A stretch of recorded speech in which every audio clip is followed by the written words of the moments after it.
There's nothing like it. There's really nothing like RCCS. And I can't tell people enough how important it is.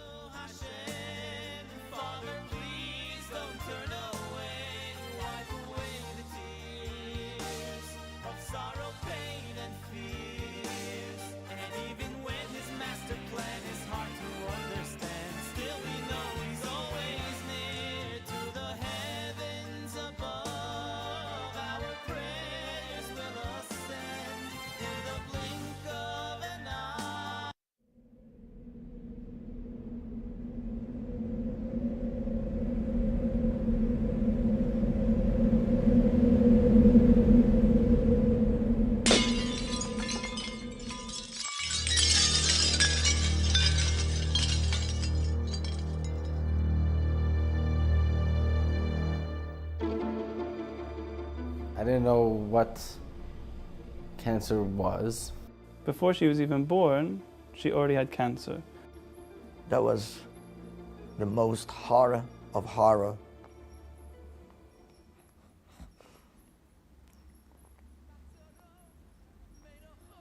Of any man could go through.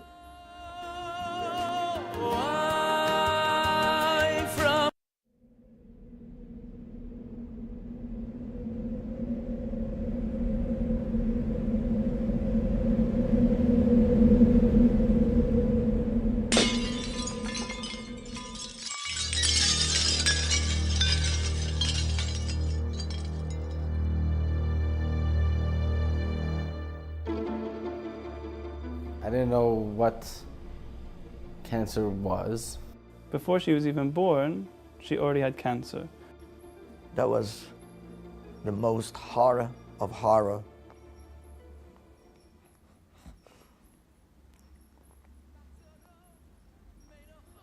Of any man could go through. From a distance, when I need you close, and why do you hide me, Eitzaro? Lomo, Lomo, why from a distance? And we noticed a swelling by his eye.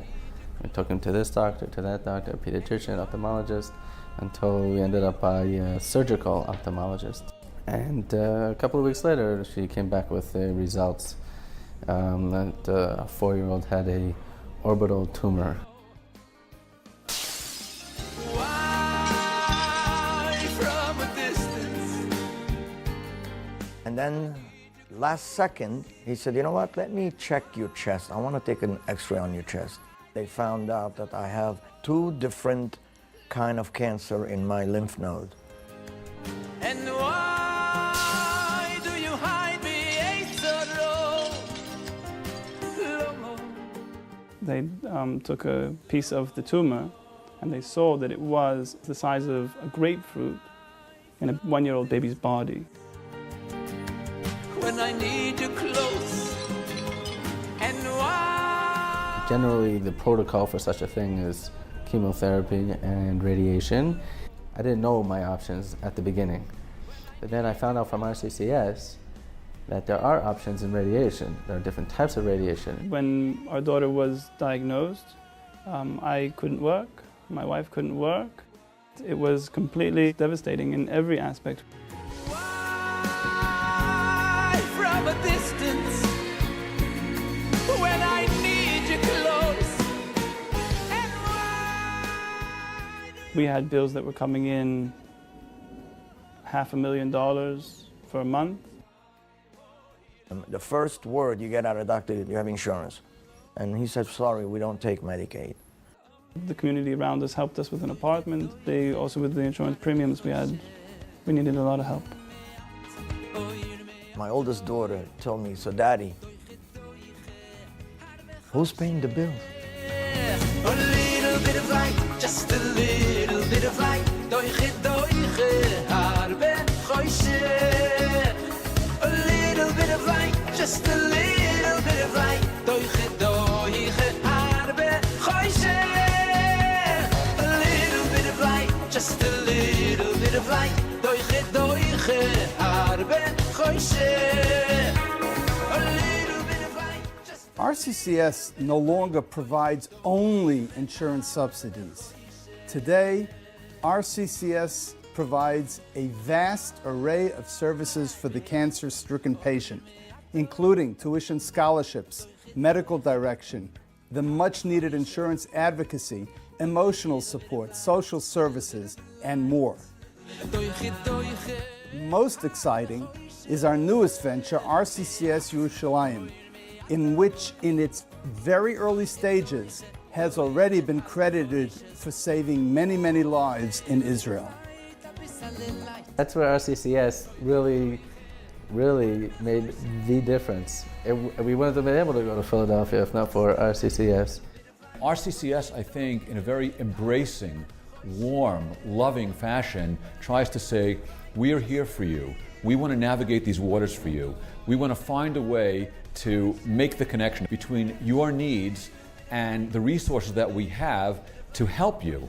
They were the ones who put us in touch with the right doctors in Eretz Yisrael. They set up an appointment for us to see him on short notice, and in the end, he was the one who gave us a letter of recommendation to do the proton therapy, and that was what convinced the Israeli insurance to cover us. For most of the cancer situation, the treatment here is at least as good as everywhere else. In extremely rare cases where a second opinion or an additional treatment is needed in the States, we would recommend it. And in the end, that's what happened. They agreed to cover us for up to $350,000 treatment in CHOP. darkness go, no. Darkness you don't chase away with a stick. No, no, no, no, no. That won't I wound up calling RCCS initially, and I said to them that we have a daughter who's being treated in Children's Hospital. They asked us for just some basic documentation. Within about a week or so, all our premiums were being covered by RCCS.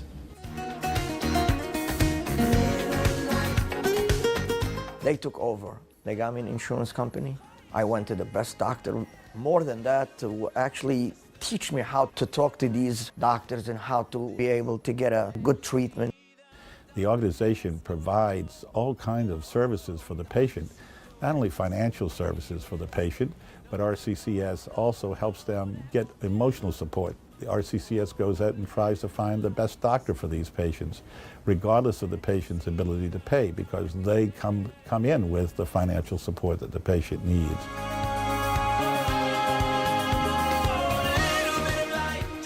And through the help of RCCS, my family, Rabbi, the prayers, I made it.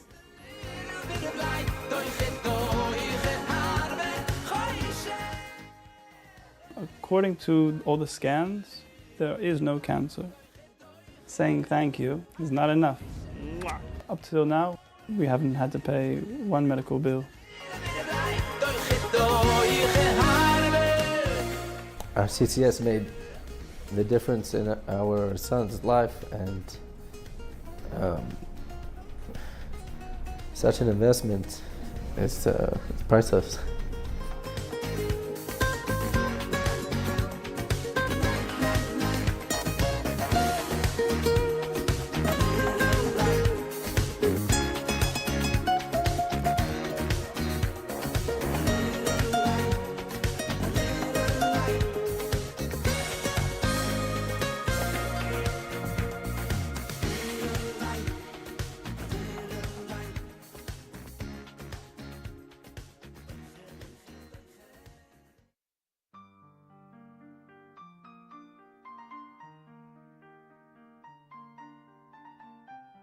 So Mimi was born on the third night of Hanukkah in 2009, and she was your typical baby.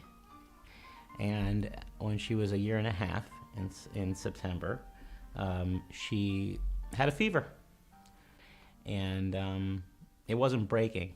So we called after about a day. So we called our pediatrician, and there was this look on the doctor's face of, like a little concerned.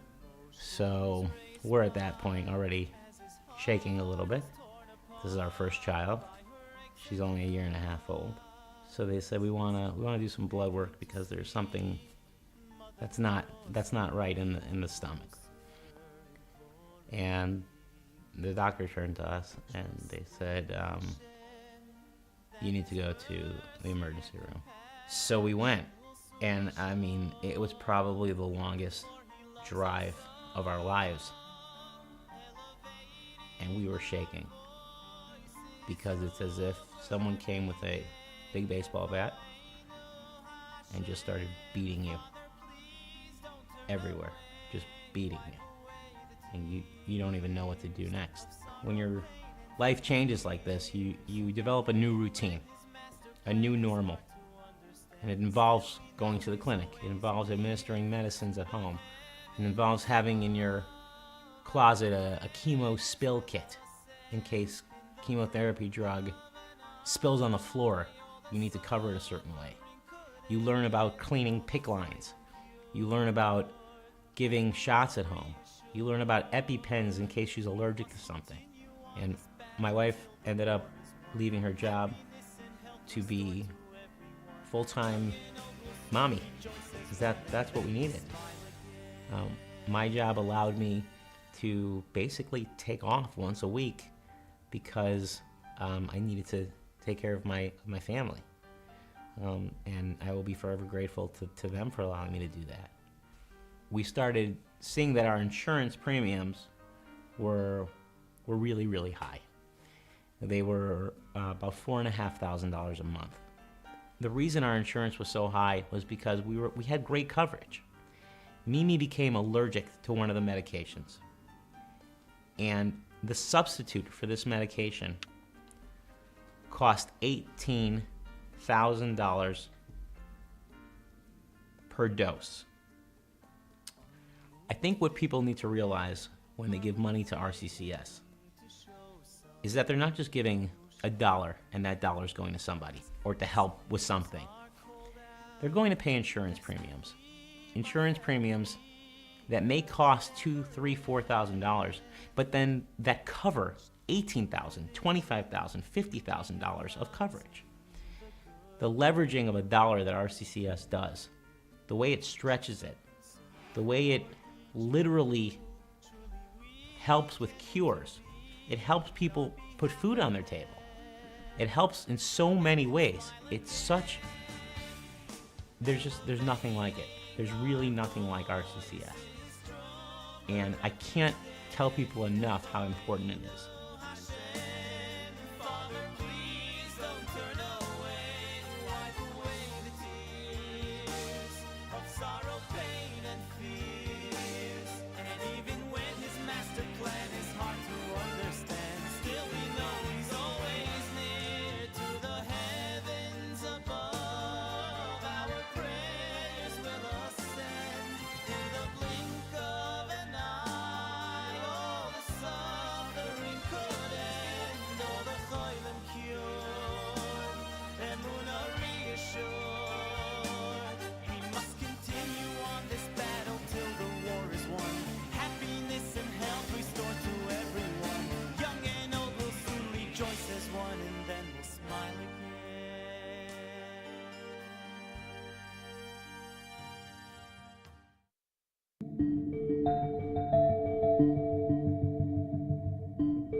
I was a 24-year-old active professional who just graduated college and who was ready to live, a perfect life.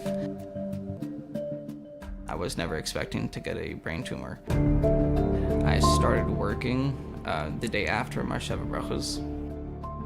It was very high pressure type of work, and I started getting severe headaches and migraines.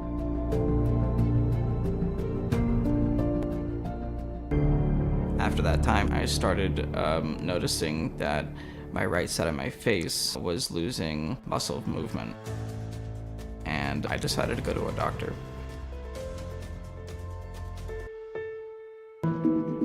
Unfortunately, all the tests came back negative.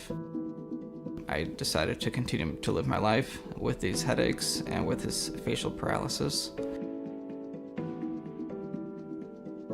I got certified as an EMT, and Hatzalah of Queens accepted me as a member.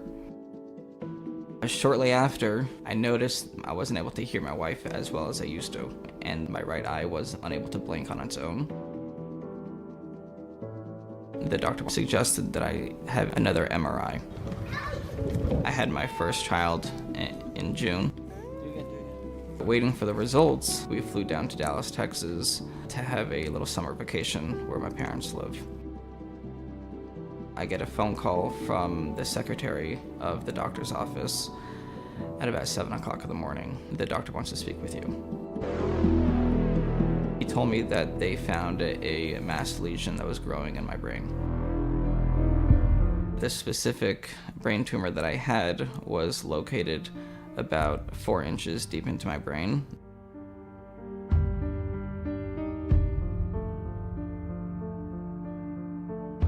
There was only 3 doctors in the country that were willing to perform the surgery.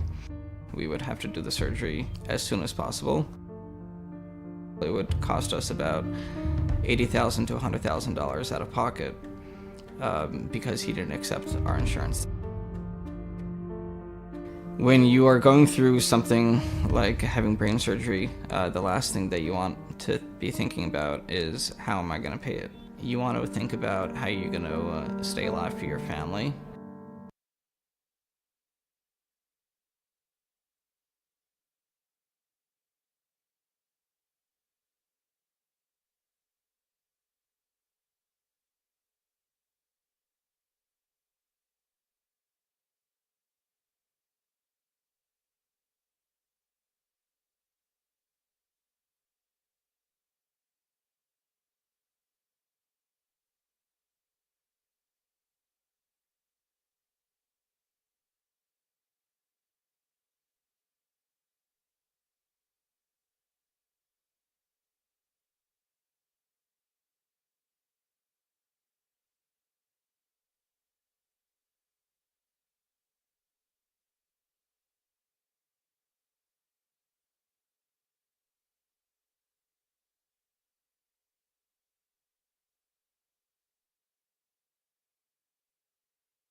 The MRIs came back with a small tumor on the front left temporal lobe, and it was very alarming. It's like Erev Rosh Hashanah, I get the call from the doctor and he says, by the way, you have cancer.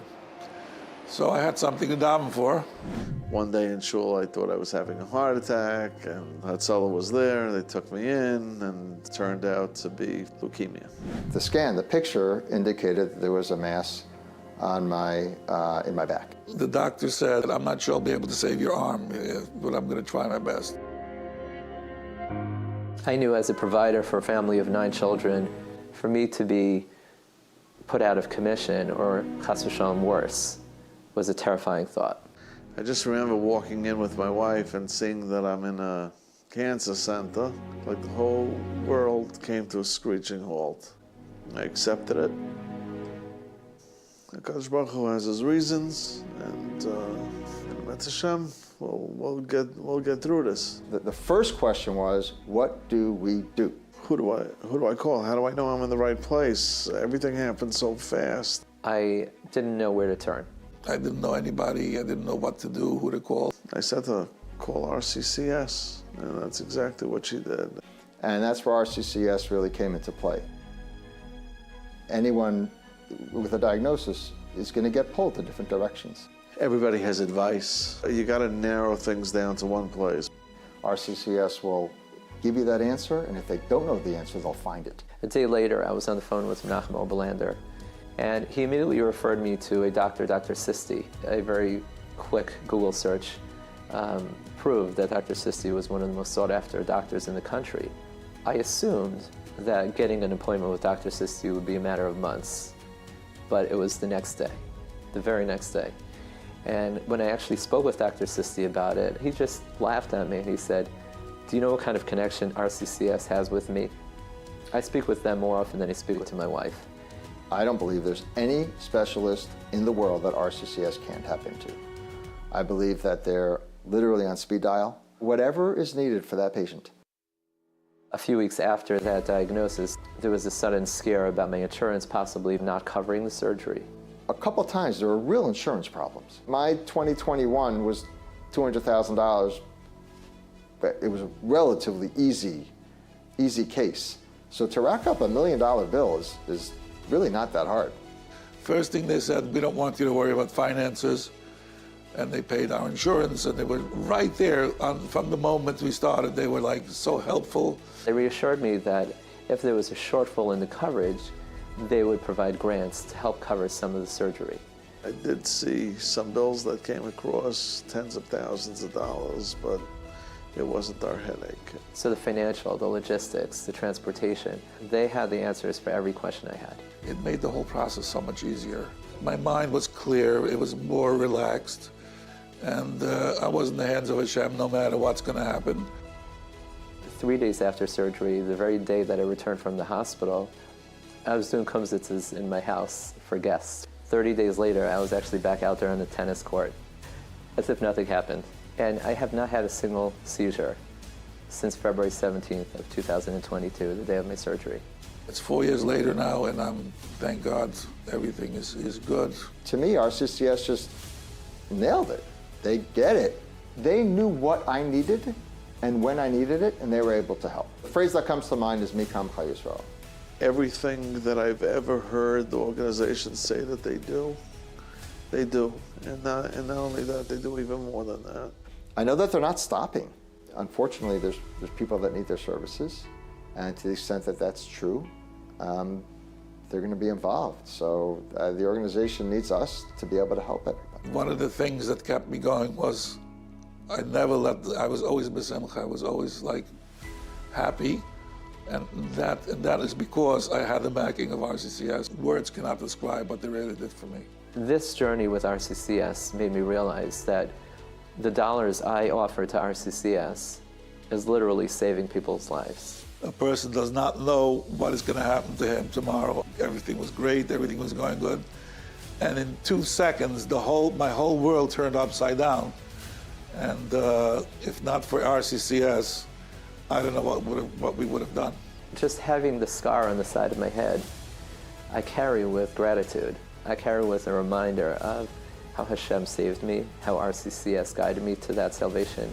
I know that my wife told me that without RCCS, she wouldn't have been able to pull through.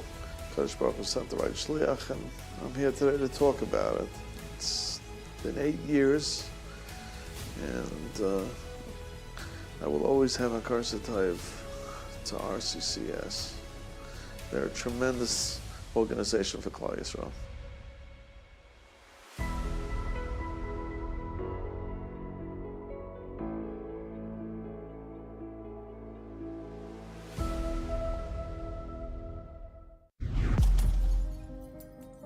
I remember getting a call from the surgeon, can you come to my office? And he tells me, you have colon cancer. It was devastating. We just were fresh off my challenge. I get home after 3 months in the hospital, and during those 3 months, my mother didn't miss a day in the hospital with me, being there, taking care of me, making sure everything's okay.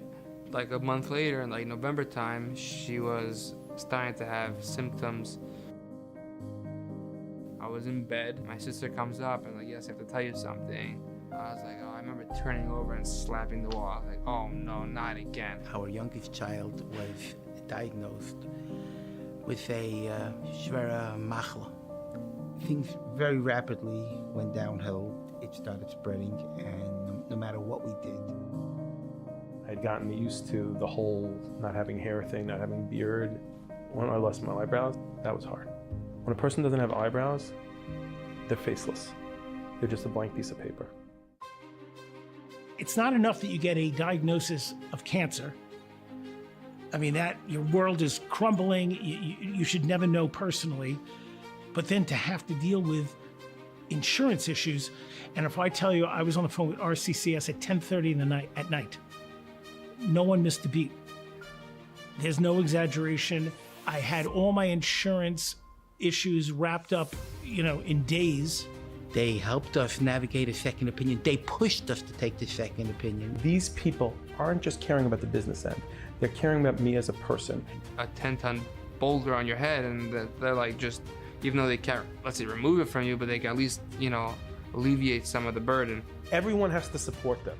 Everyone that, God forbid, is in the same situation that I was in has to be able to turn to them and know that they can rely on them. Knowing that on your speed dial, you can call a Chevy Kraus or anyone in the organization, depending on what your area is, it takes away that portion out of the equation, and you can concentrate on your doctor's appointments, on healing, no less than priceless. It's not an organization, it's family helping family.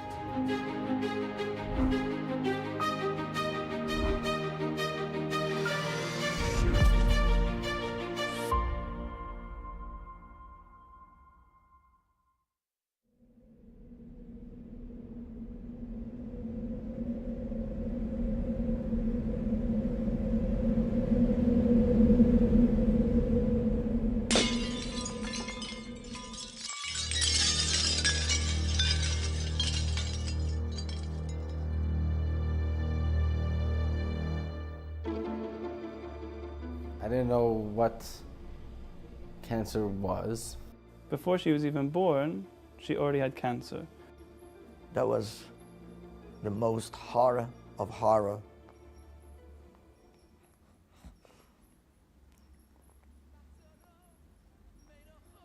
Of any man could go through. Why from a distance when I need you close? And why do you hide me so low? Lomo, Lomo. Why from a distance? And we noticed a swelling by his eye. We took him to this doctor, to that doctor, pediatrician, ophthalmologist, until we ended up by a surgical ophthalmologist. And a couple of weeks later, she came back with the results that a 4-year-old had a orbital tumor. Why from a distance? And then last second, he said, you know what, let me check your chest. I want to take an x-ray on your chest. They found out that I have 2 different kind of cancer in my lymph node. And why do you hide me so low? They took a piece of the tumor and they saw that it was the size of a grapefruit in a 1-year-old baby's body. When I need you close, and why? Generally, the protocol for such a thing is chemotherapy and radiation. I didn't know my options at the beginning, but then I found out from RCCS that there are options in radiation. There are different types of radiation. When our daughter was diagnosed, I couldn't work, my wife couldn't work. It was completely devastating in every aspect. From a distance, when I need you close, and We had bills that were coming in $500,000 for a month. The first word you get out of the doctor is you have insurance. And he said, sorry, we don't take Medicaid. The community around us helped us with an apartment. They also with the insurance premiums we needed a lot of help. My oldest daughter told me, so Daddy, who's paying the bills? a little bit of light, just a little bit of light. Doiche, doiche, harbe, choishe. A little bit of light, just a little bit of light. Doiche, doiche, harbe, choishe. A little bit of light, just a little bit of light. Doiche, doiche, harbe, choishe. RCCS no longer provides only insurance subsidies. Today, RCCS provides a vast array of services for the cancer-stricken patient, including tuition scholarships, medical direction, the much-needed insurance advocacy, emotional support, social services, and more. Most exciting is our newest venture, RCCS Yerushalayim, in which, in its very early stages, has already been credited for saving many, many lives in Israel. That's where RCCS really made the difference. We wouldn't have been able to go to Philadelphia if not for RCCS. RCCS, I think, in a very embracing, warm, loving fashion, tries to say, we are here for you. We want to navigate these waters for you. We want to find a way to make the connection between your needs and the resources that we have to help you. They were the ones who put us in touch with the right doctors in Eretz Yisrael. They set up an appointment for us to see him on short notice, and in the end, he was the one who gave us a letter of recommendation to do the proton therapy, and that was what convinced the Israeli insurance to cover us. For most of the cancer situation, the treatment here is at least as good as everywhere else. And extremely rare cases where a second opinion or an additional treatment is needed in the States, we would recommend it. And in the end, that's what happened. They agreed to cover us for up to $350,000 treatment in CHOP. Darkness, you don't chase away with a stick. No, no, no, no, no. I wound up calling RCCS initially, and I said to them that we have a daughter who's being treated in Children's Hospital. They asked us for just some basic documentation. Within about a week or so, our premiums were being covered by RCCS. They took over. They got me an insurance company. I went to the best doctor. More than that, to actually teach me how to talk to these doctors and how to be able to get a good treatment. The organization provides all kinds of services for the patient, not only financial services for the patient, but RCCS also helps them get emotional support. The RCCS goes out and tries to find the best doctor for these patients, regardless of the patient's ability to pay, because they come in with the financial support that the patient needs.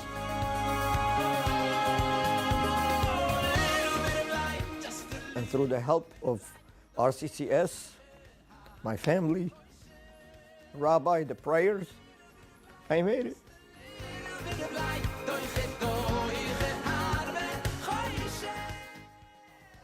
According to all the scans, there is no cancer. Saying thank you is not enough. Up till now, we haven't had to pay one medical bill.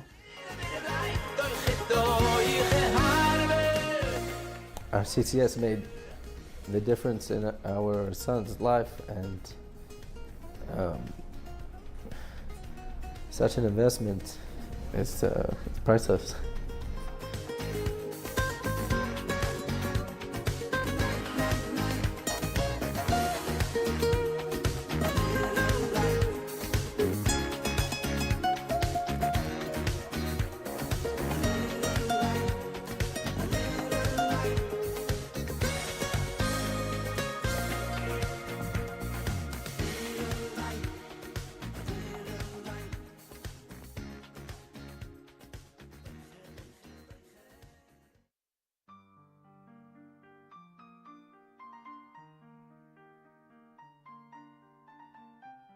So Mimi was born on the third night of Hanukkah in 2009, and she was your typical baby.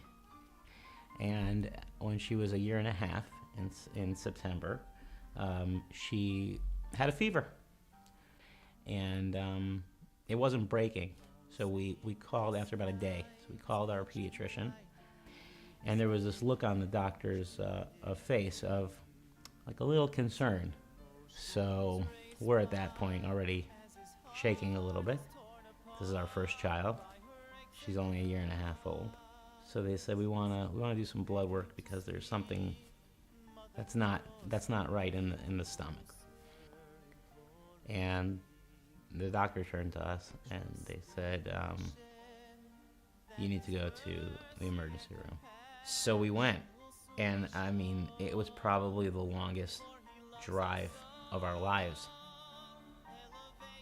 And we were shaking because it's as if someone came with a big baseball bat and just started beating you everywhere, just beating you.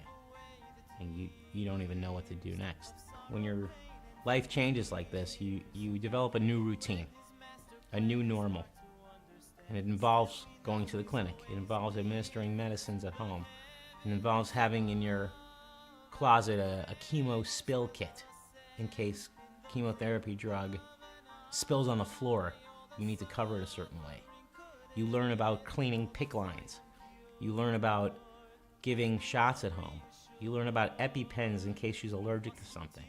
And my wife ended up leaving her job to be full-time mommy, because that's what we needed. My job allowed me to basically take off once a week because I needed to take care of my family. And I will be forever grateful to them for allowing me to do that. We started seeing that our insurance premiums were really, really high. They were about $4,500 a month. The reason our insurance was so high was because we had great coverage. Mimi became allergic to one of the medications.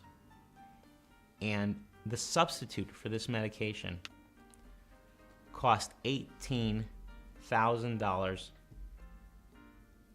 per dose. I think what people need to realize when they give money to RCCS is that they're not just giving $1 and that dollar is going to somebody or to help with something. They're going to pay insurance premiums. Insurance premiums that may cost $2,000, $3,000, $4,000, but then that cover $18,000, $25,000, $50,000 of coverage. The leveraging of a dollar that RCCS does, the way it stretches it, the way it literally helps with cures, it helps people put food on their table. It helps in so many ways. It's such, there's nothing like it. There's really nothing like RCCS. And I can't tell people enough how important it is.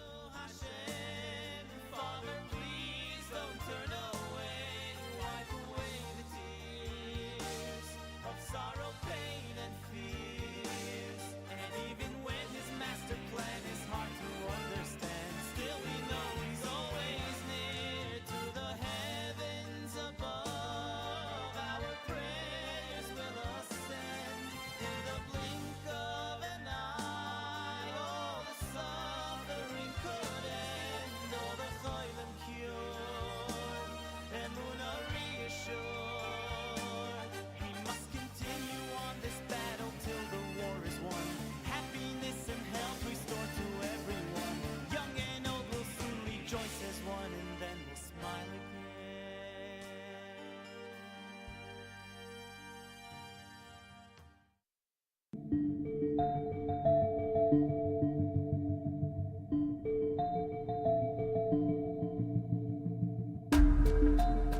I was a 24-year-old active professional who just graduated college and who was ready to live, a perfect life.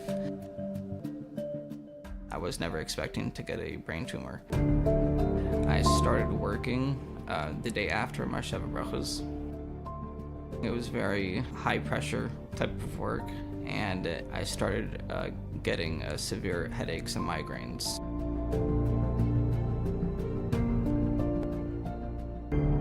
After that time, I started noticing that my right side of my face was losing muscle movement, and I decided to go to a doctor.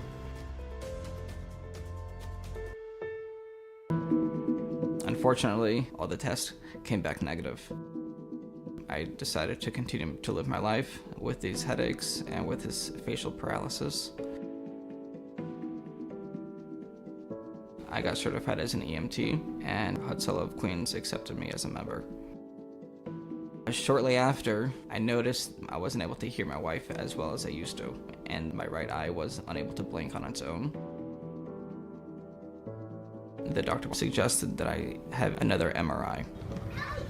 I had my first child in June. Waiting for the results, we flew down to Dallas, Texas to have a little summer vacation where my parents live. I get a phone call from the secretary of the doctor's office at about 7 o'clock in the morning. The doctor wants to speak with you. He told me that they found a mass lesion that was growing in my brain. The specific brain tumor that I had was located about 4 inches deep into my brain.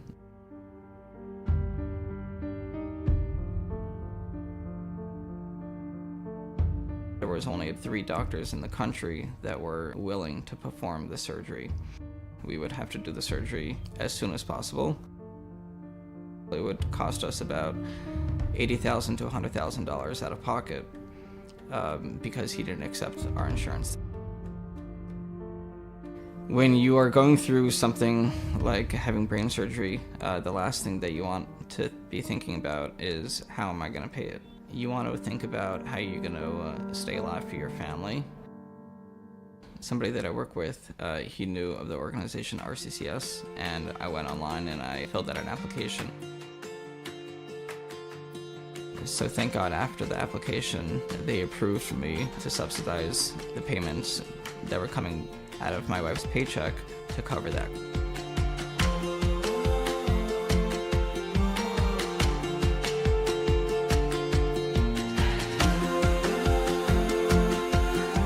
They were always there when we needed them.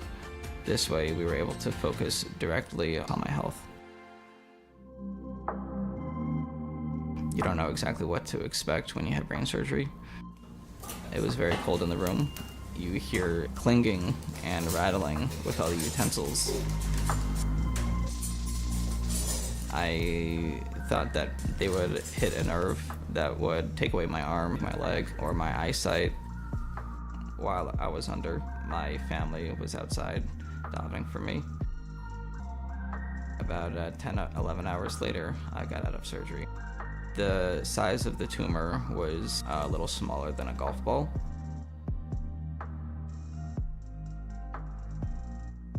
I was home for about 2 months trying to remember how to walk again, how to talk again, to learn how to eat by myself. Now, thank God, I'm able to move my fingers, I'm able to speak. I'm fully functional to operate as a Hatzalah volunteer. RCCS was continuously paying the insurance premiums even after my surgery.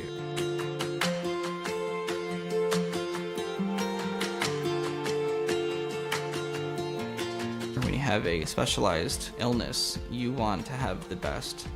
And in order to have the best, you need to have the best insurance. RCCS was there to provide that support in order for me to take care of myself and my family.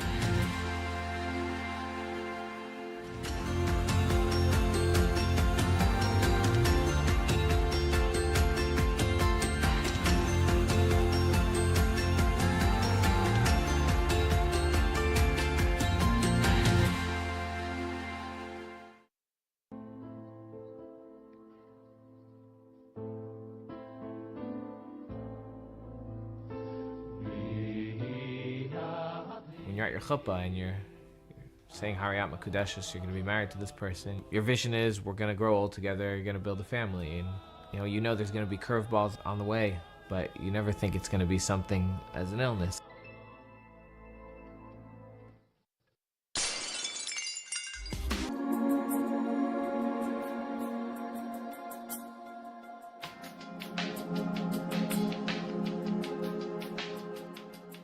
Hearing my wife on the other end telling me that he's being wheeled into surgery, emergency surgery, it doesn't look good, it might be cancer. I was flying down the highway, just bawling. These are arguably the darkest, most painful, most difficult days that a parent or parents go through. Probably about 2.5 years ago, she went into the doctor and the doctor said, you have strep throat, but I want you to get checked out. Your lymph nodes are a little swollen. We sort of forgot about it. Beginning of January, we went on a trip to Florida and her grandmother looks at her and she says, Michal, you have something on your neck. You have to get it checked out.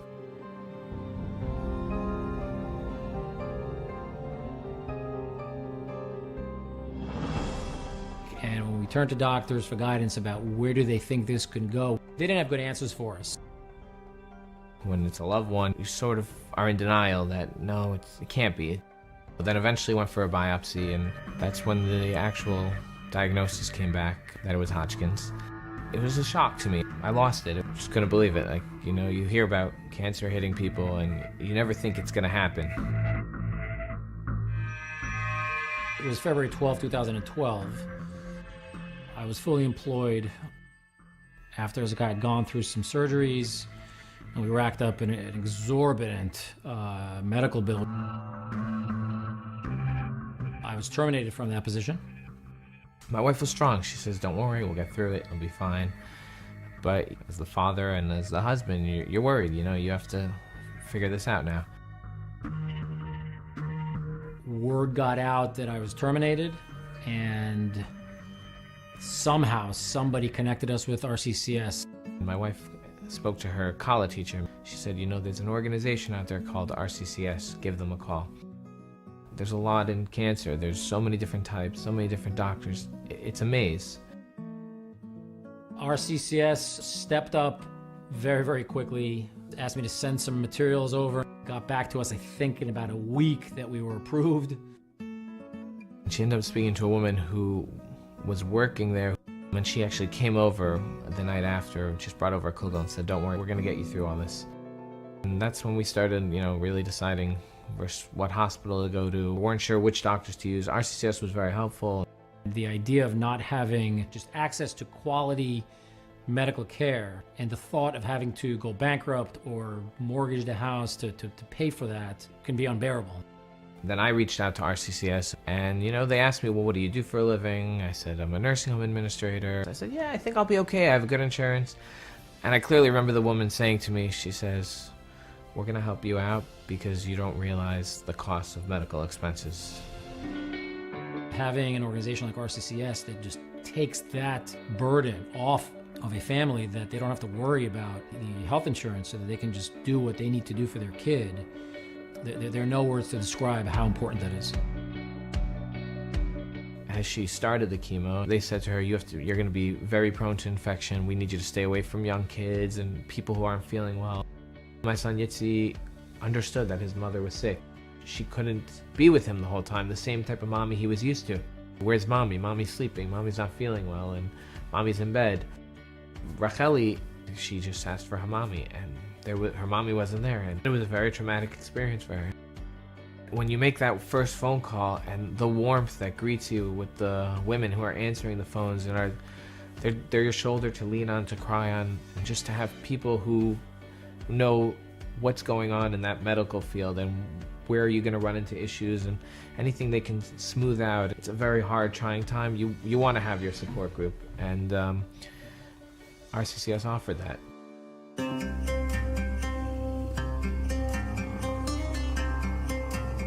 RCCS ended up paying the insurance for about 21 months. It ended up really being a lifesaver because it was one less thing for me to have on my plate. My wife is bleeding on her, she's doing well, and things have gotten back to normal. Zakai is a very active kid.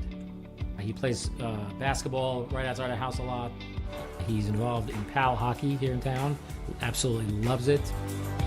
RCCS doesn't have a huge payroll. These people are volunteering their time, their effort to make sure that people are given the 100% best treatment they can possibly get. Let's go.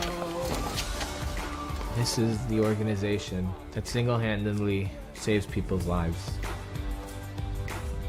I don't think I'd be the same person, my wife would be the same person without RCCS. The possibility of one of your kids not making it and having the ability to rush him into an emergency surgery under the RCCS funded insurance. There's no doubt about it that it saved his life.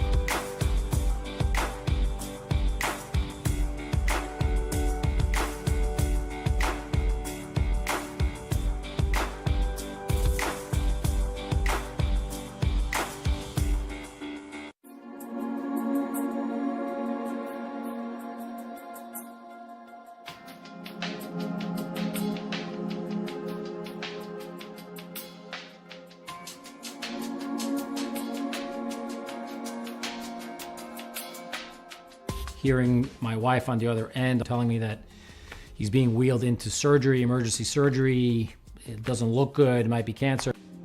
I was flying down the highway, just bawling. These are arguably the darkest, most painful, most difficult days that a parent or parents go through.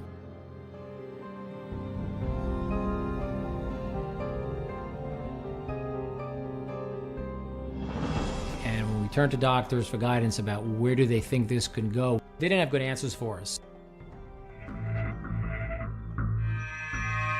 It was February 12, 2012.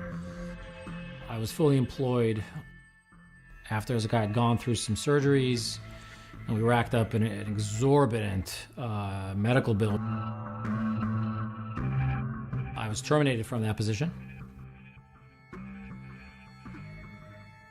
Word got out that I was terminated, and somehow somebody connected us with RCCS.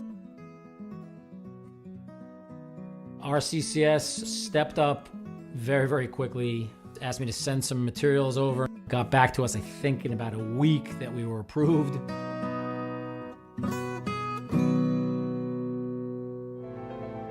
The idea of not having just access to quality medical care and the thought of having to go bankrupt or mortgage the house to pay for that can be unbearable. Having an organization like RCCS that just takes that burden off of a family, that they don't have to worry about the health insurance, so that they can just do what they need to do for their kid, there are no words to describe how important that is.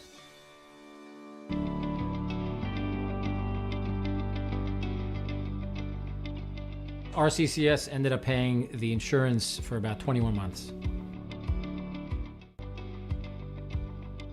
Zakai is a very active kid.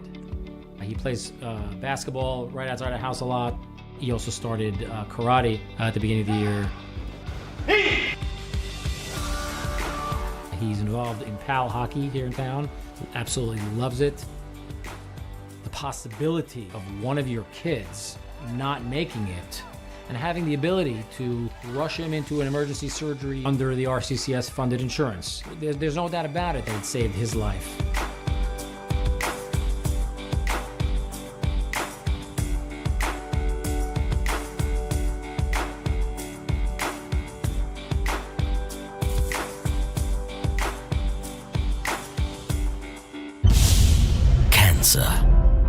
A word that instills fear in the hearts of many. For families grappling with this dreadful disease, the battle is cold and unforgiving.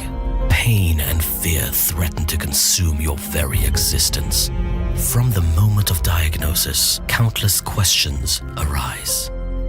Who do we turn to? How will we afford the treatments? RCCS is there to be the guiding light and the flame that provides warmth. So when the worst strikes, we strike back with hope. But RCCS does not undertake this journey alone. It's through your support that our fire continues to burn.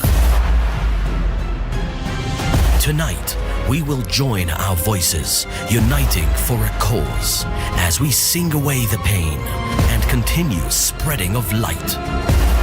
We are fired up. Are you?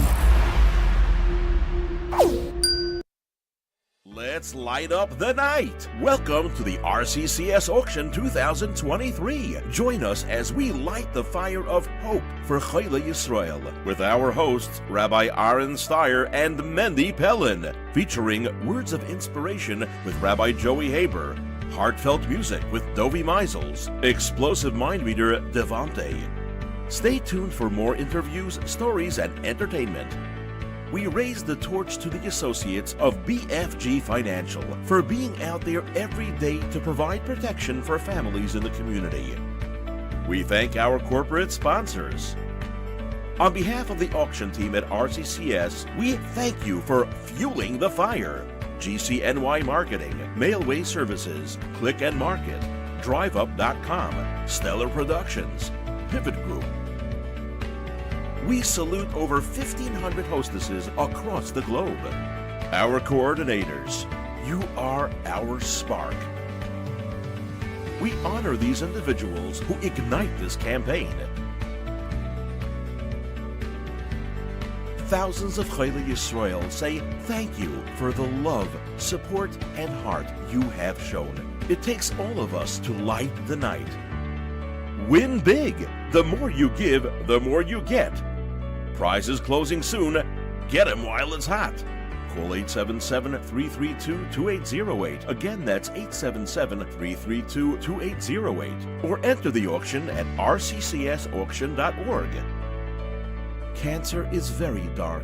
Today, we ignite the flicker of hope. Together, we are fired up for Cholei Yisroel.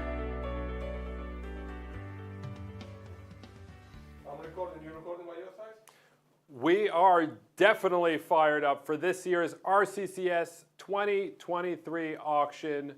My name is Mendy Pellin. I'm your host. I'll be holding your hand throughout this evening. We have some amazing things coming up. We have Rabbi Leibish Lish, Dovi Meisels. We have this amazing mentalist. You're not going to want to miss it. Devante. We have words of inspiration by Rabbi Joey Haber. Some amazing guests and interviews. And of course, hopefully, we're going to win.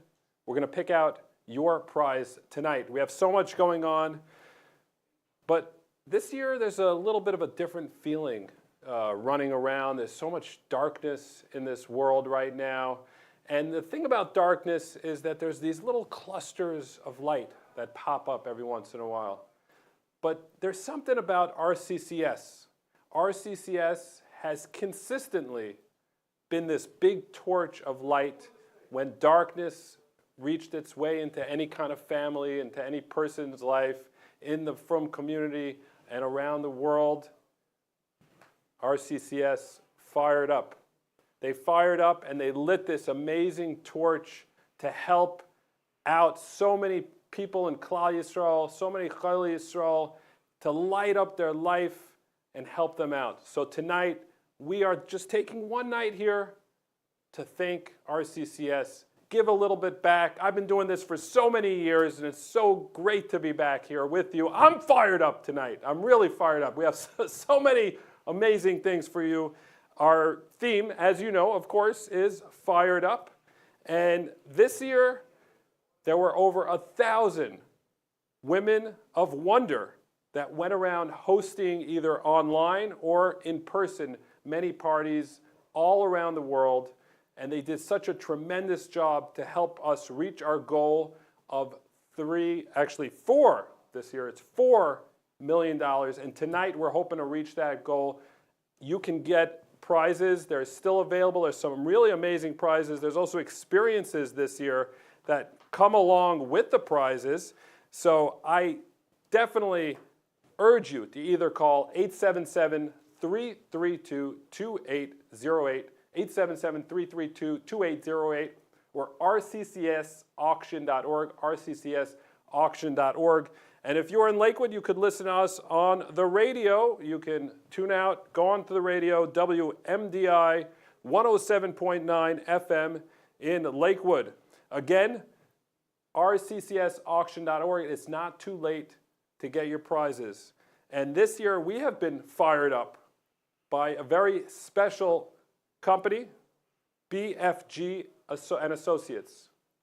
Now, the associates of BFG got together, and they've been doing this. It's not the first year.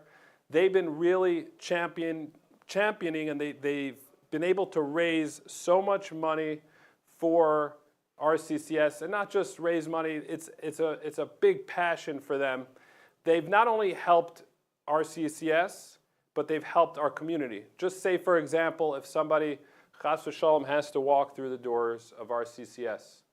Now imagine if that person already went to BFG and got disability insurance. Disability insurance helps your bottom line so that you don't have to focus on anything else. You don't have to worry about your parnasa for a few years. It takes care of everything. And BFG has been a partner. RCCS has helped Cholei Yisroel for a certain angle. BFG has really helped Cholei Yisroel. It's hard to talk about, but I'd like to give a shout out to my associate, Yossi Murazov. He was a big pain for me.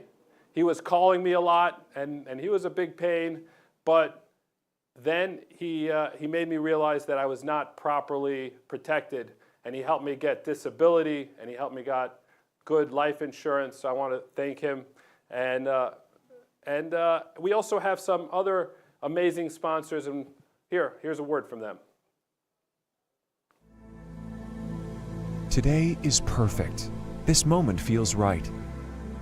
You and your family are safe, healthy, and well provided for. So let's work together to keep things exactly that way. Let's protect those who matter most to you. And as they grow, let's grow the power of that protection. Your family deserves a lifelong relationship with a BFG associate. A direct connection with a professional whose mission is to protect you and your loved ones against the catastrophic. Together, we can get this done. Visit bfgny.com to find your family's protector.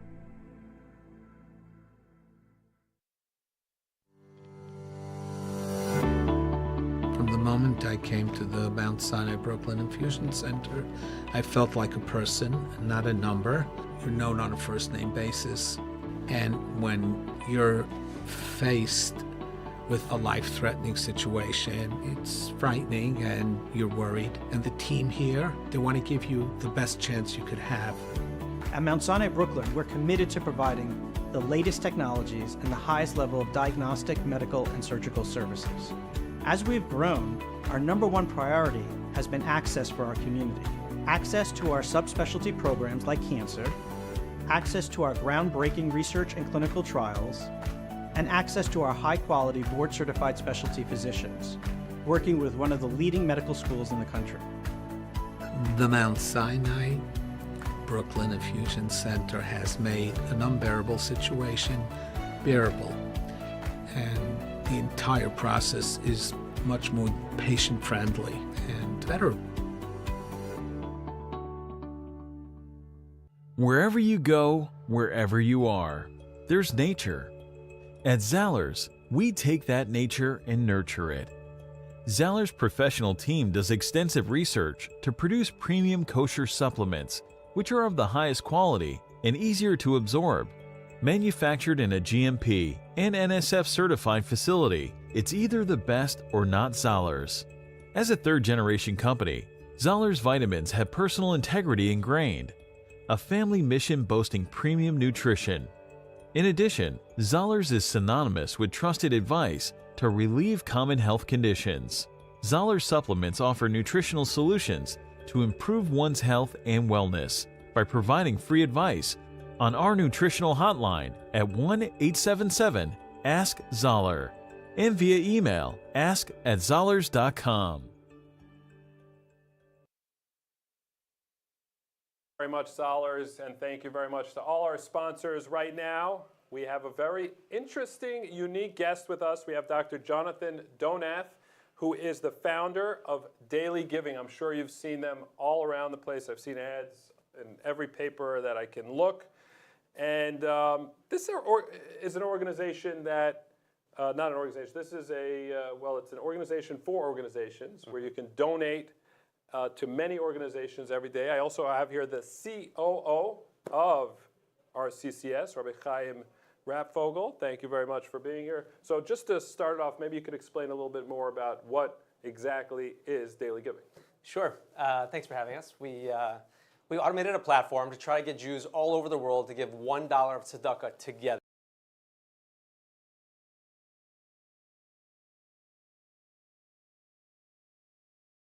Past $18,000. So we hit this mark that we've been trying for a long time. Now we have over $18,000 we're giving every single day. It's over $6.5 million a year. Daily Giving doesn't take a penny. 100 cents of every dollar goes to different organizations. And every day a different incredible Jewish nonprofit gets across a diversified portfolio of charities, including RCCS. So things like organizations like RCCS and Camp Hask and Bonei Olam and A-Time and Chesed 24/7 and on, over 75 different organizations have all gotten hundreds of thousands of dollars from Daily Giving. We've given out almost $13 million in the last 4.5 years. That's the power when we give together. Wow, amazing. And how did this organization begin? What made you think of this? I had just listened to a shir on how even a small mitzvah matters, and then I went to my local Marabin and I put $1 in the tzedakah box like we always do, and I just had this moment of no matter how much tzedakah I give, I still get a mitzvah for this $1. So how can I make sure that no matter what, I'm giving tzedakah every single day? And then from that led to another one thing, led to another thing, and we made this platform, and now it's grown into this worldwide organization giving out millions and millions of dollars. Wow, and how do you decide, I mean, there's so many amazing, worthy causes and organizations out there. How do you decide what organization gets these funds? It's the most difficult thing. We have over 500 applications a year. Oh, wow. And we have a rabbinical council and of some really prominent rabbanim, and we have a board and an allocation committee and a grants administrator. So it's quite the process of choosing, but it's very difficult. And there's so much need in Cholei Yisroel, and it is for sure the most difficult thing to figure out. Wow. And so if I want to join, which I'm going to do tonight, I've seen the ads, but I haven't actually got to the finish line. How could I join? So it's very simple. You go to dailygiving.org. It takes under a minute. You sign up for $1 a day. I will tell you a story in a second if you have time about that. But it's just very simple. You sign up for $1 a day. It takes a minute. And every day you're getting an email. And this email is going to tell you who you're giving the money to every day with the whole blurb and a video about that organization. So you get to learn about more organizations most of them you've heard of and you give to already. But this is a way to give to even more organizations and learn about even more amazing work that Cholei Yisroel is doing. And it's just, you can sign up we can't hit your credit card every day. You see it on your... Yeah. So I'm signing up right now. So you can't, if we hit your credit card every day, the transaction fee would take over the whole $1. So you have a choice to give monthly or annually. We're your shaliach. Every day we give it on your behalf. And you get an email that tells you where the money's going. And it's incredible. And I just want to tell you, do you have time for a story? Yeah.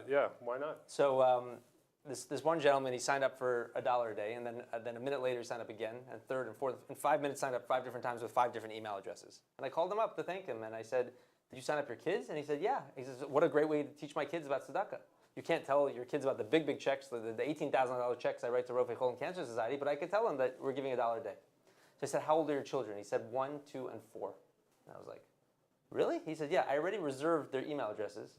And now, in 8 or 9 years, when I give them their password, they're going to open their email for the first time, and they're going to see one email only, but it's going to be repeated thousands of times. Thank you for your donation. And they're going to know that every single day of their life, they've been a giver. Wow. You guys here, Shikaya. And what What's the RCCS part of the daily giving? How has it been on the receiving end? Daily Giving is an incredible, innovative program that I can't thank Jonathan enough, Dr. Donath enough, for all his years of support. At this point, we're at hundreds of thousands of dollars, $85,000 just for this year alone. Yeah. So hundreds of thousands of dollars that Daily Giving has given to the support the thousands of patients of RCCS. In addition to that, I want to thank Jonathan for his personal friendship. He's become a good friend.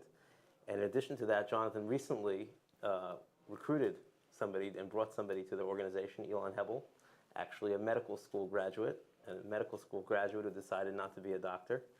And he sent him our way. We're very excited to have him on board. So Dr. Donath just keeps giving, and we greatly appreciate his support. I want you to know, Mendy, because we give to over 75 different organizations, and I go through hundreds of applications of organizations, I have a unique sense of what's out there in Cholei Yisroel, among these amazing nonprofits. And I will tell you, without you asking me, that people say, what's your favorite? And I will never say what my favorite is. But I'll tell you that RCCS is definitely in my top 5. Wow. RCCS is one of the most unique, amazing. I just want to tell you, I told my staff that I'm coming to be interviewed tonight, and they asked me, what's this organization? I told them. I told them the 3 main things RCCS does. And they were absolutely flabbergasted. They could not believe there was one organization that was doing all that. And what you guys are doing is just incredible. And it's such an honor to be able to support such incredible organizations like RCCS. Well, thank you very much for the inspiration. Talking about inspiration, we have Rabbi Lish with us for a few words of inspiration. Tired of Eden from all over the world. What an incredible night to gather together. A night before the first night of Hanukkah, when tomorrow night in every Yiddish home, we're going to light the darkness of the Golus with the Lechtel of Hanukkah. And the night before, we gather together and we support and bring the light to all those Cholei Yisroel that are going through dark moments. I want to share with you a personal story that happened exactly 1 year ago. It was Thursday, Parshas Vayishlach, about 1 o'clock in the afternoon. Outside was pouring. It was cloudy, pouring. It was a Thursday. I was walking with 10 bags. Fish, sponge cake, cholent beans, shopping for Shabbos. And I was trying to call a taxi to take me home. One taxi, a second taxi, there's no car service, there's nothing. I walked into a doctor's office and I asked the secretary, here, I give you $10 if you can call me an Uber. So the secretary called me an Uber and I was waiting outside of Eichler's Judaica, that's on 50th Street and 13th Avenue. All of a sudden, a car comes by, looks like a real yeshiva shakah. Everything makes noise besides the horn. Small white car. I see it's an Uber. I ask him, you're the Uber? He says, yeah. I walk in with my 10 bags. I sit down. Thank you, Hashem. I'm not getting wet anymore. I close the door, and the driver in the front tells me, Shalom Aleichem Ayid. Wow. I told him, Aleichem Shalom. I wouldn't expect an Uber driver, I'm a Shahid. He says, yeah, well, there are not too many of them by an Uber. And the guy turns around and he tells me, tell me, who do you think has the nicest menorah in the world? First I thought he asks me the tallest. I answered, I heard that in Times Square, there's a menorah an inch less than 20 amos, which is permitted by halacha, and it's huge, and you have to go up with a high-low and with the helicopters to light that menorah. He says, no, not the tallest, the nicest. So I told him, nice works with a taste. He could think it's beautiful, he could think it's ugly, he could think it's very nice, he thinks it's disgusting. How do you take which is nicest? And this driver answers me, well, I have The nicest menorah on the world. Really? I said. Where did you buy it? He says, I got it for a present. How much did it cost? And this driver tells me, I would say $20. $20? The nicest menorah? That sounds interesting. And this driver, which his name is David Castor, tells me, I'll tell you. I once saw an advertisement in a Jewish paper that there's a Yid that is desperately needed for a kidney. Both his kidneys stopped working, and you know, today's day in modern medicine, one fellow can donate a kidney and save someone's life. He right away called up that number, they tested his blood type, and yes, it matched. He went down to the hospital, he let himself be operated, they took out his kidney, gave it to the person that needed it, and he saved another Yid's life, brought back a father to his family. And that Yid wanted to give him some symbolic gift to show what it means lighting a person's life, bringing a father back to his family, to his children. He bought him a $20 menorah. And he tells me, Rabbi, I would never ever give away this menorah even for $10 million. Every Hanukkah when I light this menorah, I feel this is a menorah that I gifted a Yid his life. I said, David, I want you to know, you're right. You have the nicest menorah in the world. No one competes with your menorah.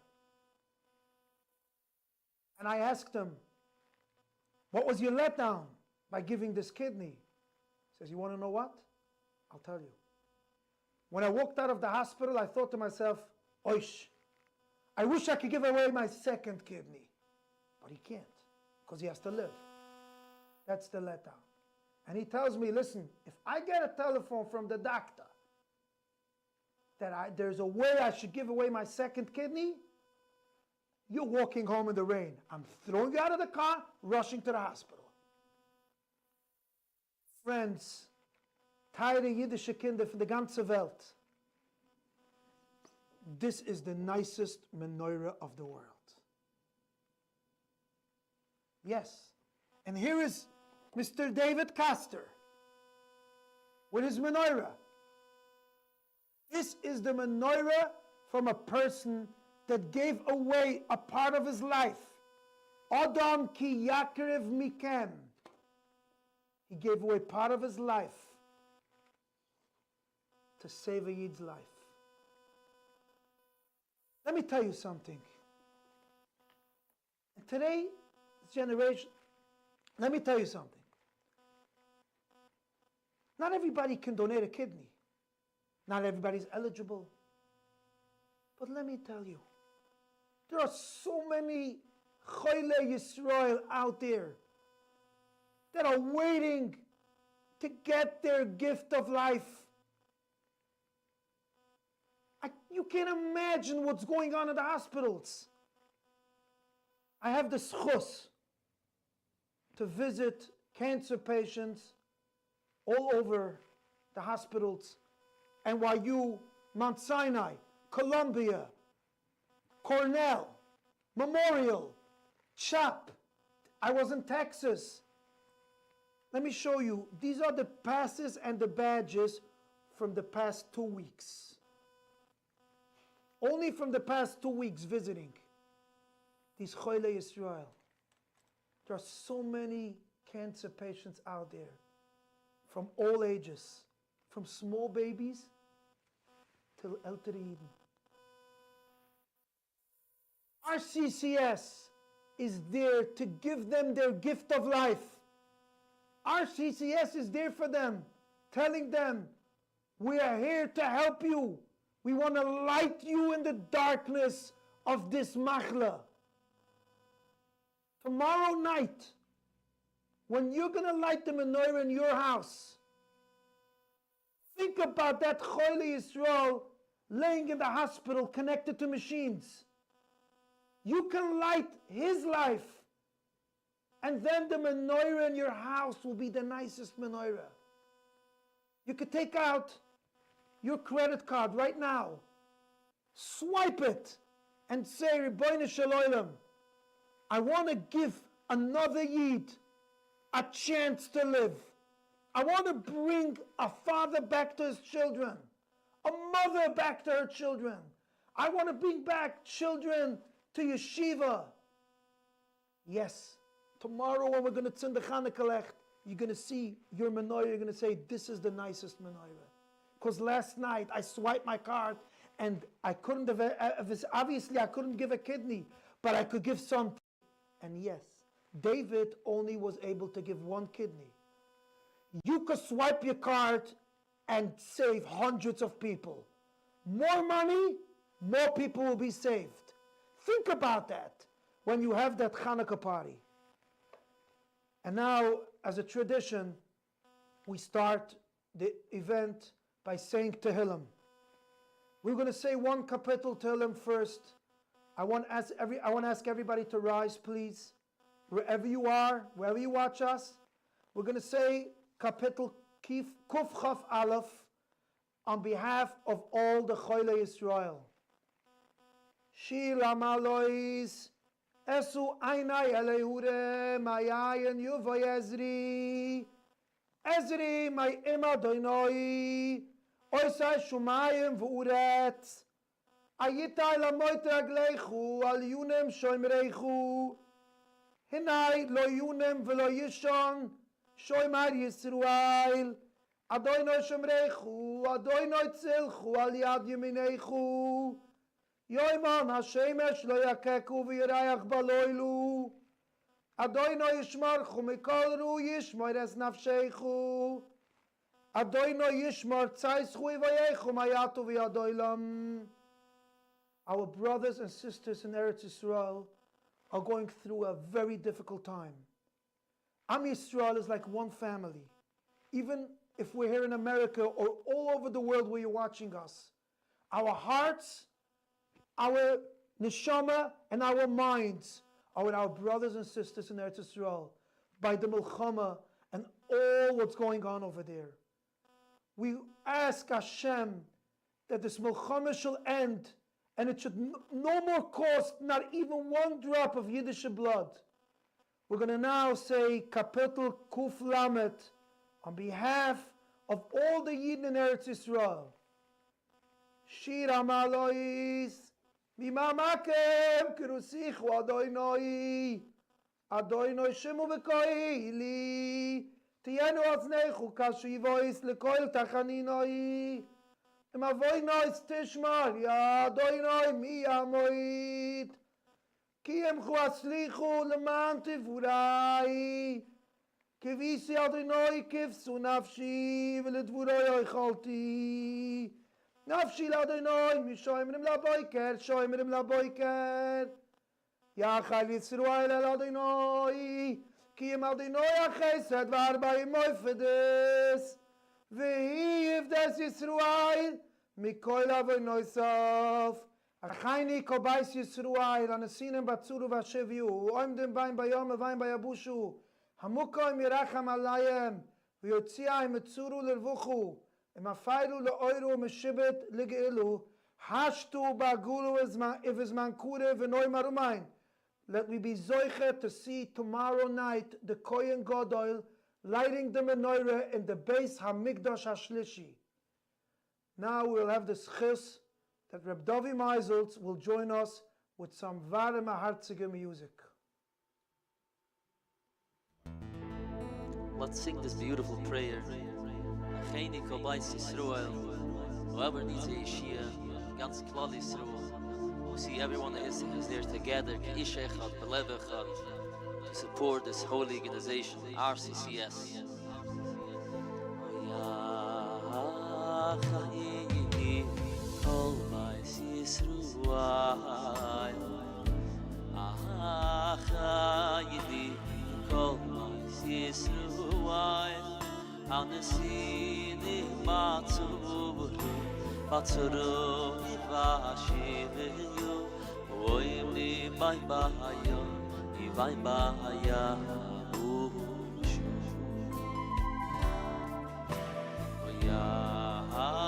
hayi all I see through ya hayi all I see through anasidi batzuru batzuru ivashivu oimni bye bye bye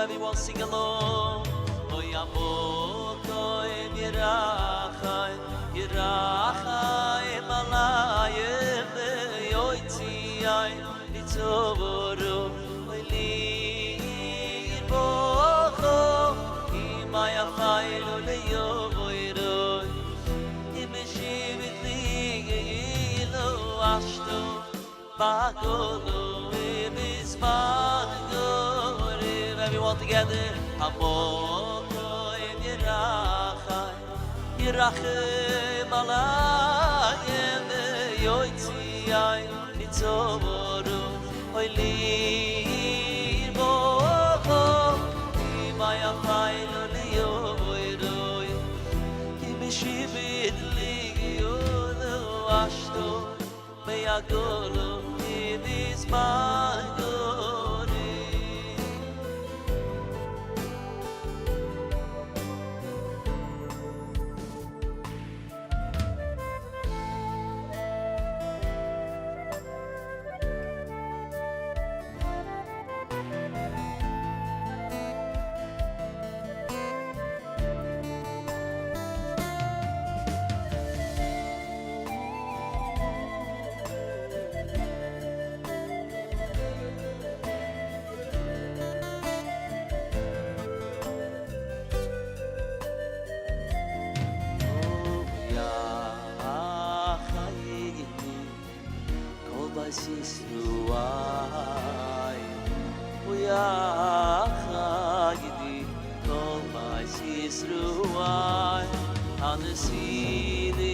batzuru batzuru ivashivu oy mi bye bye bosho oy amoko em yerachai yerachai malayem yoitzi ay bitzuru oy li bocho imay afaylo leyovoiro imeshivit li lo ashto bagolo ibismago just one more time everyone amoko em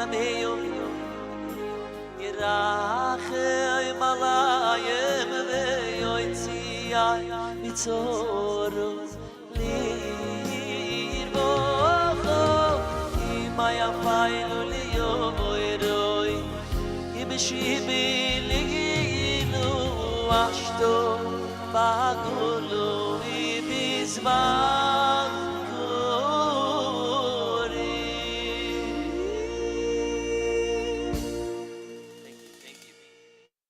Life's uphill battles demand strength, resilience, and a supportive community by our side.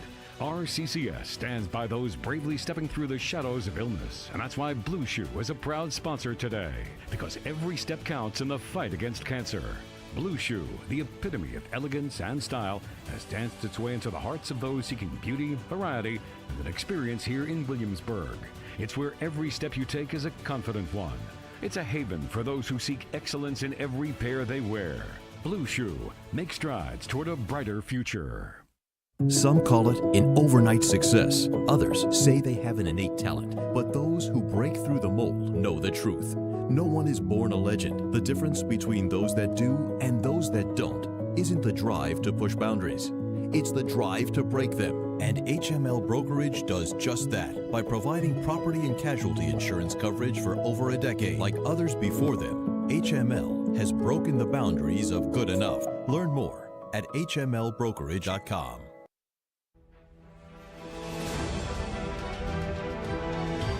alone.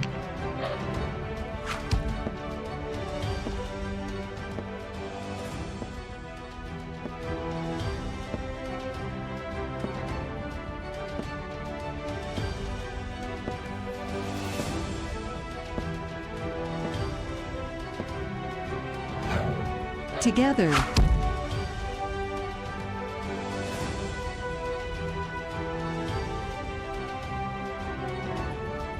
Tightrope.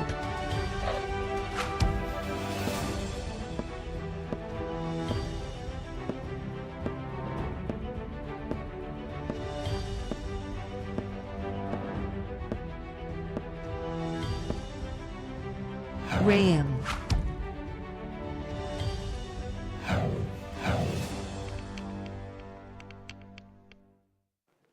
Welcome back to the 2023 RCCS auction. Right now, our goal is almost full. We have $3,762,231. Get your prizes. Get generous. Buy prizes for everyone you know.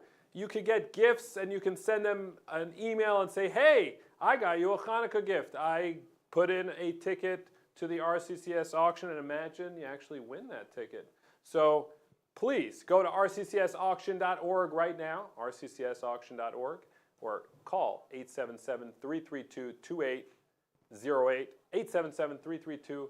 Now I'm going to try something a little different. This is live, so I figured let's make it a little interactive. And I'm going to ask you a question. If you answer a question, whoever answers the question that I like the most will get a prize. Very simple. Okay, here's the question. What store has the best Hanukkah donuts? The best donut for Hanukkah. Which store has the best donut for Hanukkah? Text your answer right below me. You see that? 718-874-2005. 718-874-2005. Text your answer of the store with your favorite Hanukkah donut. Who has the best donuts? So right now, I have a very special guest with me. I've been talking with him in the hallway. We're actually in the building of RCCS. We're saving a little money, not going to a studio this year. We've been many years in a studio, but all the money RCCS tries to give back to really helping Cholei Yisroel. So we're here right now with my special guest, Yosef Kaufman. Yosef, thank you so much for coming down here. It's a pleasure to be here. So they called me up and needed me, and I was thank you. So, unfortunately, you've had quite a journey over the last year and a half. And why don't you talk about your journey and talk about, let's start with getting the news, and who did you get the news from? So I got it about my father. It was last Rosh Hashanah. I was in Queens. I'm married here with my family here, and my dad, my parents are divorced, so my dad was living by himself in Dallas. And he called me actually erev Rosh Hashanah and said he wasn't feeling well. He couldn't breathe, having trouble breathing, and I was really concerned, and I thought I should go to the hospital. And I asked a Shaila, and I was told to fly to Dallas to help him get there. And turns out we went into the hospital. erev Rosh Hashanah, was there on Rosh Hashanah, and he had over 1.5 liters of liquid that had to be removed from his lung. And over the course of the next few days, we found out that there was a malignant tumor in his lung, and it was cancer that after a body scan they found out metastasized. So knowing that is definitely not good news. It was hard to hear. So take me back. Try to think about like what was going through your mind. What kind of feeling when you got that news? I knew something like that was coming. It didn't seem like it was good, but the news was just I just didn't know what the future would be. Actually, I knew a friend of mine had used RCCS before, and he told me to call them up. Maybe they could help with the situation at hand. And I did. I really didn't honestly think so much would come from it. Like, just an organization where they're going to help. But during a time when I'm an only child, and it was just me and my father, and there was no one else to help me. Just calling RCCS, being able to have an organization that was just grounded and knowing how to deal with the situation. I called them up. I didn't need to fill out paperwork. It wasn't like a checklist that I needed to fill in order to be helped by them. They knew. I told them we were Jewish, and they were all in ready to help and to make sure that my dad was getting the care that he needed. And what was that feeling when you heard that there was someone on the other line that was there ready to help you through this unimaginable journey? It was so grounding and stable. I didn't really have any. There's so many things were up for grabs, and we didn't know what could be and what was going to be. But to know that I called. Just no problem. Fix here. I knew that if I spoke to RCCS and they told me what to do, I knew that there was no ifs, ands, or buts about it. I could be secure and be good. It just felt good to know that I was being able to take care of the situation and with their help, being able to be grounded in that. And what ultimately happened with your father? So it was really a crazy few months. My dad ended up getting chemotherapy in Dallas, but I realized that he wouldn't be able to really deal with it there. All the while, I was in constant touch with Mariah's her name from RCCS. Not even calling her when I had a real question, but just something that came up that maybe things should be different, or whatever it was. Even if she would respond and be reassuring and that we're doing the right thing. Eventually, I felt that I needed to take my dad out of Dallas, and RCCS helped facilitate him moving from Dallas, getting a new doctor in New York, and moving hospitals. And before I even spoke to the doctor, he knew my dad's name, he knew my dad's cancer situation, had all the treatments that he'd gone through, all the procedures, and they were ready to go and help him bring him here. Unfortunately, his yard site is actually in 2 weeks from now. And so he passed away shortly after Hanukkah. But the fact that RCCS was involved, I wouldn't have been able to deal with anything that was, let alone the cancer. But there's so many other things that happen when cancer comes into a situation, and being able to have RCCS deal with the cancer side of things made me able to be with my father and deal with the other things that we needed to take care of in order to make sure that he was going to be okay. I didn't think it was going to end in December. It was going to be, it could be a year long, multiple years. And they helped me make sure that everything was set up to care for my father the best way that we could. Wow. Well, your father's definitely lucky to have a son like you, and Shamash and Aliyah. Amen. And Thank you. And he should he's definitely looking down on you, and you see something good. Thank you. It means so much to be able to come and help out this organization any way that I could. They would call me anytime. I'll be here no matter what, because what they did for me is priceless. Well, thank you. Wow, there are so many stories like Yosef's. Right now, I'd like to take a few minutes with a special individual for some great inspiration, Rabbi Joey. It's a tremendous honor to be here tonight on behalf of RCCS. There are many organizations in Cholei Yisroel, and a lot of the organizations that we have in our nation, the beauty of them is in their simplicity. They give food. They help visit the sick. They maybe have something in a hospital for a person. They're a gemach, and they lend strollers to families that need a stroller. Each one of them has a beauty in its simplicity. But then there are organizations that take on the deepest, the hardest, the most complicated parts of the struggles that our nation have. And that's what RCCS is. The beauty of RCCS is they're taking on every single day the most difficult challenge a family could ever have. Because, here's how it works with the machla. The day before a person gets a diagnosis, they never in their wildest nightmares or wildest dreams ever thought that would happen. And now all of a sudden, they go to a doctor. The doctor says, you need to take a test. They take a test, and the doctor sits them down and says, here's what we found. And in that minute, the shoulders of the family sags, and they have no idea what to do.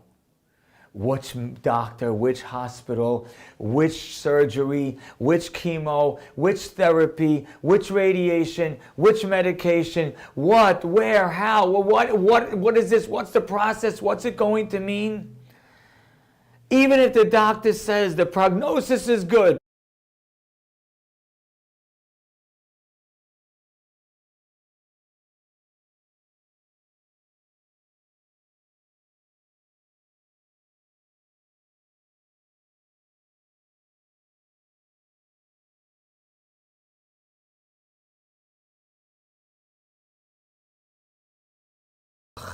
will answer the phone.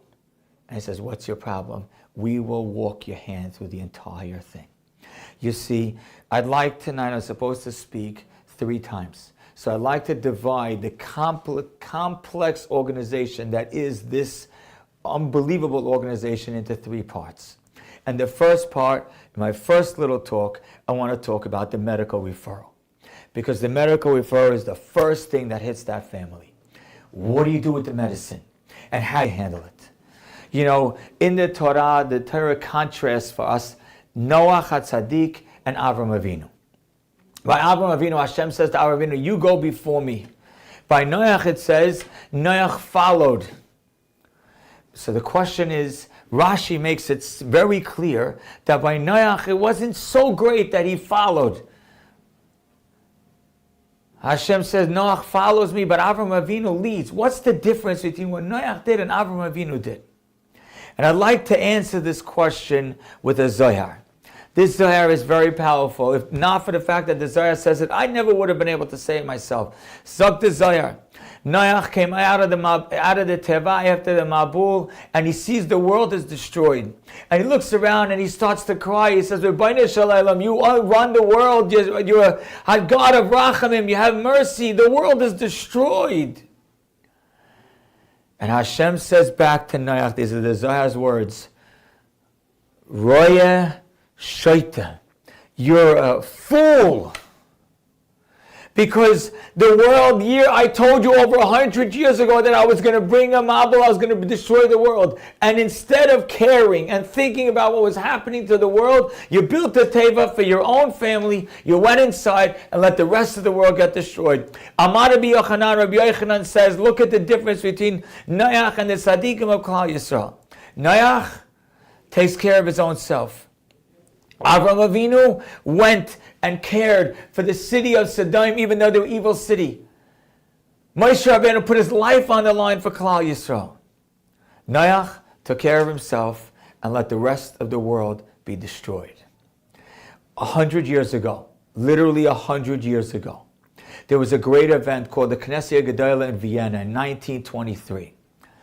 And at that event, the great Gedolim across Europe, the Litvish Gedolim, the Hasidic Gedolim across Europe, gathered together with lay leaders in a humongous hall. The famous video of the Chavetz Chaim walking is him walking into that event.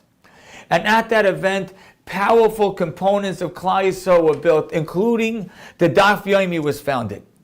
And Rav Meir Shapiro got up at the event and he spoke. And he spoke for a very long time. He's the founder of the Daf Yomi. But he spoke and he said, there's 2 approaches to life, the Noach way and the Avram Avinu way. He said, Noach's way is to take care of yourself. Avram Avinu's way is to stand up and understand that there are challenges for Cholei Yisroel, and I'm ready to stand up for somebody else. And he challenged the group there, the major gathering there that day, and he said, who here has Avram Avinu inside of us? Ladies and gentlemen, as you're watching this now, I wish that I could take you for a tour right out that door, through the offices and through the hallways of RCCS, because at every cubicle, there's another person sitting there who understands medicine in ways sometimes more than doctors, and I know that sounds crazy. And they literally take a patient and a patient family's hand and holds their hand and says, we understand your challenge and we're with you. Maybe you should take this. No, we're going to get another opinion. Maybe you should do it that way. We know a doctor in this hospital that maybe has an option of surgery. We're going to look into it, get back to you on what the right thing is to do. We're going to call this doctor and propose a different idea. And all of a sudden, the family feels and has this sensation that where someone cares about me and is literally holding my hand. It's so incredible. I just had this afternoon, I had a conversation with a number of experts here, and my head was spinning by how much knowledge they have.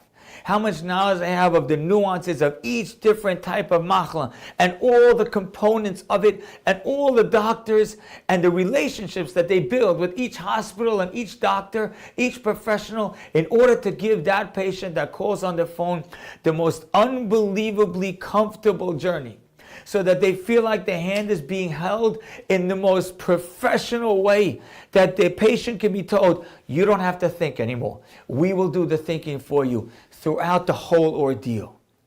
That sense that Cholei Yisroel has, that there's someone on the other end of the line that's thinking about us, there's nothing more powerful than that. Let me share with you a little story. There was once a boy who had the there was once a boy who went to a school, transferred to a new high school, and he developed new friends. And one day he started to realize he wasn't feeling so well. So he went to the doctor, and the doctor took a test, and he was diagnosed. And the kid was scared. He was a high school bacher, and what he was scared most about was losing his hair. And what he did, one day, sure enough, he picks his head out of the pillow, and there's a clump of hair in the pillow. The next day, he's brushing his hair, and a big piece of hair comes out. And he's so scared. And all of a sudden, he gets a text message to his phone. And his text message from one of his friends in the yeshiva that says, we are with you. And then in the message there's a picture of his friend with his hair shaven. He shaved his head to be able to relate to this friend who's about to lose his hair. And then all of a sudden he gets another text message. And it says again, we're with you. And it's another boy who shaved his head. And then he gets another message and another message. By the end of the night, 50 boys in the yeshiva shaved their head to show this boy, we're with you in your pain. Walk through the hallways of RCCS and realize how many people there are that care about Cholei Yisroel's pain around the country and around the world. That's why it's our responsibility tonight to participate, to donate. There are so many people already have, but there's so many more that need to be a part of this. You could call the phone number or just go to rccsauction.org and give something. Show that you have a piece of Avram Avinu inside of you. Show that you have that kind of leadership. Show that you have the ability to see a challenge in Cholei Yisroel and not just close the door of your house and say, it's a cozy night and call it a day. Hanukkah is coming. Let me enjoy my Hanukkah party. Instead, open up your door and open up your heart and open up your pockets and open up your hand and extend the hand and enable RCCS to be there and literally connect themselves with the rest of Cholei Yisroel's pain. Be able to assist the angels inside. Thank you. Usually you see me with a bottle of wine, but today we have the sourdough master. Okay, so how is it done? Basically just flour and water. Okay. It's going to be literally a few minutes of mixing. Come inside and see how beautiful this dough just was incorporated. A little bit of water. This is a mix of rice flour and wheat flour.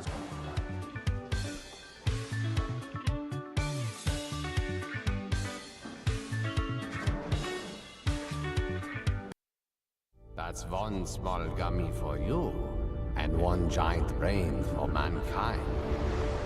O Gummies provides kids with essential omega-3 fatty acids for brain and vision support.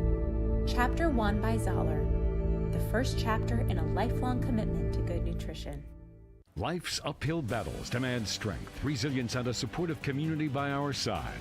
RCCS stands by those bravely stepping through the shadows of illness, and that's why Blue Shoe is a proud sponsor today, because every step counts in the fight against cancer.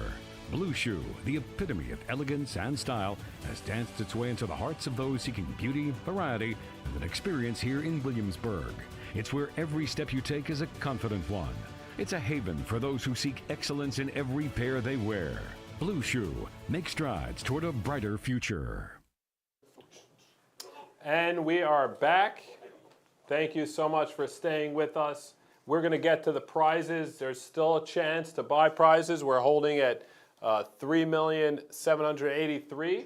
We have a very interesting next set of guests for you tonight while you're buying tickets. Don't let this distract you too much. Okay, go to rccsauction.org or call 877-332-2808. And just before we get to our special guest, I got some text messages from you on where to buy your favorite Hanukkah donuts. We have Hava Java, Chestnut, Rockland Kosher, Sesame, Royal, Linden Bakery, Meadery, Bagel Nosh, My Kitchen, Gumbo's, Bagel Nosh, duh, seriously, that kind of question? Okay, yeah. Best Donuts from Dunkin' Donuts, is that Cholei Yisroel?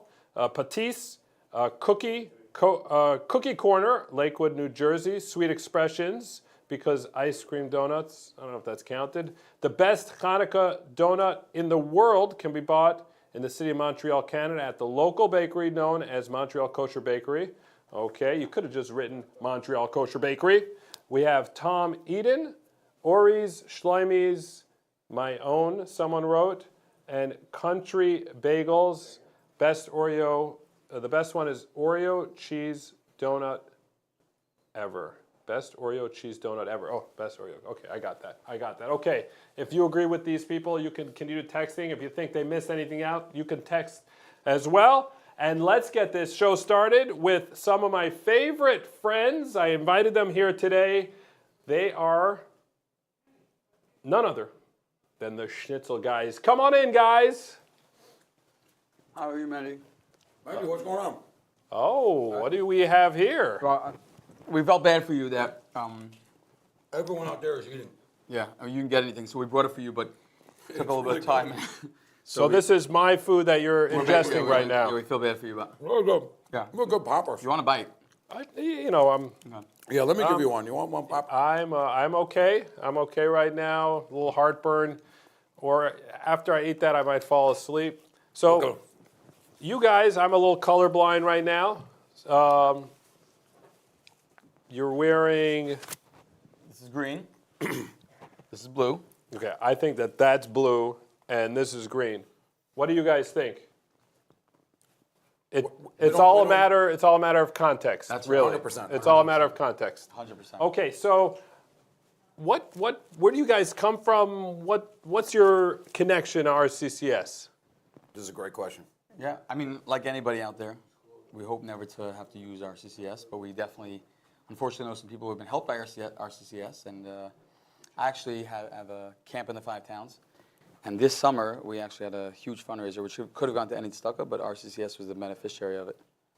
So we actually had everybody raising money for RCCS. It's actually a pretty cool game. You got to follow it, though. Okay. Basically, and I'm going to interrupt me and try to help me if I get it wrong. Yeah, for sure. It's a little complicated. Basically, every bunk in the camp gets a stucco to raise money for.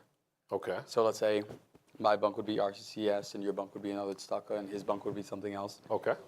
And every penny that I put in my bunk's box is a point for my. It's not a penny. It's worth a point. The penny represents something. Exactly. Because a penny's not worth anything these days. It's worth less than a point, probably. Yes. But we're going to pretend that it's worth a point. All right. So the penny is worth a point, and when you put the penny in my bunk, so I get a point. You get the next. Someone else in my bunk puts a penny in, he gets a point, etc. What happens is, and every bunk is doing that. Okay. Now I see that your bunk is getting a lot of pennies, and I'm getting nervous. So any silver coin, a nickel, a dime, a quarter, that I put into your bunk takes off that amount. So if I put a nickel in your bunk's box, you lose 5 points. A dime, you lose 10 points. A quarter, you lose 25 points. Not money, but you lose. And you keep dumping pennies in your bucket because you want to get more points. You might dump some silver coins in my bucket, so I lose points. Now the secret is, don't forget that all these coins, they're going to go to the tzedakah. That's right. So not only the taking points. Okay, so all together, the whole camp, it's like $20 we're talking. Serious money. Well, wait, a little bit. Hold on. Well, we thought that when we started, we'd be at like 20, maybe 50. Okay. And over the past couple of years, it gets bigger and bigger every year. And just to end, if whatever goes in my bunk is points, but whatever bunk wins with the most points, all the money that was collected goes to that From the entire camp. From the entire camp. Buckets, all the buckets. Exactly. Right. So it gets very heated. So this year RCCS won. This year we raised, I believe it was, I have to remember exactly, but it was over $5,000 for RCCS just in coins. In coins. That's right. Counting that is not fun. So not points, but just if you 5,000 add the coins together. That's right. $5,000. And if you go ever in the summer to the 5 towns where I live and where the camp is, and you go into any bank and ask them for coins, there are none. They won't have any. Because our kids clear out the banks. Literally, they walk into banks and ask for cases of pennies. And like you said, nobody wants pennies. So there's Bitcoin and mitzvah coin. Exactly. That's right. You got to see how labor it gets. It gets good. The kids get so involved. They get their parents involved, their siblings involved. Kids are coming in with coins and they're coming in with boxes. It's wow. It's pretty intense. And I know like RCCS is a little personal to you. Is that why that cause was well, that so wasn't my tzedakah this year. That was one of the bunks, and they were the winners. But RCCS in general, I actually had cancer when I was a kid, and RCCS wasn't as big and thank God, I guess, or it wasn't, I guess, as needed maybe, or it wasn't there yet. But that was a long time ago. But in general, I definitely have a definite connection to people who have been diagnosed with cancer and people who are in that. How old were you when? I was 11. You were 11. Wow. 11 diagnosed. Wow. But thank God, I'm here over 30 years later and still kicking. Baruch Hashem. Did it give you a new appreciation like that your peers didn't have, through going through teenhood and adulthood? Very good question. Yeah, one of the hardest things getting back into school, into yeshiva, when it was all over, was going back to my friends and them being nervous about what I would consider at that point silly things, because I had friends that were nifter, I had friends that had moved on, and they didn't totally understand where I was coming from. Wow. So it's like you were in Vietnam fighting, and then you come to class, and then they're like, "Oh, look at this my baseball cool cards, my whatever, my magic trick." Wow, that must have been a tough adjustment there. And so just to shift gears a little bit, what exactly, as a duo, what do you guys do together? Do that one. We haven't figured it out yet. We're doing it for about 28 years. Okay. We really like free food, if it's not obvious. You know what I mean? That's it. Yeah, that's everything. That's why we're really here tonight. That's it. We heard there was kugel and we came. Well, that's fair enough. So I'll tell you, you came here. You didn't know why you came here today. Okay, but we have your classmates from when you were a kid coming out here. I'm actually here, sitting here right now. Oh, you were a classmate? It was one of them, yeah. We know each other since 2nd grade. Are you serious? Yeah. Wow. And we've been in business doing entertainment since, 95, 96. Yeah. I'm not good at math. Wow. But anyway, Baruch Hashem, we have the zchus to go around to all different types of events, whether it's Cholei Yisroel's organizations, things like that, schools, yeshivas, camps, and also private parties, bar mitzvahs, simchas, weddings, and we're just trying to get people to smile. That's our goal. And if they don't smile, we just beat them up till they smile. That's it. You guys are fellow angels to RCCS. It's a huge thing to get Cholei Yisroel and people to smile, because that's where the holiness rests in happiness. We believe it. We believe it. So we do have a surprise. We have a mentalist, because I think you guys need it. Yeah, definitely okay. mental. Both mental. Yeah. Okay, I want to get in there. I want to get the true you.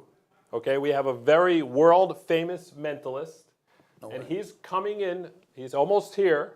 His name is Devante. I'm sure you've heard of him. And he will do his thing. Devontae's right here. coming here now. He's coming in right now. We're gonna get to there, watch? He's coming in. He's coming Is it in. okay if we eat right while here? we Woohoo! Devontae. Welcome. No, I don't know. Thank you. I feel like I'm on TV here. This is amazing. Oh, you are. Oh, this is serious. Yeah. This is right. Can you guys see me good? I have to hug you. I think they want See me. yourself over Yeah, there let's go. on the Big couch. group hug. So you guys do bar mitzvahs, I heard. So you guys, and it's funny, you mentioned Penn and Teller. I heard you outside. So this is fun. This will be fun. I'll grab some toys. We brought some toys for you guys. Well, the first toy we'll leave is a little bit simple because it's one that you'll recognize. Yes, maybe. The first thing most people learn, of course, is sleight of hand. Yes, you would maybe. I haven't done it in so long. See, look at this. Now, I gave up sleight of hand. Can you see why? I wasn't going to say anything. If I said to you right now, what cards am I holding, would you just, if you were to just take a while, I mean, I have enough, so here, you can actually look at them too. If you were to guess, what cards may be in my hand? Any cards I should guess? If you guess. A 5. A 5. We have a 5. This is true. This is true. What would you say next? 8. Why 8? Just because? Yeah. We do have an 8. This is interesting. A 5 and an 8. This guy must be a mentalist. Yes. I should do this professionally. Wait, do you do this professionally? Do you do any magic? Either one of you? We do a little. The one with the bird and the rabbit. The bird and the rabbit. I think I learned this one. We once did that once. I think I had once. I'm gonna try. I'm gonna make a prediction here. I'll let the camera see. Let me look at. Actually, I'll let you choose which one I should read. Which mind maybe I should read. So look at both of them.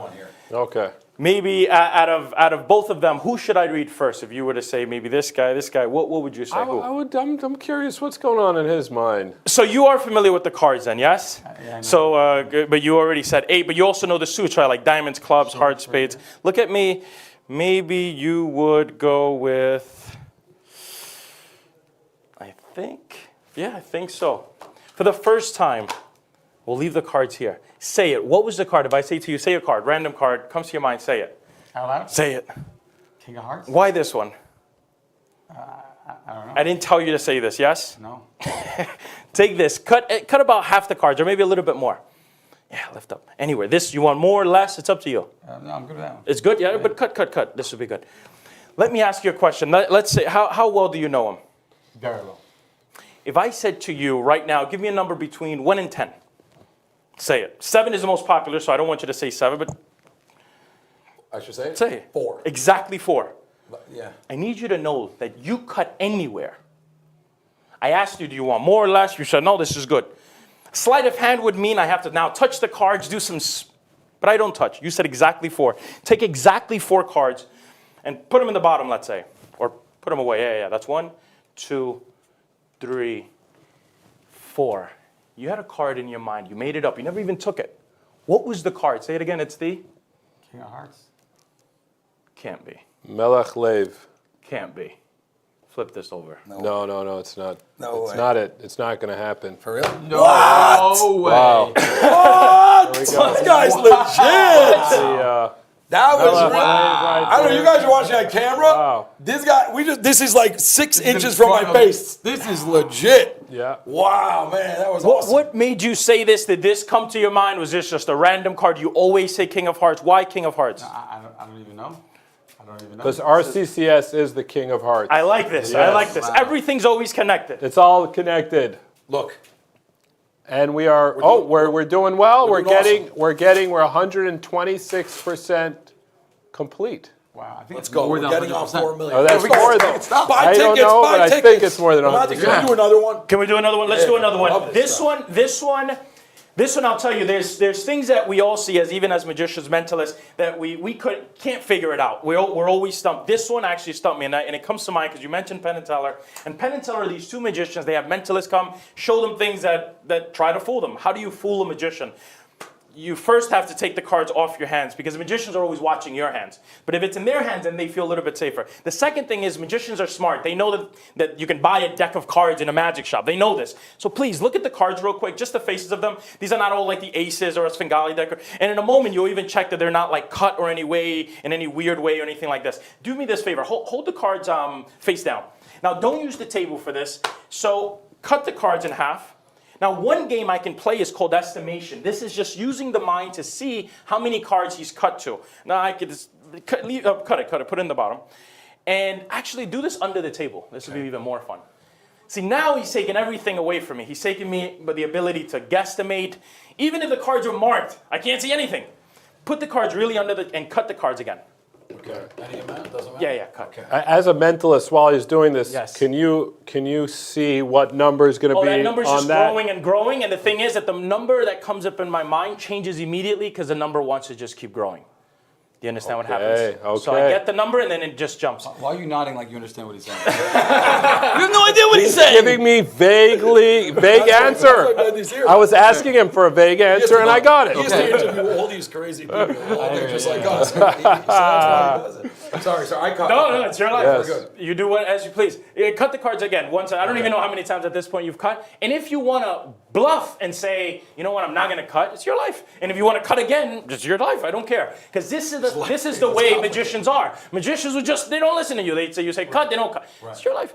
The point is, and the truth is that it really doesn't matter, right? If a magician gives you this much, it doesn't matter. So right now, you have the cards in your hand? Yeah. Take the top card right now and sit on it. Okay. Rest of the cards come out. And usually at this point, the card has to be, can you take the cards? You take the cards. Usually, and hold them in your hand like this. Usually the cards have to they have to get back and the card is replaced, and that's where the magician maybe can control, has something. But you haven't even seen the card yet. Nope. If I said to you, black or red, give me a color. Red. Why red? Oh, that's a good question. The truth is, it just comes out, but some things are intuition. There's a good book called Blink. Maybe in the blink of an eye, you make the decision. If he says red, then I think it's a red card. Okay. It's 50-50, why not? Yeah. But if I'm leading this way, maybe I'm already wrong. But I'll say diamonds. Why? Who knows? I'll say the 2 of diamonds. It's been under his leg. He shuffled cut the cards under the table. You grabbed any card, take a look. He said red, I say 2 of diamonds. No way, there's a 2 of diamonds. There's no way. You think it's 2 of diamonds? We can look. You look first and then show us. Show us. 1 second. That is not normal. That is crazy. Wow. You deserve a kugel for that. Wow. You eat the That's awesome. Wow. That's awesome. Not normal. Yo, this guy is amazing. That is crazy. By the way, it's a legit deck. I checked. Yes, it is. It is. Everything we use is legit. Now, you've let them have all the fun. I mean, you're not going to get away from me. No. You got to try something with me. Okay. And here, I want to write something down. Actually, here we go. If I were to write something down, let's say let me see, what can I pick up from you? This is a good question. Let's say do you have your phone on you actually? Yeah. Take your phone out. I can learn a lot about a person just by the phone they use. Is this iPhone, No. Android? Beferish nicht. Oh, okay, so then it's a good one, yeah. Yes. So no internet, nothing. It's Android. Okay. Yeah. And go to, can I Google something? Can I Google like an image of something, of someone? Yeah, sure. Let's say if I Google, I want to do reverse mentalism. Okay. I'm gonna Google a famous, what should we do? A famous singer. We'll do a famous singer here. And we'll see, I don't know. Okay. Now we are gonna be in it has to be a famous Jewish singer. Famous Jewish, that's yeah. right. If I'm thinking of a famous, well, actually, maybe it'll be a little bit more difficult for me to think of the Jewish. Look at me. Usually it works this way, but we'll reverse it. You think of because you know more Jewish. You think of a Jewish singer, but one that you don't think is just the most famous that everybody says, come on, he gave him an easy. You try something difficult. Okay, 1 second. So I got to think. Okay. Okay. But here, all right, I got it. Search the name. Search this name, but don't let us see. All right. There's no way you're gonna get this. I don't want to see it. There's no way you're gonna get this. Search and get an image of this person. Okay. And I'm gonna write what I think. Now lock it. Oh, okay. Don't. No. Did you see it? No, I didn't see it. Okay, good. Somebody doesn't look. Oh, then don't lock look. the phone. Lock it. All right, it's locked. Put it away. Now Okay. I can do 2 things. I can also search an image of it, and I can show you the actual image, or we can write the name. It's up to you. It's okay. I don't know if you want me to show the person, or I can. Whatever you prefer. It's okay. I can write also. You could write. Okay. Look at me. Okay. The way that I work with this is just almost as if you're pronouncing the first and last name, if you know it.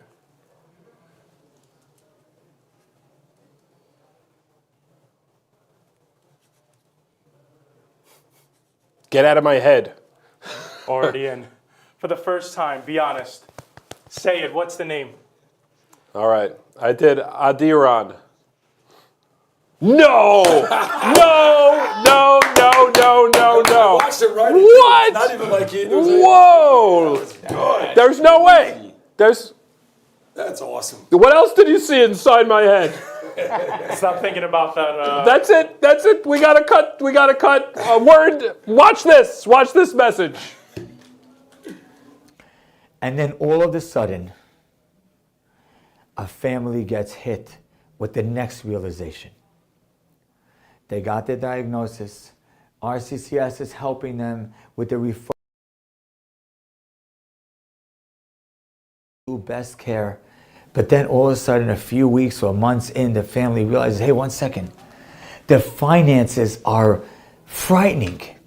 Most of our people are living tight, or a lot of people are living very tight. Paycheck to paycheck. And they have just enough to pay for their food, their clothing, their mortgage, their tuition, their car, their phone, their bills. And that's basically it. And now all of a sudden a family gets hit and gets rocked with this very, very frightening news that now they have to deal with the disease in their family. Sometimes it means the father has to work less. Sometimes it means he has to work a lot less. Sometimes it means the mother has to quit her job. And now all of a sudden, at the same time, the bills start to pile up. There's co-pays, there's special medications. What do you do? What does the insurance cover? What does it not cover? Are there grants? Are there not grants? Are there grants for out-of-pocket? Are there grants for insurance? What if someone doesn't have insurance? That's the second component of RCCS. They hold your hand through the financials. As one person inside told me, he said, no one with a challenge like this should ever pay one bill without first calling RCCS. The connections, the skills, and the understanding that they have of the financial backing and support and infrastructure that is required to make sure that a family can afford the best care, there's no one in the world like RCCS. And it's when the family feels, just picture that family, when the father or the husband is sitting at a table one night, and maybe his wife is in the hospital because she's not well, and he goes through his bills, and he looks at his gas bill, his electric bill, and his car bill, and his mortgage, and then all of a sudden a bill comes from the hospital, and it's some kind of crazy number. And then a bill comes from the insurance company, and it's a huge number. And he puts his head down, and he says, what am I going to do now? Hashem always has hope. And for many families, that hope is RCCS. I want to tell you something to a family who's ever going through this. I want to share with you a little thought. Last year, in this week's Parsha, I saw something powerful. I think it's from the Shlach Kodesh that he writes, that Yosef HaTzadik was in jail for a number of years, many years. And as he's languishing in jail, he talks to the Saramashkim, he interprets his dreams. The Saramashkim comes out of jail, but doesn't do anything for Yosef HaTzadik. And there's one night that says, I think the Shlach Kodesh says, there's one night that Yosef HaTzadik says, I want to give up. I had a dream. I was going to be a king. I was going to serve my brothers, serve my family, but I'm in jail here forever, falsely accused, and it feels like it's forever. And then on that night, Yosef HaTzadik mustered up his strength. And he said, I cannot give up. Hashem is here and always will be holding my hand. Zok the Shlach Kodesh, the next day, Paro sent an officer down to the jail and said, Yosef, it's time to come interpret the king's dream. And within minutes, he was the second most powerful person in the world. What made this story so powerful for me is 2 days later, I was at an event that we ran, that we had Rabbi Rubashkin speak for a bunch of modern boys. And at this speech, he said he was sentenced, I think it was to 27 years in jail. He says, I was in jail for 8.5 years and we had our final appeal and it was rejected. He says, I remember that night, I got the rejection letter. I said, that's it. There's no more appeals. There's no more hope. He says, and then I mustered up my strength. I said, one second. I have so much bitachon in Hashem. I have so much trust in Hashem. I've worked on it for the last 8.5 years. Now's not the time to give up. He says, and I strengthened my trust and I strengthened my belief. He says, the next day, a jail guard came to the cell, opened up the cell, and said, Mr. Rabashkin, go to the front desk. He goes to the front desk. He says, what happened? They said, President Trump just pardoned you. You're free. Sometimes at the moment of the greatest despair is when Hashem wants us to pick up and put in our greatest strength and be able to lift ourselves up and say, there's always hope. And for so many families that are struggling, or not even struggling till now, but now all of a sudden are rocked with the financial challenge that is dealing with a disease, RCCS is Hashem's messenger for that hope. It's why it's so important for us to support tonight. Give what you can. Give $100. Give $1,000. But if you can give 10,000, give 10,000. Give what you can.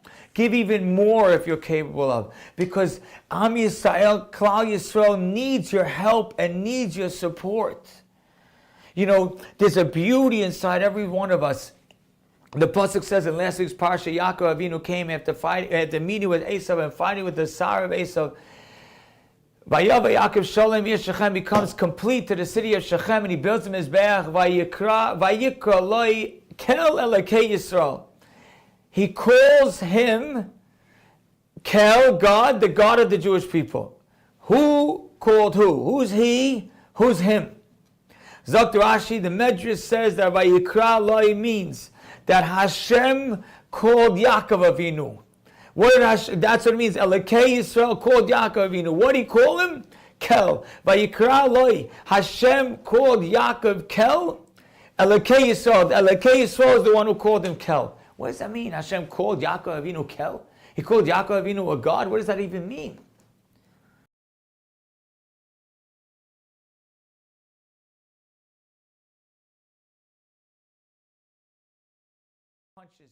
From your father wanting to give your brother the bracha and not you. From you having to run away from your parents' house as a fugitive with a brother who wants to kill you for 20 years. For you finally reaching your father-in-law's house and having to work 7 years just to be able to get your wife. And on the night that you get your wife, it's the wrong one. And then you have to work another 7 years. And then Lavan tries to fool you in business 1,000 times. And then you're confronted with your brother with 400 men, and then you have to literally do something I don't know if a human ever did, fight with a malach. But you came sholem. You came strong, and you came resolute, and you came greater than you ever were. Vayikra Lo Kel. Hashem calls him. There's a godliness inside of you. So many people in Klal Yisrael have a chance tonight to display that godliness. A chance to display that there's a little bit of Kel inside of you. Because I can tell you this, every person that works in RCCS, from Monroe to Muncie, to Williamsburg, to Lakewood, to Eretz Yisrael, and everywhere in the world, there's a part of the Eibishter inside of them. There's a part of Hashem that literally resides inside of them because they take families that the lives are completely a mess from a financial standpoint and completely convoluted from a financial standpoint. And they say, let's sit you down and take care of the whole problem. So please, take the opportunity tonight and make the phone call. Call the phone number of 1-877-332-2808. Make a phone call and show that there's a little bit of the Eibishter inside of you.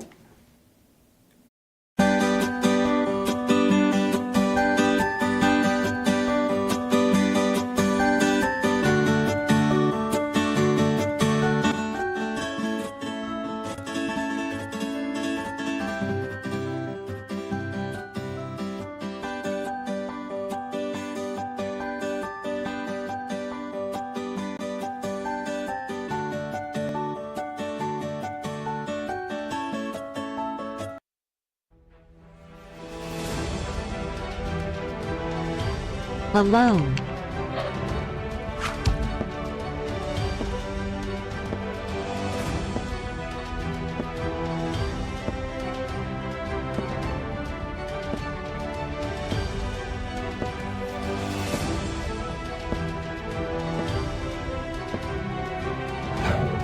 Together.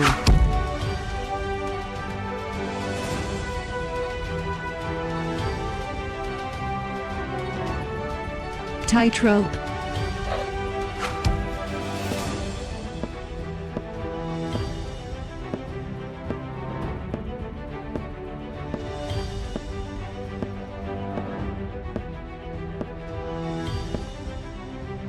Ram.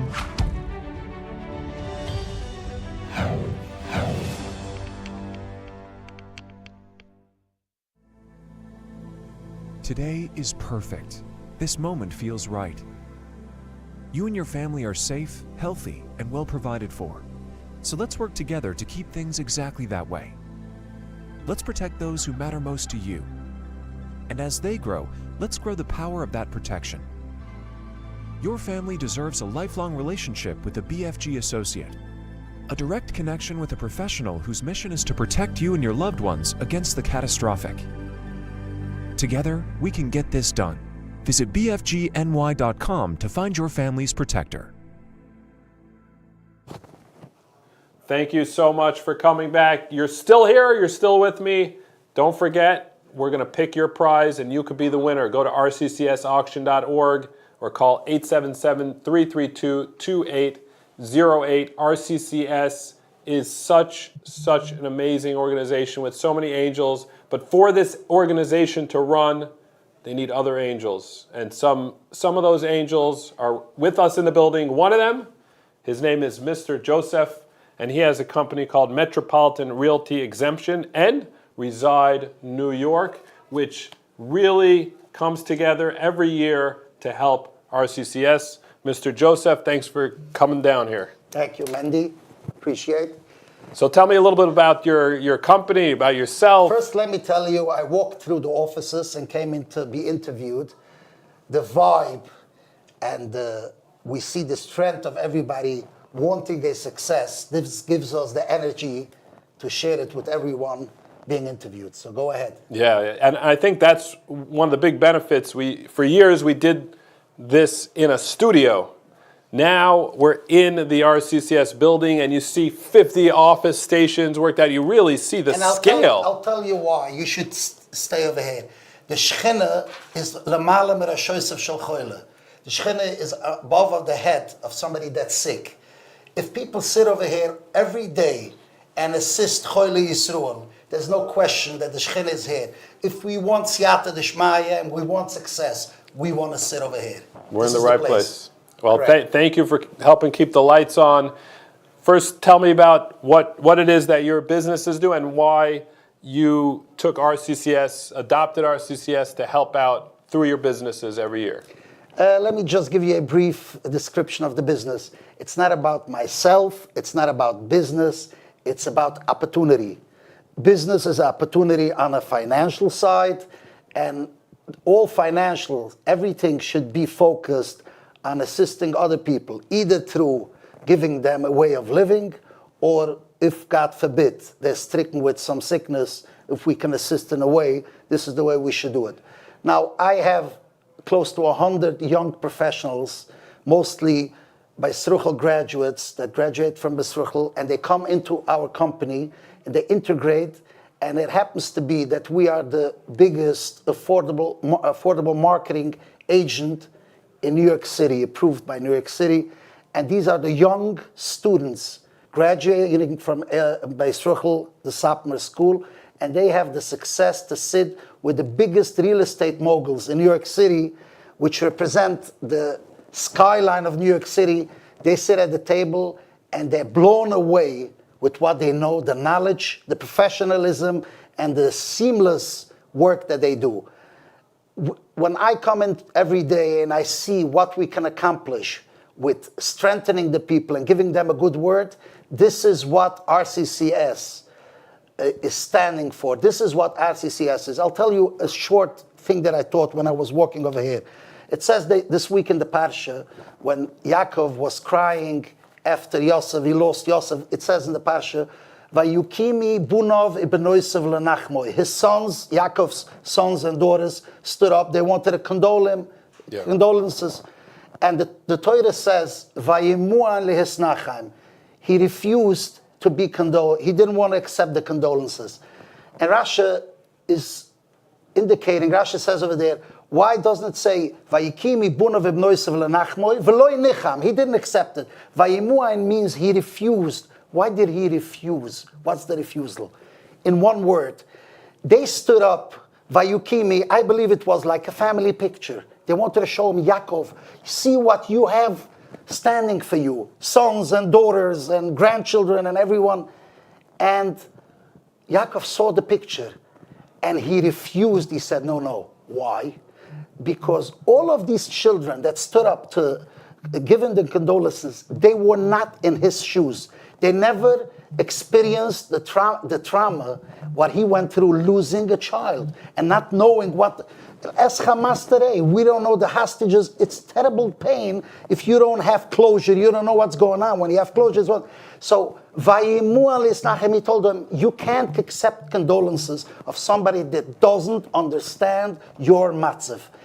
RCCS is the foundation of RCCS is to understand the person that's stricken from one second to another with the sickness, and they keep and hold your hand. I personally was involved in quite a few cases. Basically, it's like they take over the patient from A to Z.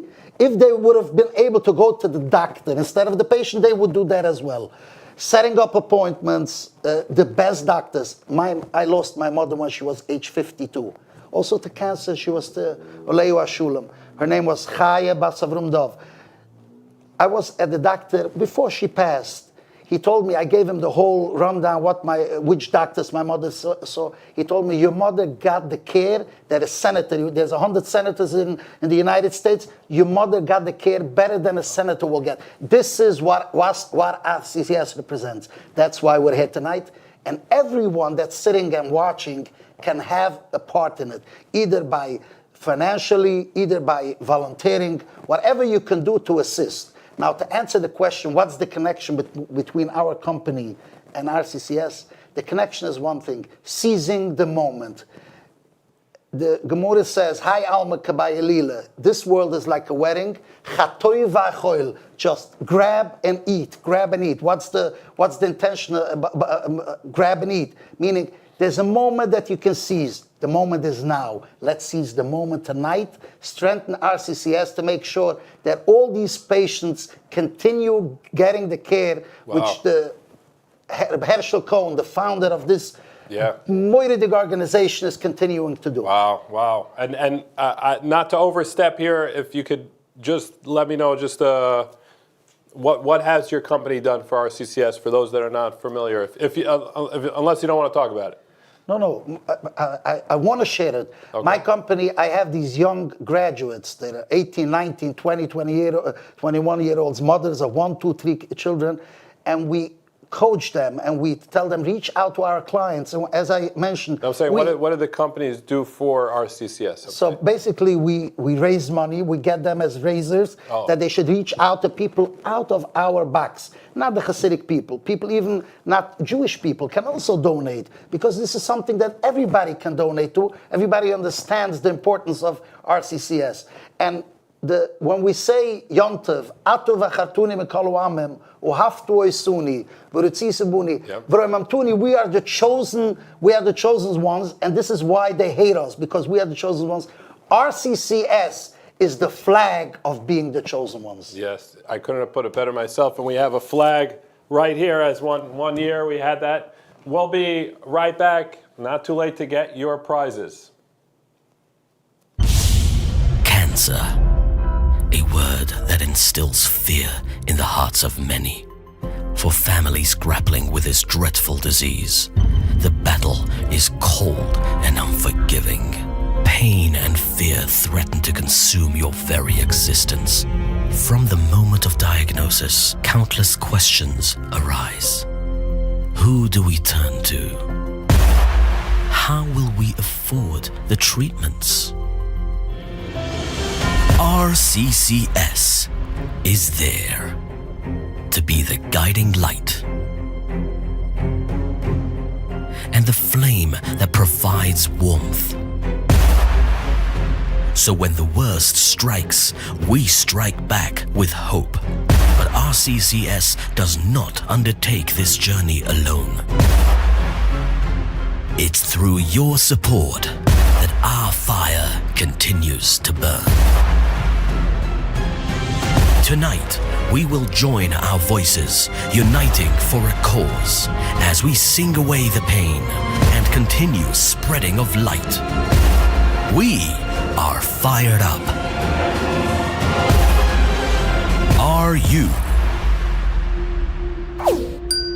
Let's light up the night! Welcome to the RCCS Auction 2023. Join us as we light the fire of hope for Cholei Yisroel with our hosts, Rabbi Aaron Steyer and Mendy Pellin, featuring words of inspiration with Rabbi Joey Haber, heartfelt music with Dovi Meisels, explosive mind reader Devante.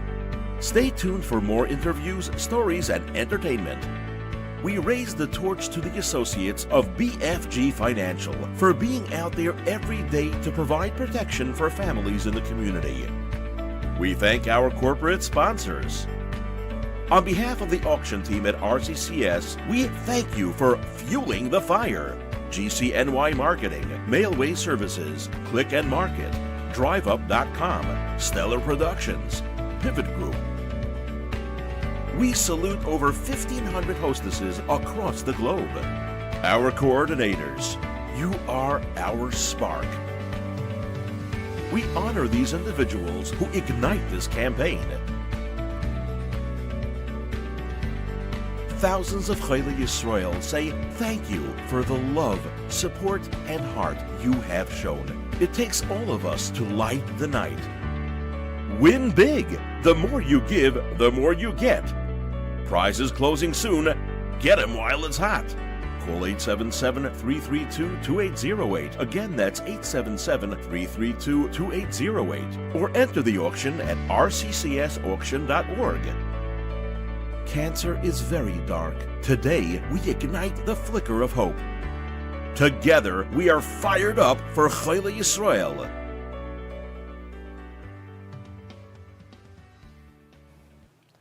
Welcome back. We are so fired up tonight. There are so many things that are developing behind the stage. There are so many things that are coming up soon. So stay with us. Get your tickets. We're soon going to pick out these amazing prizes. These prizes are embedded with experiences. And we're here with my co-host, Aaron Steyer. Yes. Thank you so much for always being here for so many years. How are we doing this year? You're here for a lot of years too. You've Yes. been here for a pretty long time. Yeah. You know, I predate you, I think. You do predate me. Yeah. You know, you asked me how the auction's doing so far. I'll tell you, you know, in the fundraising world, everybody's, you know, the economy is rough and, you know, how are things going to go? And you meet different fundraisers, you ask how it's going. The auction is doing phenomenally well, Baruch Hashem. And yes, I think people are hurting out there, but people understand the importance of the work of RCCS, and they've been showing it because Baruch Hashem, the donations are non-stop coming in, and people have been supporting the auction tremendously. So Ashrechem Yisrael, that even in the tough times, they're there for RCCS. So there's something that really sticks out, and that is, you know, when you're going through this booklet, Fired Up, and you see all these amazing prizes and packages and stuff like that. You see there's 1,000 this year, 1,000 hostesses, women of wonder. Tell me a little bit about that, because that, I mean, 1,000 seems like, okay, 1,000, but if you think about 1,000 different campaigns set up. So what's incredible about this campaign is that the bread and butter of it, the very foundation, is over 1,000 women who host parties in their homes, who take auction pages and reach out to their friends and push people to donate. The incredible Mesiras Nefesh that these people have, that these women have, the amount of work that they put in, my wife and my children who are watching, just to see what my wife did, all the cooking and the baking and the creativity and the labels and a beautiful, beautiful, stunning party. She really outdid herself. And there's 1,000 women who are outdoing themselves, who are really putting in the time, the effort, bugging their friends, texting people to make a donation on their page. And that's the bread and butter of this, is the Nashim Tzidkanias, the Neshei Chayil of Cholei Yisroel, who are the army that really is out there and pushing this campaign. And we're holding now by 3.848, and the vast majority of that is being brought in by wonderful, wonderful women of wonder who are making it all happen. So thank you to all of them and all of you out there who are watching or listening for the work you put in. Not too late to get prizes. We have there's some really good prizes here. You could go to Meron on. Is that your Havara thing? Yes. You have wealth and wisdom. Not only could you get $10,000, but you also get two things I could use. You also more get Naftali Horowitz and wisdom. Wealth and wisdom. What Naftali Horowitz tells you what to do with the money. He's fantastic. He's a money manager from Morgan Stanley, and he really helps you. I've heard him speak. He's phenomenal. Yeah, he really is. I heard a podcast from him. So all these prizes also have like an interesting layer to it this year, and you can get it. Mrs. Cohn. Where could they go to get their last licks? Well, that's the beauty of it, is they don't have to go anywhere. Okay. They can just sit in their houses and either call 877-332-2808. That's 877-332-2808. Or rccsauction.org, rccsauction.org. You can make the donation from the comfort of your couch, the comfort of your bed, the comfort of your kitchen. But someone somewhere in a hospital somewhere is going to feel that. Those clicks that you do, those dials you do, someone's going to directly feel that. So. Yeah. So you call the number. 877-332-2808. And we're going to call you to let you know that you're a winner. And I just have to remind you that this evening is brought to you by BFG Associates. Sure. They are heroes, real heroes, going around our community and helping us out so much. Absolutely. And we're going to have some amazing guests that are coming up. Yeah, phenomenal. We're going to have Davi Meisels. We're going to be back with Devante, the mentalist. We'll be hearing more from Rabbi Joey Haber, and a lot of great interviews. We're looking forward to Mendy. So, yeah. Baruch Hashem. Okay, but first, let's get a word from our sponsor.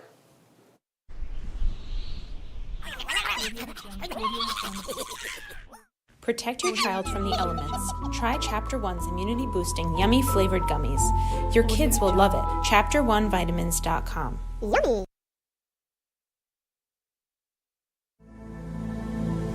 Today is perfect. This moment feels right. You and your family are safe, healthy, and well provided for. So let's work together to keep things exactly that way. Let's protect those who matter most to you. And as they grow, let's grow the power of that protection.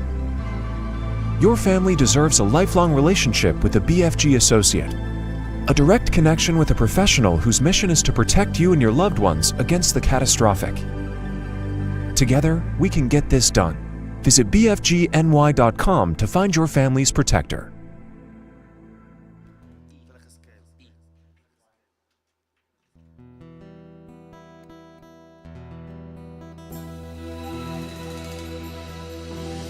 Let's sing a prayer. Cholei Yisroel. Let's have them in mind whenever we pray, whenever we sing. Urich roifa Cholei Yisroel. May they have a speedy recovery. Ganz Cholei Yisroel soon. Refuaini Asher. Oy v'nava v'ayru v'fay. Oy shi'ayni v'nivu sh'ava v'ayu. Refuaini Asher.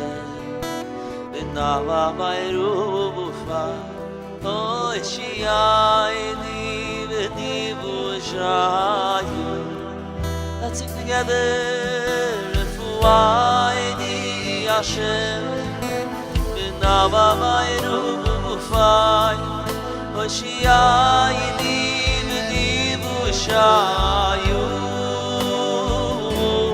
Refuayini Hashem V'nava v'irufai Oshiyayini v'nivushayu. Just one more time. Refuayini Hashem V'nava v'irufai Oshiyayini v'nivushayu.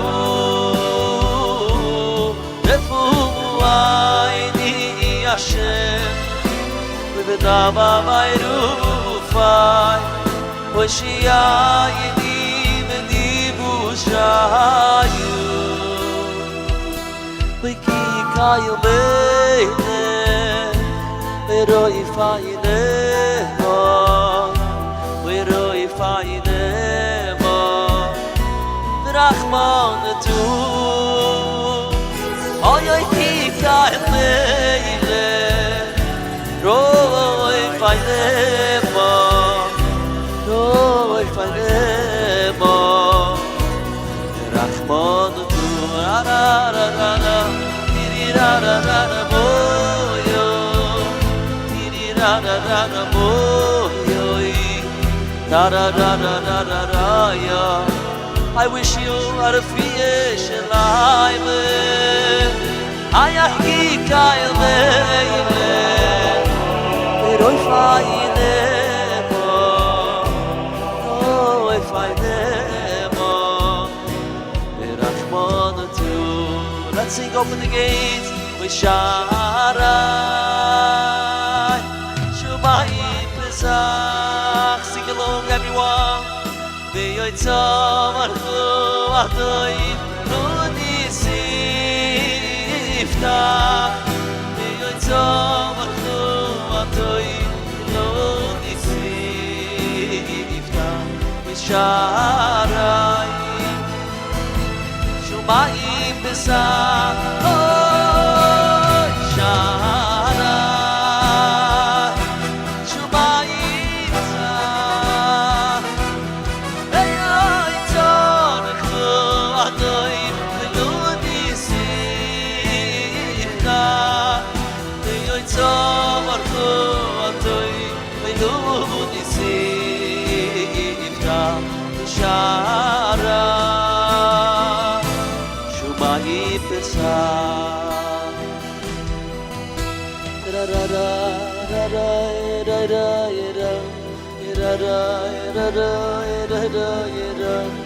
Yo, yo, yo, yo, yo, yo. Hey,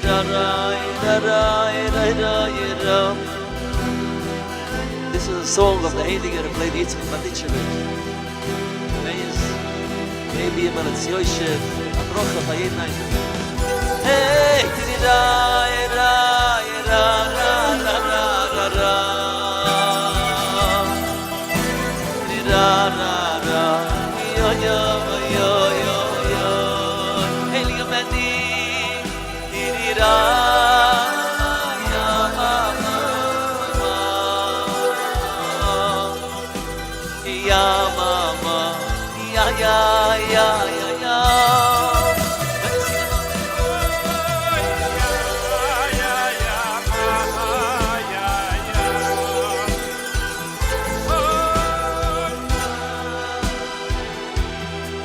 Get your ticket. Not too late to get your ticket. I'm going back to my room.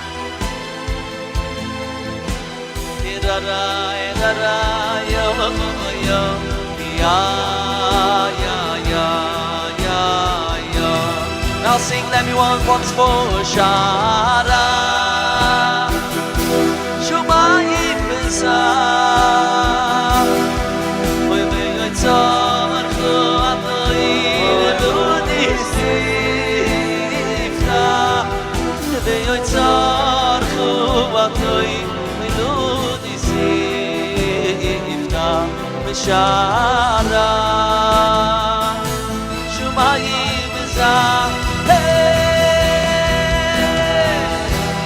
Shavarai Shumai Pesach. V'yotzam archu atoim Nifta.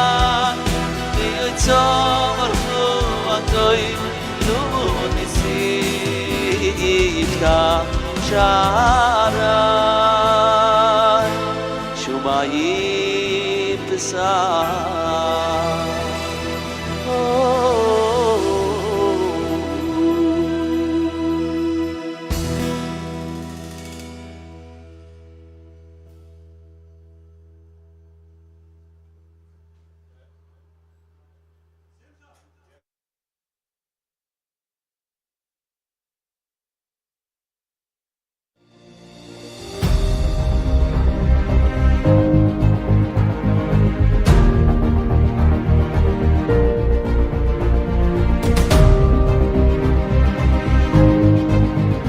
Tov and Renegade Furniture salute RCCS.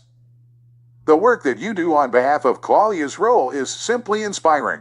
We consider it our mission to partner with companies that we work with from all backgrounds and help RCCS make a difference. Together we have raised over $80,000 towards cancer care. We are blessed to be your partner.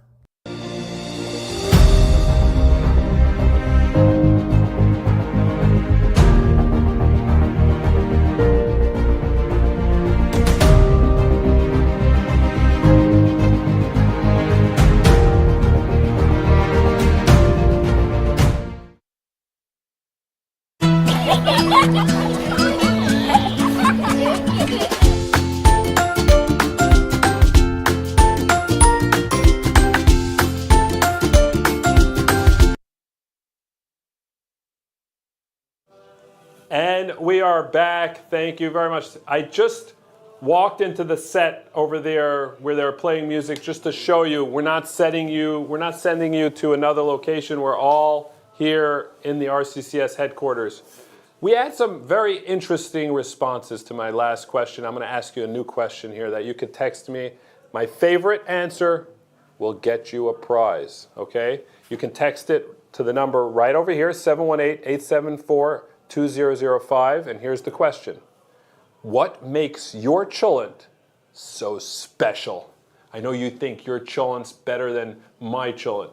Why? Tell me why. What do you put in it? What's going on in your cholent that makes it so special? Text your answers to 718-874-2005, and I will read them shortly. But first, I have some very special guests with me here right now. I'm joined by two amazing people, Rabbi Aaron Steyer and Rabbi Yisroel Meir Merkin. First, we'll start with Rabbi Steyer, who is the National Director of Development here, leading much of the fundraising at RCCS, which is doing an amazing job. And Rabbi Merkin is the head of some of RCCS' most successful fundraising projects. Let's start with you, Rabbi Steyer. Tell us exactly, or generally, what you do for RCCS.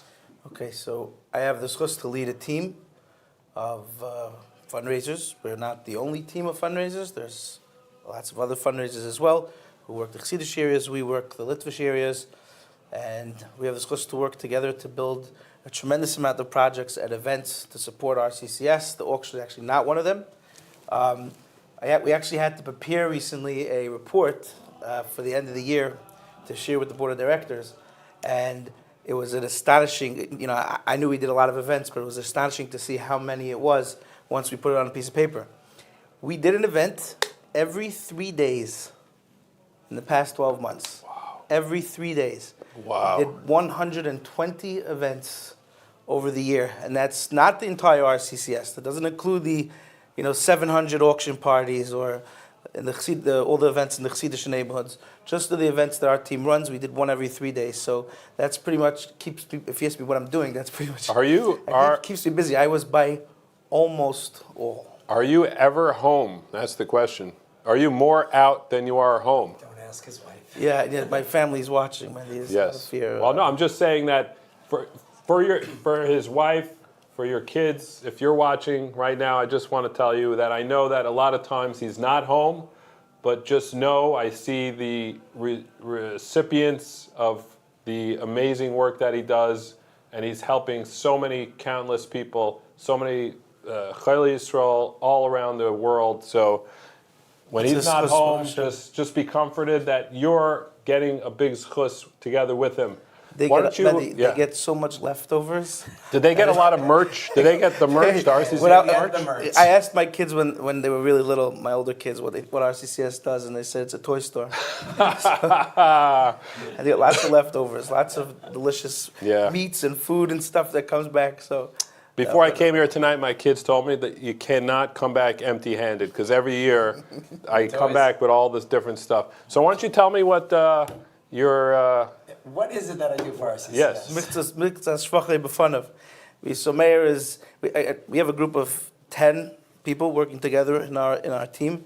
So Meir is a tremendous leader in the team, raising an incredible amount of money. He's responsible for a large amount of those 120 events. And not to belittle all the other ones, but I think one of the shining and biggest example, and I think some people are going to fall for their cheers when they hear this, is ice hockey tournaments. So Meir started one ice hockey tournament in 2018, and today we have 3 ice hockey tournaments. One of them is in less than. Good question. One of them is a week from this Sunday in Florida, and Chicago's coming up, and then we have the big New York one. So Meir's a tremendous leader, and really, maybe not a lot of people watching know who he is, but he was responsible for a huge part of the RCCS budget. Maybe I could ask you. We were talking about hockey. What is he hawking about, this hockey business? What is he hawking about? Yeah. So that's a good name for a hockey team, by the way. Yes, the Hawkers? We have a chat. Oh, you have that already? Our chat, our internal chat, it's called Hockey Hawking. Yeah, Hockey Hawking.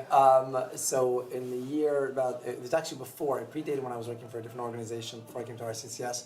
A very close friend of mine, his name is Gabriel Jacobson. He came to me with an idea. I've been running other crowdfunding concepts for different organizations.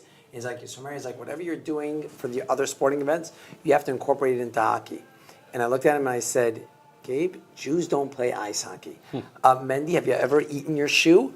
I had to eat 2 because the amount of Jews that we have currently, we're talking about this year, we will probably exceed 700 guys playing in our ice hockey tournament. Wow. How much did we raise last year? So last year combined, I think we raised, do the numbers, Rabbi Star, but I think we raised almost $4.8 million. $8 million. Just through the hockey? Through the hockey alone. And that's from 2 guys that know nothing. Literally squat. Yes, I think the greatest secret about the RCCS Hockey Classics is that those running it, or myself and Rabbi Steyer, we can't ice skate. And now, yes, but we're going to back it up for a second, because as we know, no event could happen without an amazing team, and we really are blessed. Wow. Aaron start to talk about the great team, but the hockey team especially.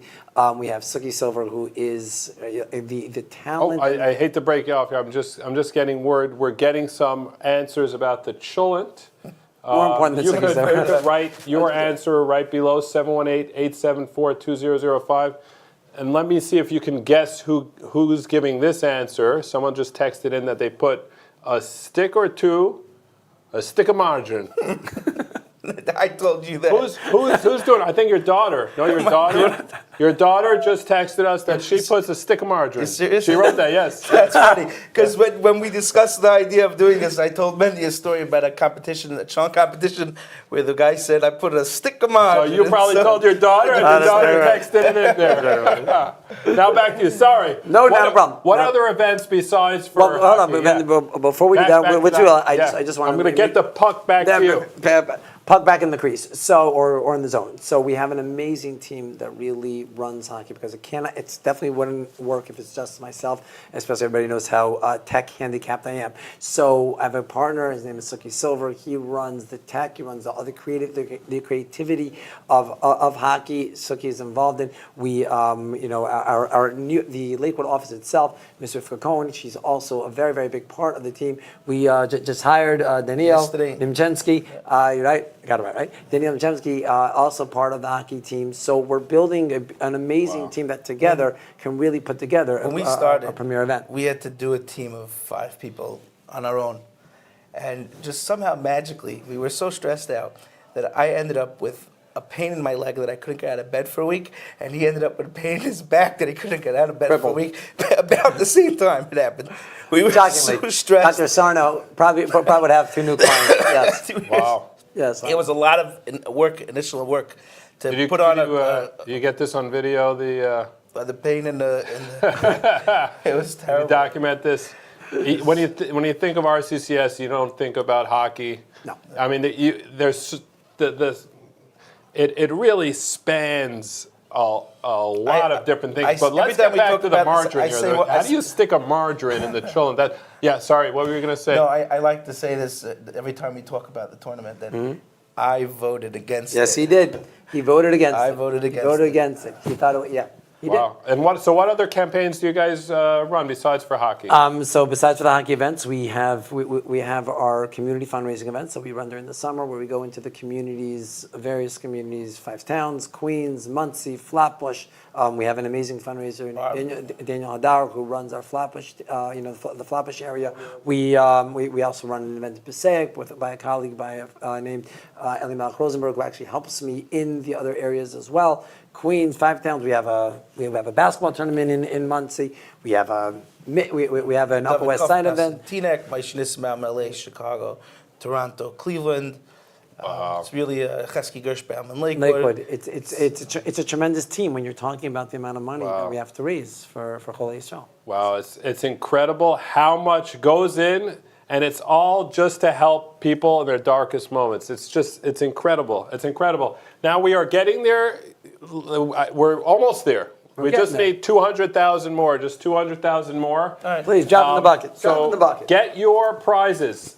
877-332-2808, 877-332-2808, rccsauction.org. Stick a margin. Stick a margin. Now, earlier today, I went around the studio while they were setting up. I asked the camera guy to follow me around. I just wanted to see RCCS in action, and we actually did. I did disturb a meeting. I heard there was a meeting going on here, and I went to disturb it. You were there. If I tried to, you helped point me in the right direction. Take a look.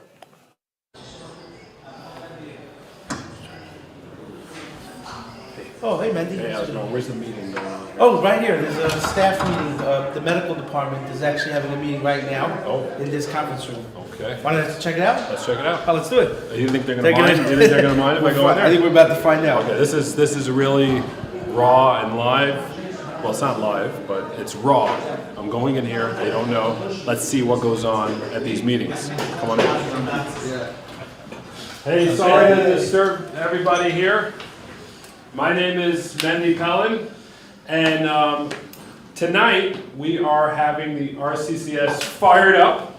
Yeah. We're all. Are you guys all fired up? Yeah. Okay. I can't hear you. Okay, never mind. Okay, so I decided while we're preparing, I'm just walking around the building. I heard there's a meeting going on, so I just wanted to check it out, see the operations, what goes on during the day here at RCCS. So I just want to get a feel. Let's see, I haven't seen you last year. Yeah, I'm new. You're new here? Yeah. What's your name? Ilan Hevel. Okay, and what do you do here? I'm a medical care coordinator, specifically in the Department of Hematology, together with Mr. Isakovich here. And what does that mean in English? It means that we take care of patients that have been diagnosed with different blood cancers mainly. And so give me an example. First of all, what's the purpose of this meeting right here? We were just reviewing what we do and what can be improved and coming up with ideas. And yeah, I guess that was the main purpose. I see. All right. And let's see over here. I recognize most people here. You remember me from last year? Yeah, I was watching you live when you were interviewing Zisha. So, without giving away names or any identifiable information, I just want to get an idea of, like, inside the guts of RCCS, what are some things that you're working on this week, today, at the meeting? Give me an example. The staff that you see in this room are part of a medical directory staff that we have. Those are the core value that we have that connect with our patients. When patients they get an unfortunate diagnosis, or even if they have something that they suspect of a diagnosis, they will reach out to our team, and they will be reaching out to them, and they will be assisting them every step of the way. So what's something, like, what's a case that we have this week? or something that stands out? I will send that. I'll give that information over. Zisha's going to have that. Zisha, what do we we got? got to be very sensitive with that. There's some Yeah. people watching, and we don't want to. So let's talk about a case that's happening right now. No? Any ideas? Someone is on the way en route to a doctor, to a surgeon for a consultation for a biopsy that they need, third biopsy that she's going to have. Yeah. A third biopsy? I mean, she had a FNA biopsy, then a core biopsy. She was diagnosed with Hodgkin's lymphoma. She needs to have a excisional biopsy to take out her lymph node. She's going to meet her surgeon today and schedule another biopsy. Then she's going to start planning treatment for Hodgkin's lymphoma. Yeah, but what I can add to that is that Mr. Isaacovich already set them up with the chief of the lymphoma oncology department in Weill Cornell. He's following the case already without the complete diagnosis. As soon as the diagnosis kicks in, everything is already set to go. Wow. Wow, it's really incredible how many different angles there are when it comes So to the doctor someone that yesterday, coming in. I sent the email, the case to a doctor. We know she has Hodgkin's lymphoma, but she needs another biopsy. And the doctor told me have her biopsy. I want certain imaging. She's limited what imaging she can have. She's scheduled. She's seeing the surgeon today. Tomorrow she's having that MRI that she needs, and eventually she's going to start treatment. We discussed it today. What ages we have here? Yeah.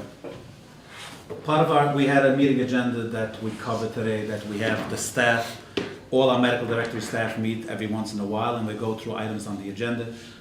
One of the items that came up today is part of our data that we get from our system is that out of this office we serve patients out of 8 different countries. We serve patients out of 27 states out of the United States of America. We have unfortunately patients in every age range from 0 till 91. We have a patient, meaning the patient's age currently is. We have a 0-year-old patient, actually a patient that is not a year old, that has unfortunately been diagnosed with the cancer, all the way up to the age of 91. We also had a patient lately that was a 100-year-old patient that came to us for services. Wow. So those are some of the stats that we see that we're David, caring I'm for. 93-year-old. So part of the conversation was actually, you're talking about all ages and stages in life. It affects parents, it affects children, depending on where the patient is in their stage of life. And there can be, if it's a young mother who was diagnosed of 27 years old and she has 3 little children at home, we were talking about how we can better support those families when they're going through family crisis. So we're not just thinking about all the complex medical questions. I can tell you that Mr. Oberlander here, for example, was busy over the past week with an 11-year-old boy where they really had to hammer through very complex decision-making between surgeries, different types of radiation. A patient was unfortunately diagnosed and was immediately very compromised physically and is intubated right now. But so it's not just delving in so deep into the complex decision-making of the medical treatments, but we're also thinking about the family, the support. What else do we need to do to support them? And that's how this whole conversation came up about ages of patients, because we see that there's different groups who need different services, and that's what we're always brainstorming. So with different groups, maybe you could quickly just tell me what everyone's department is over here.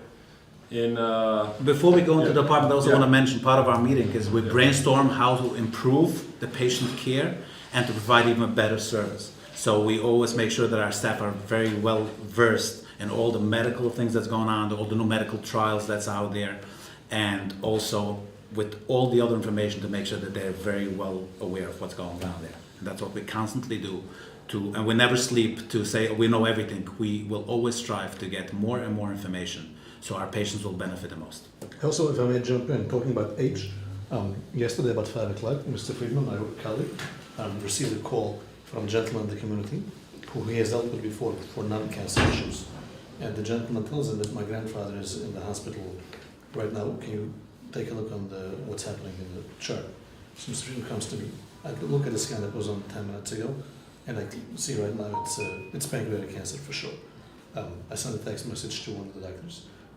in that hospital. I think this patient needs a ERCP-US, needs a stent. The tumor is pressing on his bile ducts, and that makes him be filled with bilirubin turns yellow. People turn yellow.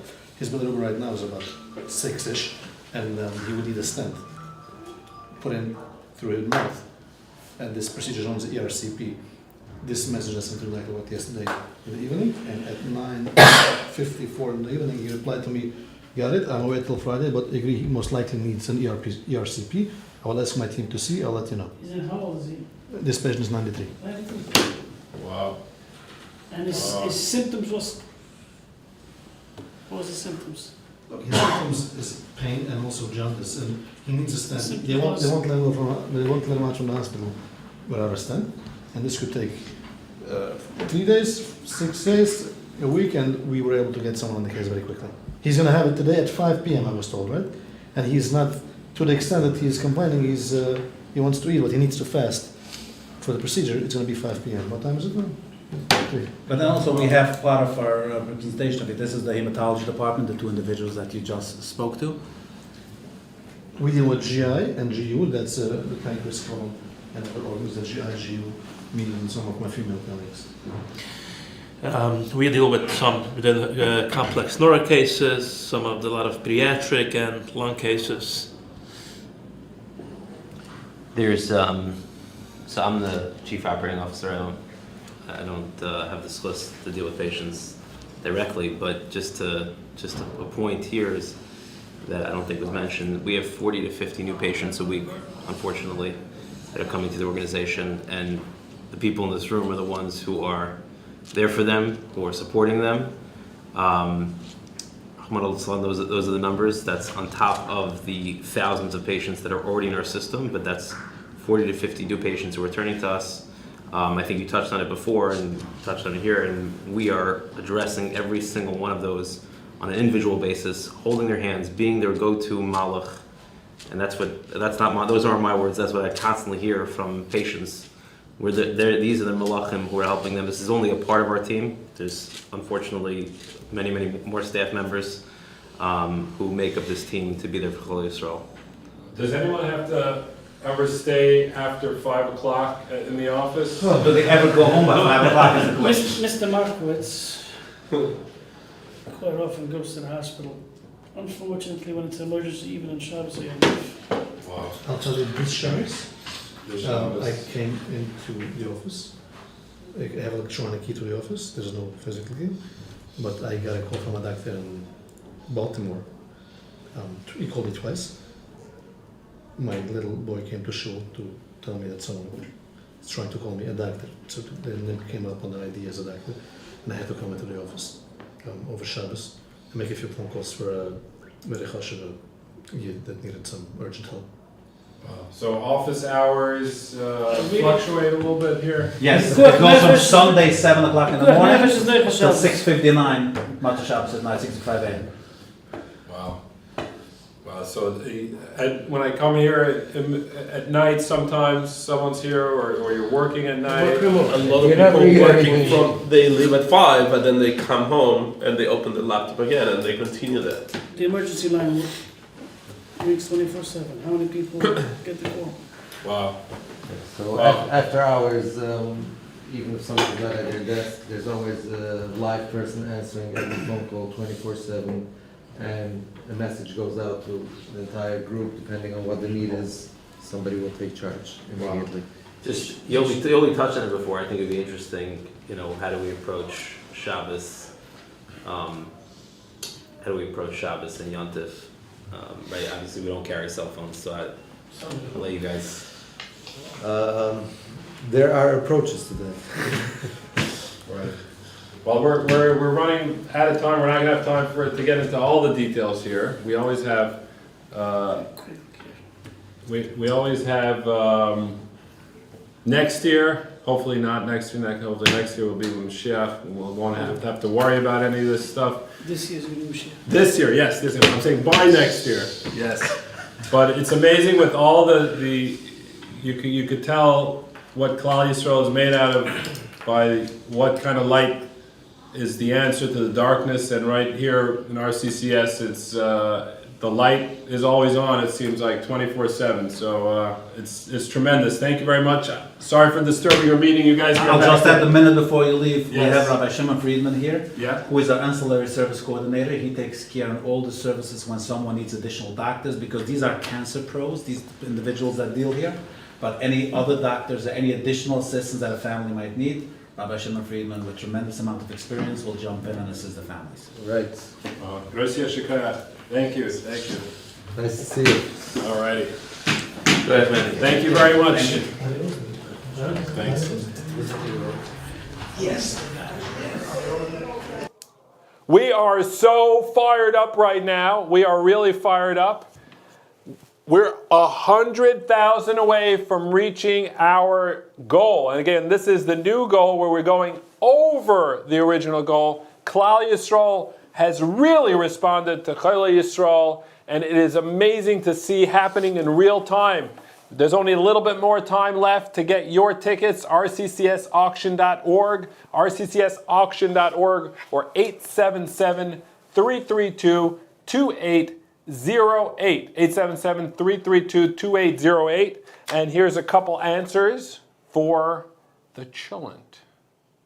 The chulent, some special people think that they have a better chulent than I do. Because one person believes their chulent special because they put in cheek meat. Another one puts in Coca-Cola, onion soup mix, ketchup, spices and a lot of tahina or tefillos. My heart and prayers make my chulent the best. My chulent is special to my family since their mother makes it with hearts. Another person puts in wine, a little bit of prayer, and to say Lekuvit Shabbos Kodesh. You put in a little bit of heart, not too much, or else it will become fleshik.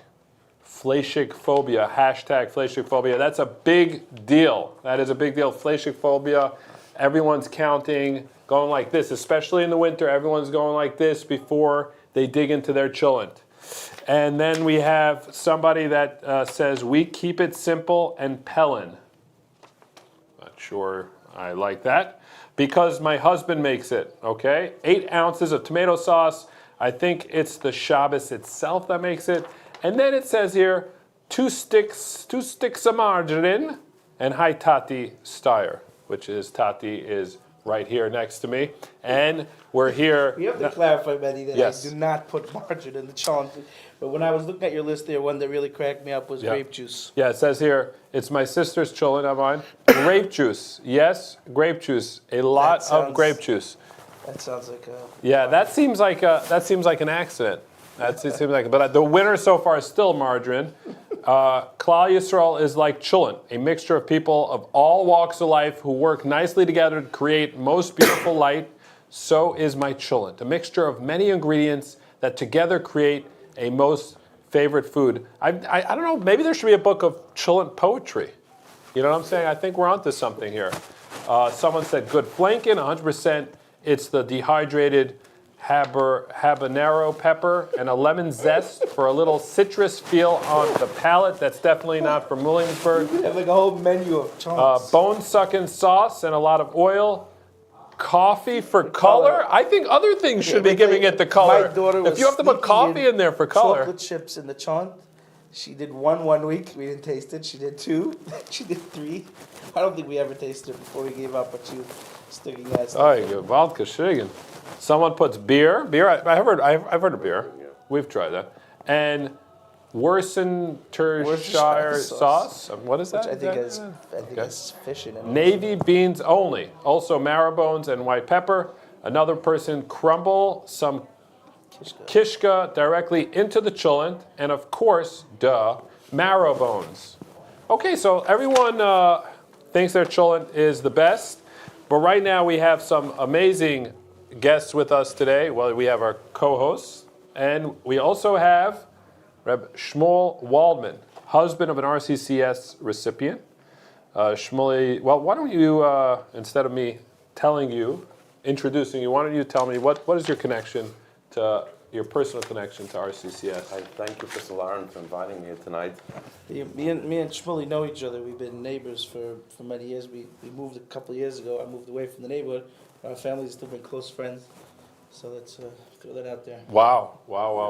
So you We've actually been back in our days in yeshiva in Pizza. Yeah, you're older than me.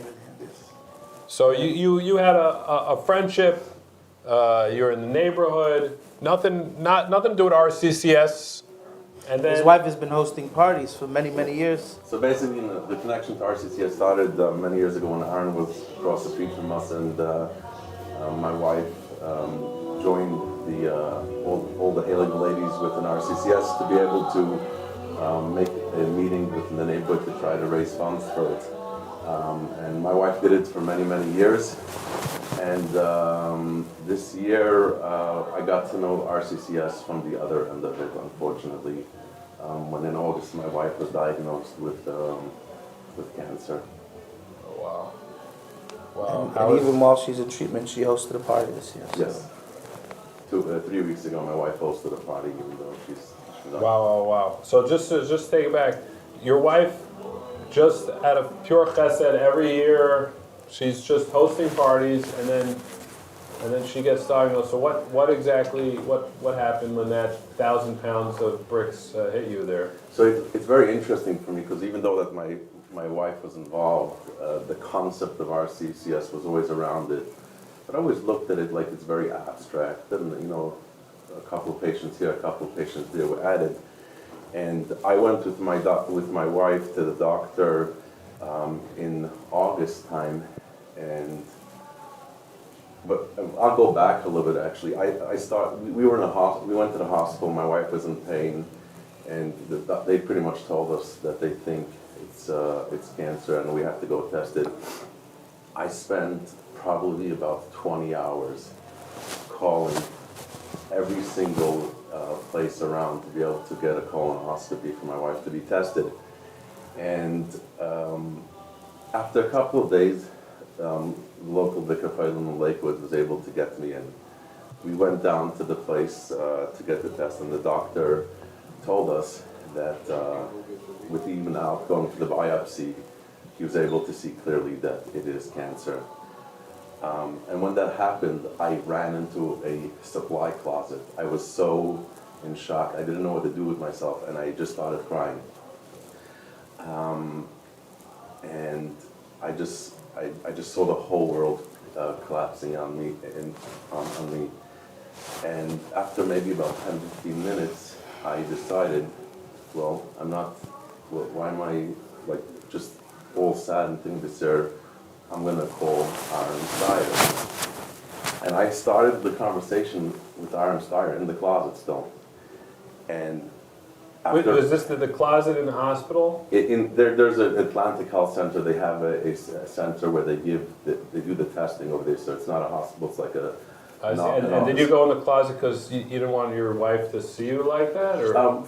Yes, I didn't want her to see it.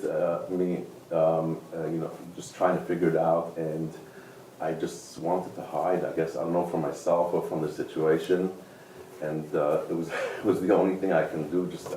I found it was full of gauze pads and all different medical supplies. I'm hiding there, and I just called Aaron. And I said, Aaron, I think I'm going to get to know you, but from a different angle. And Aaron was like, what do you mean? Do you remember this phone call? I remember the phone call. I have this fear anytime someone I haven't spoken to calls me.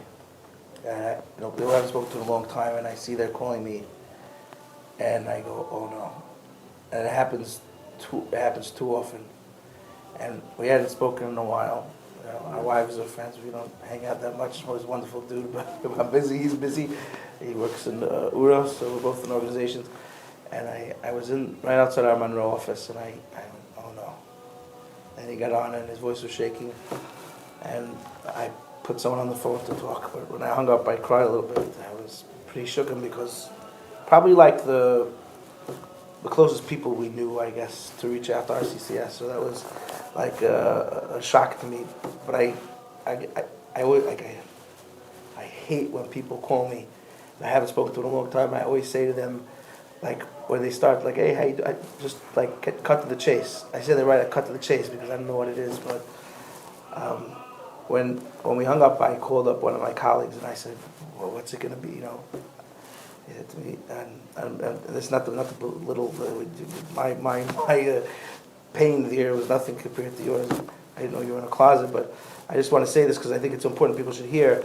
And I called Cholei and I asked him, and he said, Aaron, today everything is curable, everything is healable, and you know, and just I think that's be so comforting for people out there also, and for you to know that it's everything is curable and everything's healable. If you just need to know what has to get done and who the specialists are and who the people are.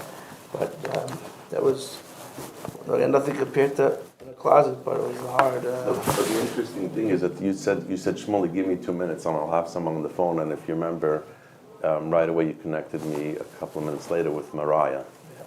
And she's the coordinator that RCCS gave towards us, literally a malach, malachit, I don't know how you say it, that has really been there available for us 24/7 along the way. And I started talking to her on the phone, and I found myself in the parking lot. And it just, for me, just from that state of being stuck, feeling the whole world's closing to me, no one walked me out of the parking lot. Just that calming and that relaxing thing that I had Aaron on the phone and Mariah just assuring me, and I just felt comfortable enough to go out and be able to be there.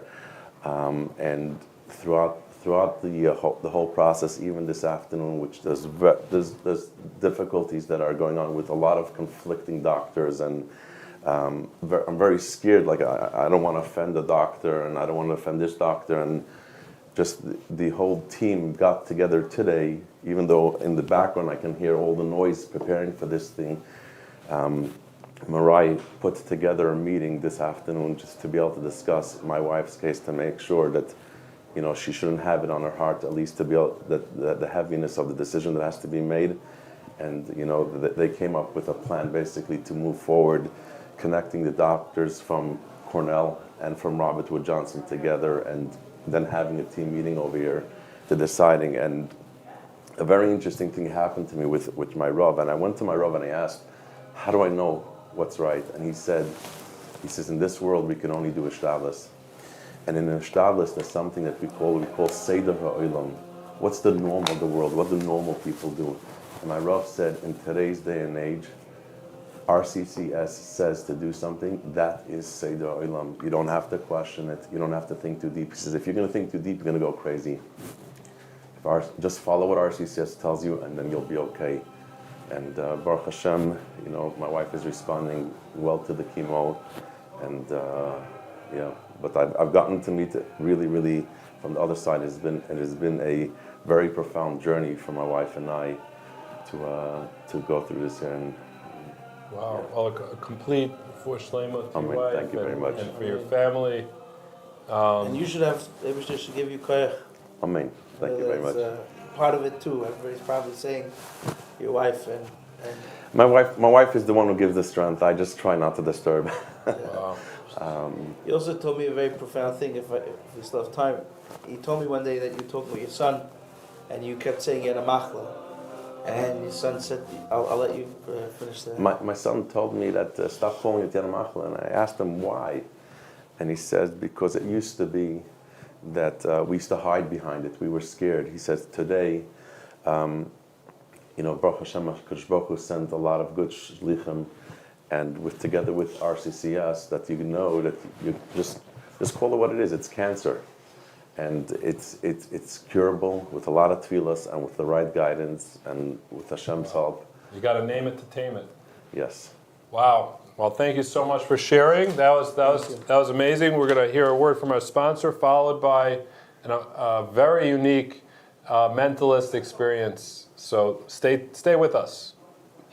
The esteemed life-saving team at RCCS, its selfless founder and benefactor, Rabbi Herschel Cohn, are an example of inspiration and a symbol of tireless dedication, recognizing no limits when holding hands of those in need. RCCS has adopted the motto of a one-stop shop on behalf of Cholei Yisroel worldwide. Our professionals at Martin Joseph and Associates are the pride of the real estate interests, emulating the concept of recognizing no limits when protecting our clients' equity and adopting the one-stop shop motto to the satisfaction of all which we represent. RCCS in its capacity has granted peace of mind to the community. Martin Joseph and Associates strives to provide peace of mind to all who grant us a chance to serve them. Thank you. Wow, thank you so much for staying with us. Welcome back. We are getting very close. We're 3,914,000. Cholei Yisroel, we can do this. We can reach 4 million. Come on, not a biggie. Not a biggie. We can do this, right? Okay, rccsauction.org. We're getting closer to picking your name as the winner.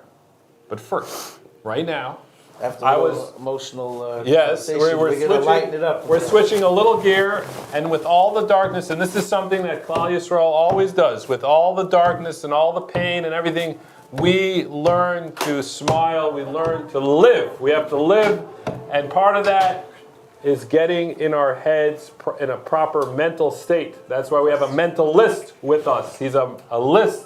He knows how to get in your head.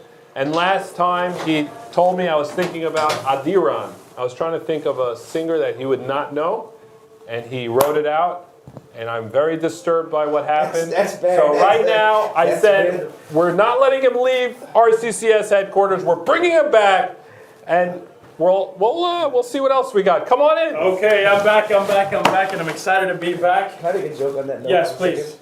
There was a Jewish singer named Yaakov Shweki, and for whatever reason, let's just say someone I know was trying to set up this cool idea to say Yaakov Shweki. And he called Verizon. He said, Yaakov Shweki is my name, get the spelling. And they said, one second, isn't he a famous Jewish singer? Were they a mentalist, or are they smart enough to know to Google a name before they let somebody pull it on the caller ID? A lot of people have, I think, some sort of intuition maybe, but this I don't know. Let's try this here. Go like this, go like this. What kind of phone do you use? You can actually drop Android. it. Android, and you use? Android. And? Apple. Apple. So then this is the guy that we've been looking for. Okay. You're the black sheep of the three here. Okay.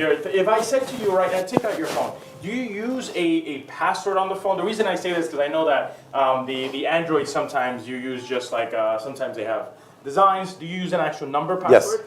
So as a mentalist, I try to get inside of people's minds.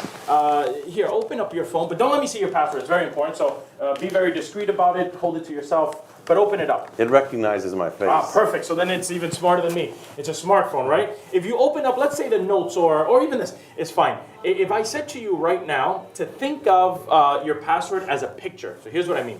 I know you know it by memory, but I want you to put all the numbers of your password in front of you, but I don't want to see. Be discreet about it. Here, go back, do it to yourself. All the numbers, I look away. Tell me when you've done that. Every number should be in front of you. If it starts with a 0, you might have to skip the 0, but all the numbers in front of you, yes? Got it. Go to the home screen. I'm going to challenge you. Okay. Yes? Right now, if I said think of the third digit, right now, just think of it. Can you think of it? Yeah. Okay, it took them a little bit to answer, which means it's a little bit farther. Lock the phone. And wipe off any fingerprints you might have left. This is where it gets interesting. Leave the phone right here. And we'll go exactly to the well, we don't want it to unlock. We want it to make sure that it is locked. Let's see, and it's locked. It's locked. 1, 2, 3, 4. Okay, we'll leave it like this. Can you just hold my wrist here? Yeah, hold. Look at me. But don't help me. Let me move. Yeah. 1, 2, 3, 4, 5, 6, 7, 8, 9, 0. No. 1, 2. Okay, there it goes. So, be honest. Were you thinking of your password in the moment? Were you actually? Do you know his password or no? I don't know his password At all. Do any one of these guys know your password? No. I'm thinking it could have a 613, but look at me. See, I picked up on the 092. Is this right? Yes. Wait, look at this. 092. It's okay if I try to guess this on stream in front of so many people. Look at me. Just think of the last numbers. Look at me. Go back to those 3 last. Got it. What? Unlocked. Apple should hire him. Wow. No, I think he works for the Mossad. Keep your phone safe. You are all safe. I can be trusted. But so this is what mentalists can do. Get inside your mind. Maybe pick up on a couple of things. Another idea could be, for example, if I said to you right now to think of a name. Earlier, I asked him to think of a name. Change my password tonight. You should change your password now. Right now, you should. While we're on live. Change it. The big number of today is the next go is 4 million. 4 million, that should be in everybody's mind. In your mind, I want you to bring good vibes here. I need a good memory. Think of a good memory, something in your life. Maybe it's connected to a person. So think of a person as well. So think of a specific person, maybe in this memory, this something good, something happy. If you'd ask me, I think of the birth of my child, but this is too popular. Do you have something? He's thinking. Tricky. I could be tricky. You can be tricky even. But do this. Take your time. Take this. Write down the name of the person nice and clearly so we can show, and then a little bit of the memory. Can you? But don't show me it. In the meantime, I'm going to work with you, so I'm not looking at him. I'm going to look away. There's, I don't know, a couple thousand words in here. If I said take the book and open up to any random page. Okay. A couple hundred words. Take a look. Yes? Okay. All different. Yes? Yes. I need him to be specific about the word he wants, because it'd be too easy if I make you choose a page. So do this. Say stop where you want. Stop. Let's say there. And take a look at the first word. Yep. You don't have to go with it. There's thousands, so you could say, no, I want a different one. Or do you like it? Can you I like remember this one? Yes? Yes. You can remember this one? Yes. Take it and make sure they're all different. Really all different words. And the point is this. Can I grab maybe even a letter from this? I will try. And when you're done, by the way, take the piece of paper and make a bowl out of it so no one can read it. Look at me and think of, oh wow. See, this only happens sometimes. Sometimes the way the person holds the word is in an interesting way. This is a big word. Now, I don't mean big. I mean it means a lot, doesn't it? Yeah, look at me. Yeah. Wow, this means maybe everything. I don't know. Look at me. Think of a letter somewhere in the middle of the book, of the word. Okay, you kind of went through the E and the A. Look at me. Yes, I can see it. Yes, he's smiling. And this is it. I'm picking up literally the letters he picks up inside the word he's thinking of. I'm hearing the word. I'm hearing the word here. Can I write in the back of this? Sure, yeah. I'll write it here. Close your eyes. I don't want you to see me write it, but I'll show the guys. Out of thousands of words, this is the word he wanted. Let's see. Can we go? This is what he has. Open your mind and your eyes. For the first time, say, what's the word? Heaven. Wow. Don't have him over for a Shabbos meal. Can I take a picture of this? This is. Yes. Wow. And now we move on to you. Yes? Look at me. Wow. He's thinking about a stick of margarine. This is a little different, this guy, because he didn't just pick a word from a book. He didn't just pick a word, maybe a famous singer. No. He's actually thinking of a person he actually knows. Yes? No. You don't actually know this person? No. Okay. But it's a good memory. Mm-hmm.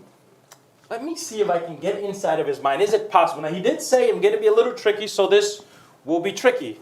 Look at me. Don't say... But I will write what I think. Here, we'll take another one. It's okay. But we'll write on this side. Yeah. Look at me. Think of the first letter, maybe the second letter. Think of now the full. Okay, I got it. I'm getting something. Okay, this is a guy. Rav Aaron Steyer. Can you guys see so far what I'm writing? Yeah. And Rav Aaron Steyer. I'm telling you, he probably cooked up something that. I'm gonna give you this. Check on that side. Can you check the first, and can you show it to, I don't want him to see it just yet. Yes, and we'll even take a picture of it. Yeah. Can you see what it says? Yes. Yes?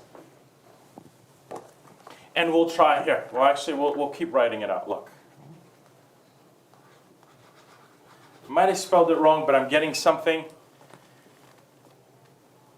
I'm I'm hearing like music or something. I don't know what I'm hearing. But I can see the person almost. This is a guy. For the first time, I've already shown them what it is. I might have spelled it wrong. This isn't the point. The point is, could I have gotten close to the person's name? Say it. What is the name that you were thinking of? Yontif Erlich. Whoa! That's ridiculous. That is ridiculous. Wow. Wow. Wow. Well, that was That amazing. is like the most random thing I could have possibly picked in the whole wide world. Wow. And I'll tell you something else random. Do you think we are going to get up to... I know that we million? are going to get to the 4 He million. knows it. He knows it. With your help. With your help. RCCSauction.org, 877-332. What's the number I'm thinking in my head? 877-332-2828? 2808. Yes! Yes! At the last Yes, minute. I did. I got it. This is the secret. Get to the 4 million. It wasn't a full cheat. Yes, and we'll be right back. A word from our sponsor. Let's light up the night. Welcome to the RCCS Auction 2023. Join us as we light the fire of hope for Cholei Yisroel with our hosts, Rabbi Aaron Steyer and Mendy Pellin, featuring words of inspiration with Rabbi Joey Haber, heartfelt music with Dovi Meisels, explosive mind reader Devante. Stay tuned for more interviews, stories, and entertainment. We raise the torch to the associates of BFG Financial for being out there every day to provide protection for families in the community. We thank our corporate sponsors. On behalf of the auction team at RCCS, we thank you for fueling the fire. GCNY Marketing, Mailway Services, Click and Market, DriveUp.com, Stellar Productions, Pivot Group. We salute over 1,500 hostesses across the globe. Our coordinators, you are our spark. We honor these individuals who ignite this campaign. Thousands of Cholei Yisroel say thank you for the love, support, and heart you have shown. It takes all of us to light the night. Win big! The more you give, the more you get. Prizes closing soon. Get them while it's hot. Call 877-332-2808. Again, that's 877-332-2808. Or enter the auction at rccsauction.org. Cancer is very dark. Today, we ignite the flicker of hope. Together, we are fired up for Cholei Yisroel.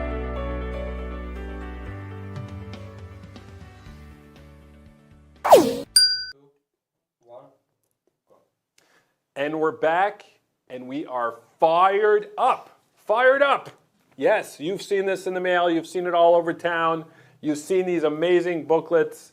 The branding on this campaign, RCCS, every year, it blows my mind at how creative it is.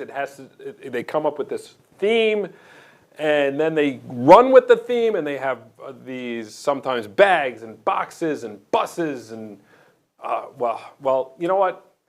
We're going to take a little time through memory lane. We're going to look back and discover the genius behind all this branding.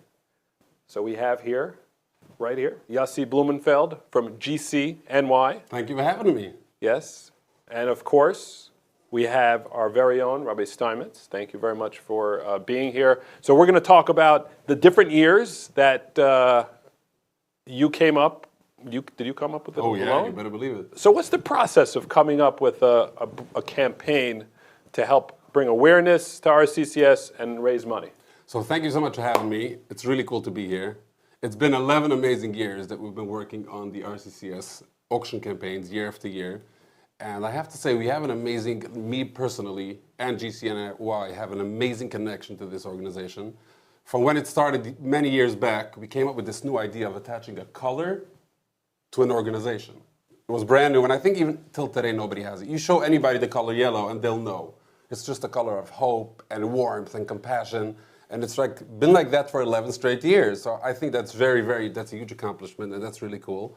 On another personal level, my wife has been the raise of RCCS, the top raiser in Borough Park for the past few good years. Yeah, exactly. Wow. And that's really, my whole family's busy with this, and they deliver packages and call. So we're really fully all in with RCCS, and I'm very excited about this.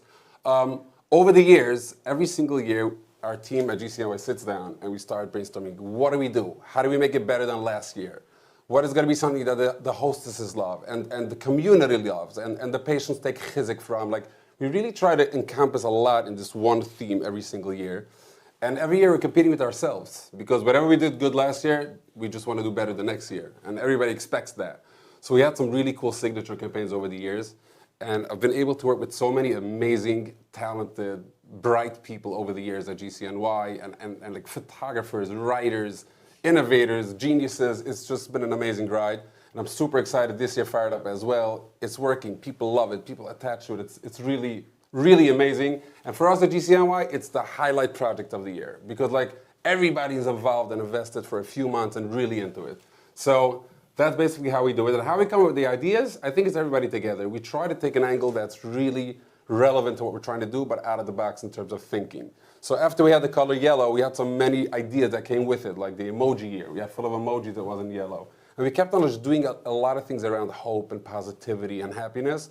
And I think it's really working. So just taking a step back, okay? Because I just want to chime in on the yellow, yeah, because we started using yellow in other campaigns also. And whenever there's like someone else does a campaign that's yellow, like they just did a campaign in Lakewood now for Avi Schnall running for assembly, and all his ads were yellow with red words. A few people texted me pictures like, they use RCCS's colors. Yeah, we own like, it. we own it. By far. We own it. It's trademark. The yellow is ours. Yellow is yours. So branding in the Heimische world was not really a thing. And I remember when these campaigns really are a trailblazer. And other organizations I saw started following. So it's really like a leader it's like in 11 branding. years ago, there was no charity links, there was no campaigns on that scope, and we really took it at the beginning and we conquered in a very strong way how fundraising should look like in terms of relevance, connection, bringing out emotions, communicating what we're trying to do, and it's been working. It's really amazing. What is, for those that have no idea what we're talking about, what is branding? What is branding? Branding positions you as who you want to be. So your company name or your organization name, and then the messaging, how you communicate with your customers. Everybody wants to be unique. Everybody wants to have their own way of communicating to their target audience, it's called, right? And whatever decision you make along the way in a business or an organization is basically, this is who I am, this is how I look, this is how I feel, and you're trying to attract people to that personality. So it's basically like a little human, just for a company or organization. Right. So and I think the biggest challenge that you have is that this is such a serious and organization that deals with such serious things that it's tough. People don't want to think about it. Right. You know what I'm saying? If I'm scrolling down my feed or I'm like looking at booklets, it's like, oh, I don't want to think about this darkness, this heavy thing. It's very interesting what you're saying. Yeah. In the first few years, we were a little more aggressive on the pain side because we wanted people to get emotional. But as the years progressed, we started looking into positivity and to hopefulness. And you'll see as the campaigns progressed, they became more and more relevant and happy and excited about. Show us. I'll tell you that what it does is on the other side of marketing other campaigns, we can balance it out by being more serious and more going to the emotion. Because if you have a major campaign that's on hope, then you can do other campaigns that are more serious. To balance it out. Otherwise, we'd have to balance it out in the other campaigns. Let's take a quick look of the past few years of how that looked and what that means and what we did for RCCS. So it started many years ago, and as you see, if you pointed to the screen, we started out with this yellow color. That was the first year. The concept was together. We wanted to get people involved. Like, it's not only RCCS with Cholei Yisroel, it's Cholei Yisroel together is all at once working. So that was the first concept. My first year at RCCS, and in those days I was learning in yeshiva in the mornings, and I'd head into yeshiva through the parking lot, and there's like 2,000 cars in the parking lot. And it was my job to give out like 2,000-3,000 car magnets. We're in Lakewood. Together. Right. And how am I going to get them all into the cars? So every morning on my way into yeshiva, I take a stack with me, and just slap it on all the cars that were on my way in. And the next day it'd be a different group of cars and just slap, slap, slap. That's and so that's cool. like get 2,000 magnets out. Wow. Okay, good distribution there. Yeah, grassroots campaigning there. So the next year we went on to the next step, and that was together because it was number 2. And again, the imagery was like cozy, but a little painful to watch. And like text messaging was getting, like text messaging lingo was becoming more popular, social media lingo, so the together was like Yeah, it was very trending at that time. Then this was the strongest year that we had. Yell out was just like taking our color, turning it to yell out. And the other side of that was yell out to yell wow. That's what RCCS does, so we were very powerful over there. This was the year of the emojis. Emotions is about what RCCS is about. It was really cool how they played out with the little guys. I got a call one morning, the morning we put out the lawn signs all around Brooklyn, and it was, in Lakewood it was lawn signs, in Brooklyn it was on poles, and I got a call from somebody in the morning, he's like, I walked out of my house, and the whole street is smiling at me. Yeah, it was very Every cute. pole had a smiley face. He's like, it just lit up the whole place. It's amazing how people connect to these themes. It's really amazing. The next year was There Are No Words. You saw this one? What do you think about it? Yeah. This was, there's nothing to say you know about what I it. think? Exactly. There's nothing to say about it. Now, tell me the truth. You came up with probably 100 ideas before you got to nothing. How do you pitch this to a client? Like, what do you have this year? Nothing. Nothing. We're going to do This was nothing. it was really cool. Yeah. Invoice me on that. Exactly. Yes. The next year was that famous RCCS double-decker bus that was everywhere. And this was like the crazy moving billboard around town. It was such a... You know, whenever the themes came out, I had opinion. I did like it, didn't like it. When the bus theme came out, we were looking at it in the upstairs from RCCS and the BDB offices, and it was put up on the screen, and I said, "Oh, what? How's a theme a bus? How's a bus a theme?" I could not wrap my head around it, but I think by far that made the biggest noise we ever had. I think that was the strongest Jewish nonprofit. And the funny campaign story ever, that we absolutely you know? must say, okay, is that obviously the bus drove around to different cities, and people came and wrote their, little messages to Cholei Yisroel, and I'm sure they were very well-meaning youngsters. Over Shabbos, it was parked somewhere, and they went and they, let's just say, signed the entire truck from top to bottom. Oh, yeah. And it I was remember that. ruined. It was ruined. Sunday morning, the entire campaign based off a bus, it was over. What are we going to do? It's like black. So I called up, I forget who it was, maybe Shia Cohn, Mrs. Cohn's husband. I said, I'll go clean it. You want to come with me? So, okay. And then Shimmy Schlisselfeld joined, Shmuley Wurzberger joined, Naftuli Sofa from Mailway joined. Right. And we all went on Gachkis, and we bought every type of brush, mop, soap, because we didn't know what was going to work. And we all stood there for hours in the bus yard. Scraping the bus. Scraping and cleaning, wow, and we remember tried that. It every was crazy. glue gun to everything. Baruch Hashem, we discovered that the power washer worked the best after we soaped it, and we cleaned it off enough. It was To be still some able to, residue. yeah. It was yellow again, and we were able to continue. Well, I think that is a great little snippet of what RCCS is about. The fact that you didn't hire a company, like everyone just like rolled up their sleeves. And they always went, RCCS scrapes off that's the what they black do. all the time. That's what they do. They make everything yellow, you know? Yes.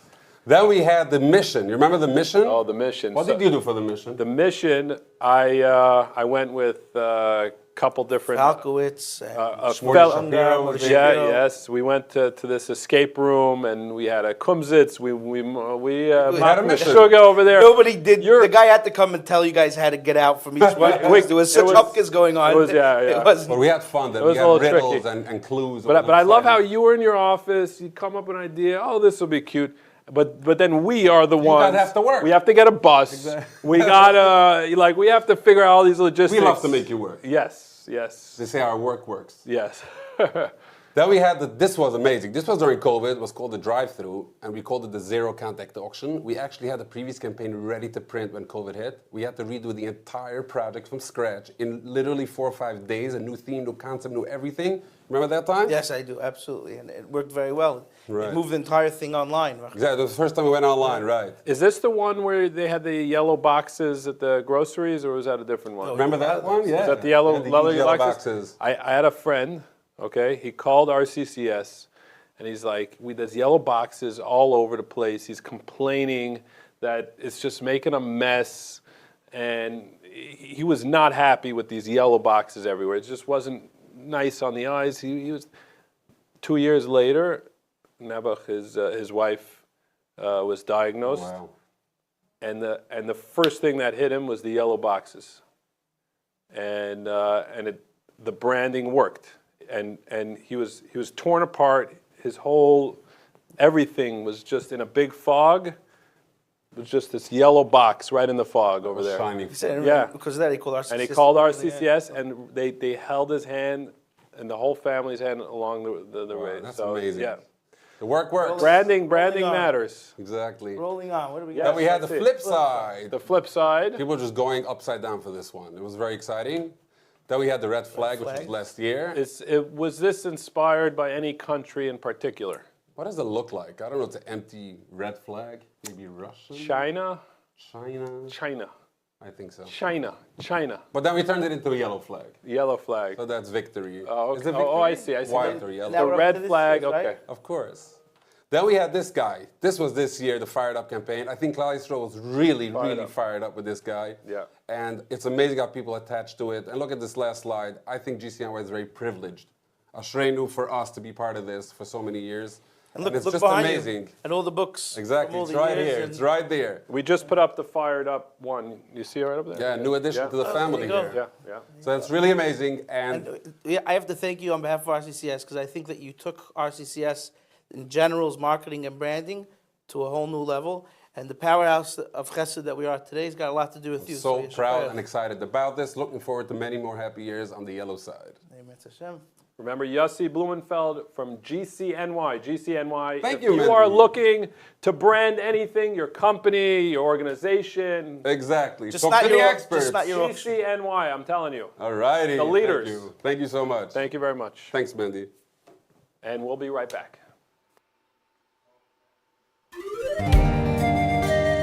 As we preparing to light the candles tomorrow night, the Heilige Chanukah Licht. May it bring the Yeshias and Refias, ganz Cholei Yisroel. Amen. Cholei Yisroel Yakochechu, Korech Eitza Yeshiu, Koi Mikma Ramah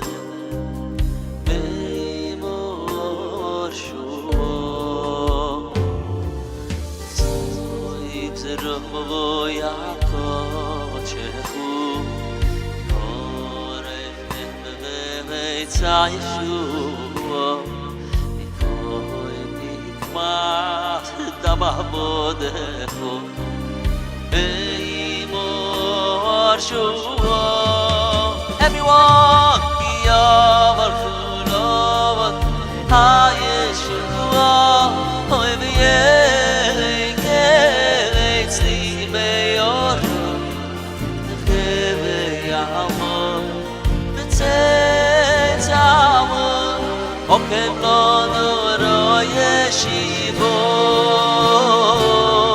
Ki Yavar Chulovonu, HaYeshua, Oy V'yei Kelei Tzli Meyor, Necheve Yamor, B'tzei Tzamor, Okem Lo Nuro Yeshivo.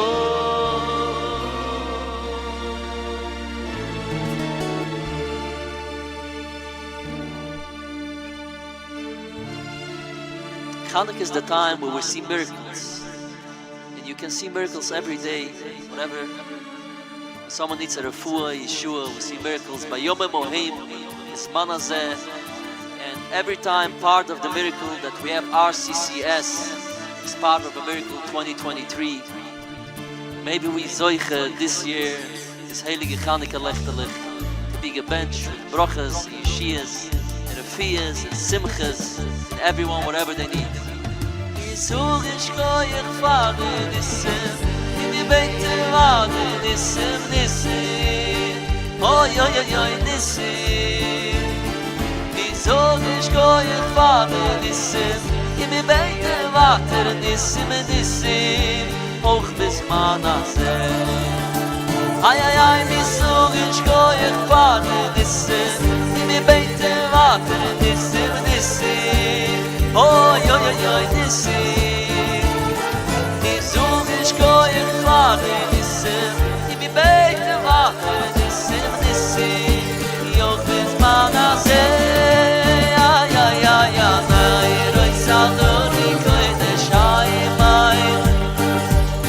nairo saluni koide shaimai ya baba nairo saluni koide shaimai es bringt dir nisim koide shai nairo saluni koide shaimai nairo saluni koide shaimai ya baba nairo saluni koide shaimai es bringt dir nisim koide shai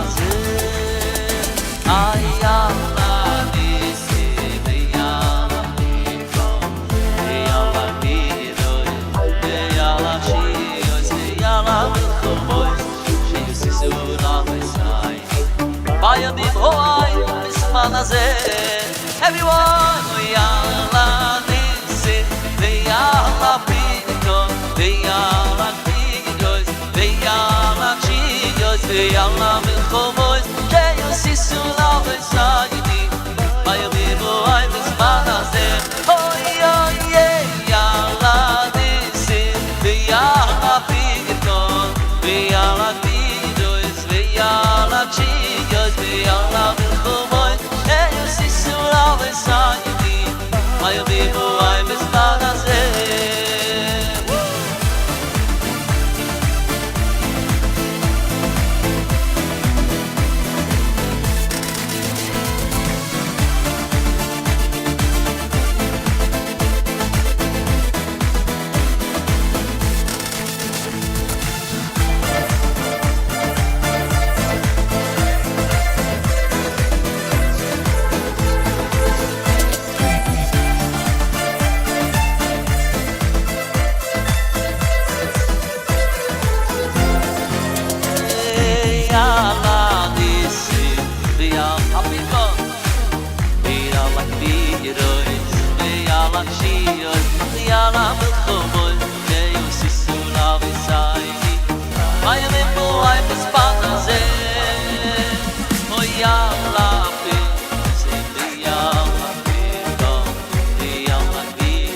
Nasıl neyiz, nasıl şadi, oy ben ay ben.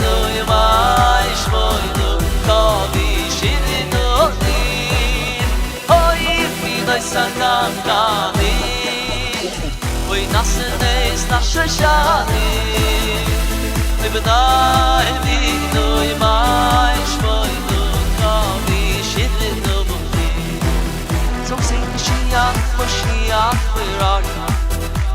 We are waiting for you Mashiach, David, we need you We are waiting on you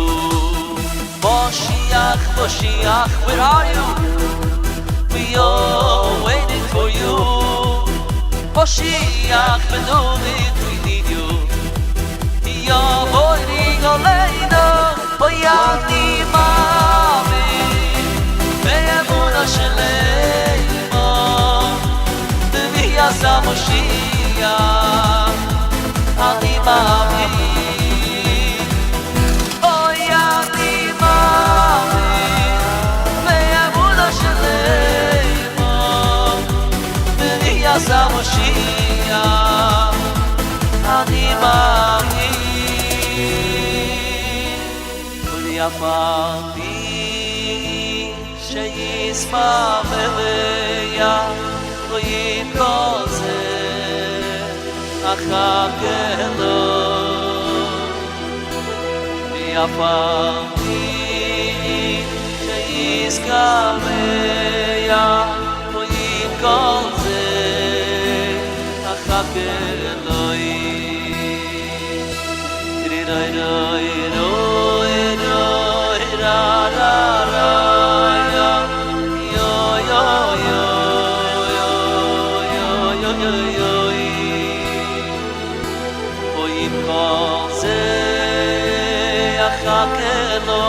We hope very soon the Chaval Yoy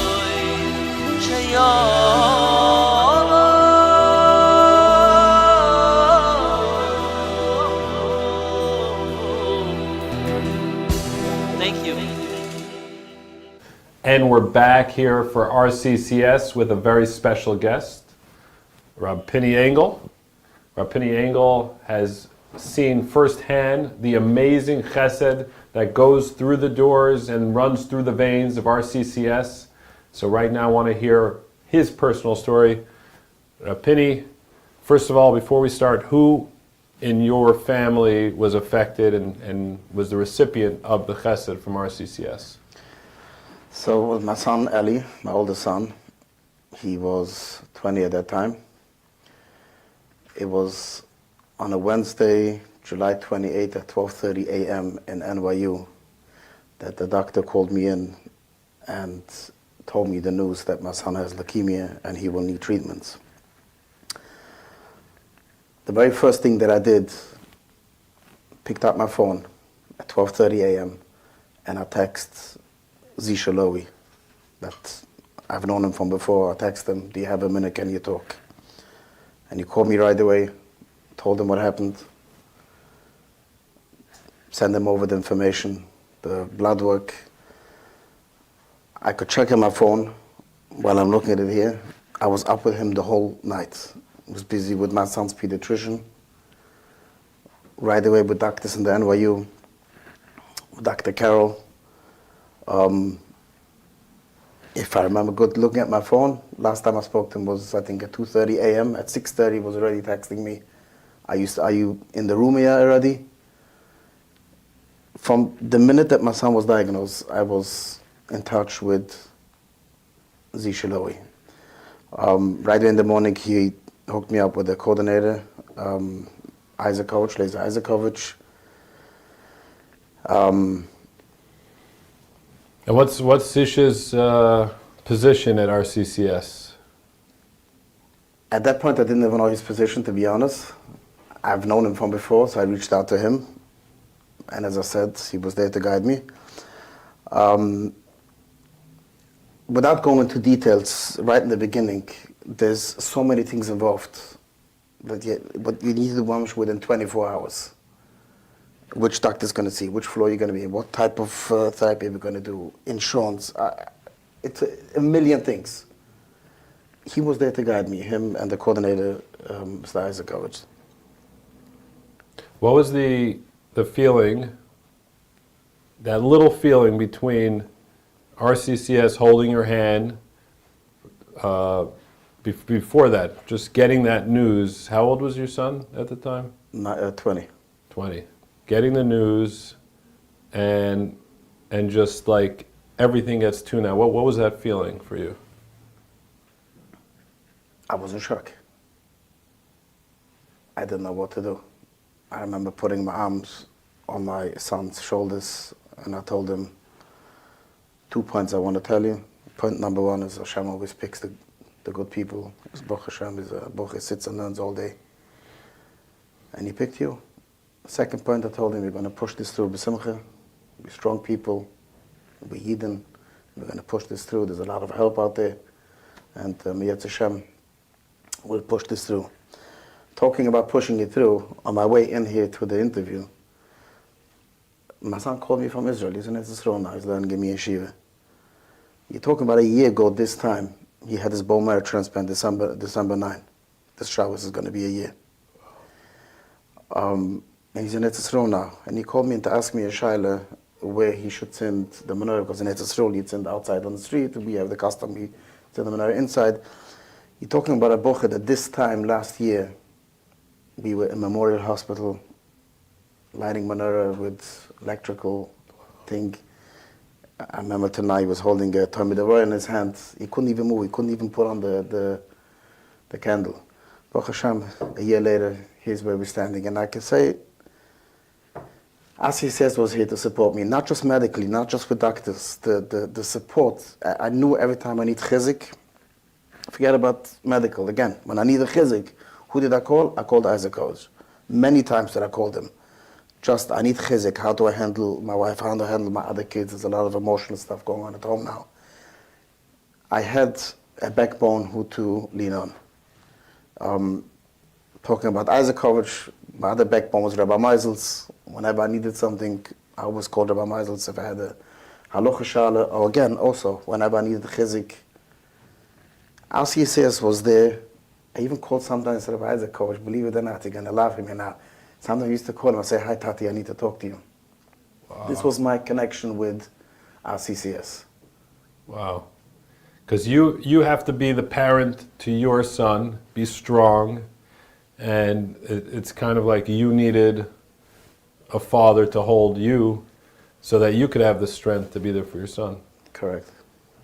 For somebody, a new parent, a parent that gets this news, unfortunately, it's way too common, and the world just stops, collapses. What's something that you can tell a parent that just found out about this horrifying news? There's a lot of support out there.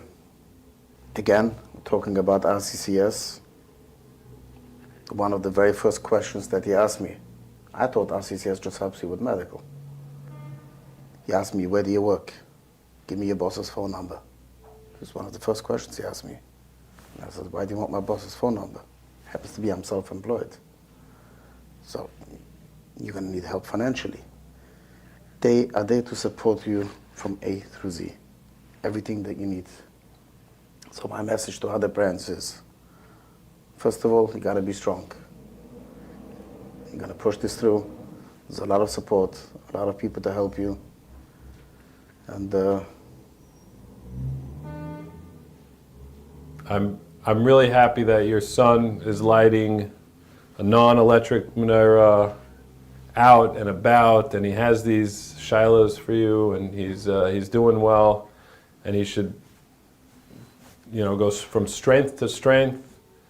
And thanks for, I know it's not easy coming and sharing this vulnerable story, but thank you very much for coming on RCCS. Today is perfect. This moment feels right. You and your family are safe, healthy, and well provided for. So let's work together to keep things exactly that way. Let's protect those who matter most to you. And as they grow, let's grow the power of that protection. Your family deserves a lifelong relationship with a BFG associate, a direct connection with a professional whose mission is to protect you and your loved ones against the catastrophic. Together, we can get this done. Visit bfgny.com to find your family's protector. Yes, bfg.com, that's right. And let me tell you something about the BFG associates, all you associates that are watching us. You don't realize how many amazing BFG associates are in every single community. There was one in mine, and he asked me, hey, Mendy, how are you doing with life insurance? Could I look at your plan? Could I see if everything's okay? And I'm like, okay, here's another salesman, here's another salesman. And he's like, no, I just want to see, make sure you're okay. And the first thing I went to was, this is another salesman. And he kept on saying, no, it's nothing about sales. I feel like I'm a shliach, I'm a messenger, because people don't want to think about it, so I'm thinking about it. And he kept on harassing me and bugging me and calling me. Finally, I'm like, okay, enough. I sat down with him. I logged into my account to show him my life insurance policy, and we both realized that it had lapsed 2 years prior. So I did not have life insurance. So I got life insurance through him. I also got disability insurance through him. And I have a friend that has, unfortunately, got very sick, and he couldn't work anymore, and he had this disability, and it just made everything so much easier. I know they might come to you and say, oh, let's talk about it, let's talk, and it feels like they're trying to sell you something, but it really is, the BFG associates are really like shluchim. They're on a mission to help Cholei Yisroel have a safety net, and they did it for me, so next time they harass you, don't look at it as harassment. They're really trying to help you. They're an amazing team, and they take RCCS very personal, and a portion of all the proceeds, every time they have a transaction, RCCS is a partner, and they've helped RCCS tremendously, and they are a big sponsor of tonight. So thank you, BFG Associates. We're rising up together. I also want to give a big shout out to another sponsor. It's very, very unique. I know them. Renegade and Tove Furniture. They raised over $85,000. And they've gotten all their different associates and companies they work with to fundraise as well. And one little thing that they did was create a raffle. They created a little raffle to give a little push, a little extra incentive, kind of like what we're doing here. We know that you want to donate to RCCS, but we're adding all these different prizes to give your Nefesh HaBahamis a little extra push to buy those tickets. So they added a $1,000 raffle. Whoever donates to RCCS will, from the companies that they work with, will get a raffle ticket for $1,000. They drew the raffle ticket, and the winner won $1,000. So they let the winner know. The winner was Pablo Vela, a non-Jew from Costa Rica, who is a programmer for a company that they work with, and he donated money to RCCS. So they sent him a message letting them know, hey, Mr. Pablo, you won the $1,000. And he responded, and I'm reading the email here, this was a wonderful surprise for me. I admire that you guys take your time to help others with these campaigns. I'm glad I could contribute and hope I can keep contributing in the future. I wasn't expecting anything in return other than helping people, but it felt nice that my name came up. Anyway, long story short is that he decided that he is not going to accept the money. He wants to donate it back. So after much discussion at Renegade and Tove Furniture, they decided that they will, and I'll just read their email over here. So after discussing it internally, here is what we would like to do.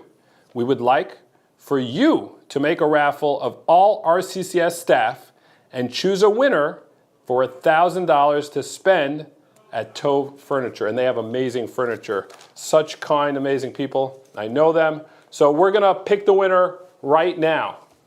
Let's see here. We have on the screen, oh wow, we're almost at $4 million here. Here we go.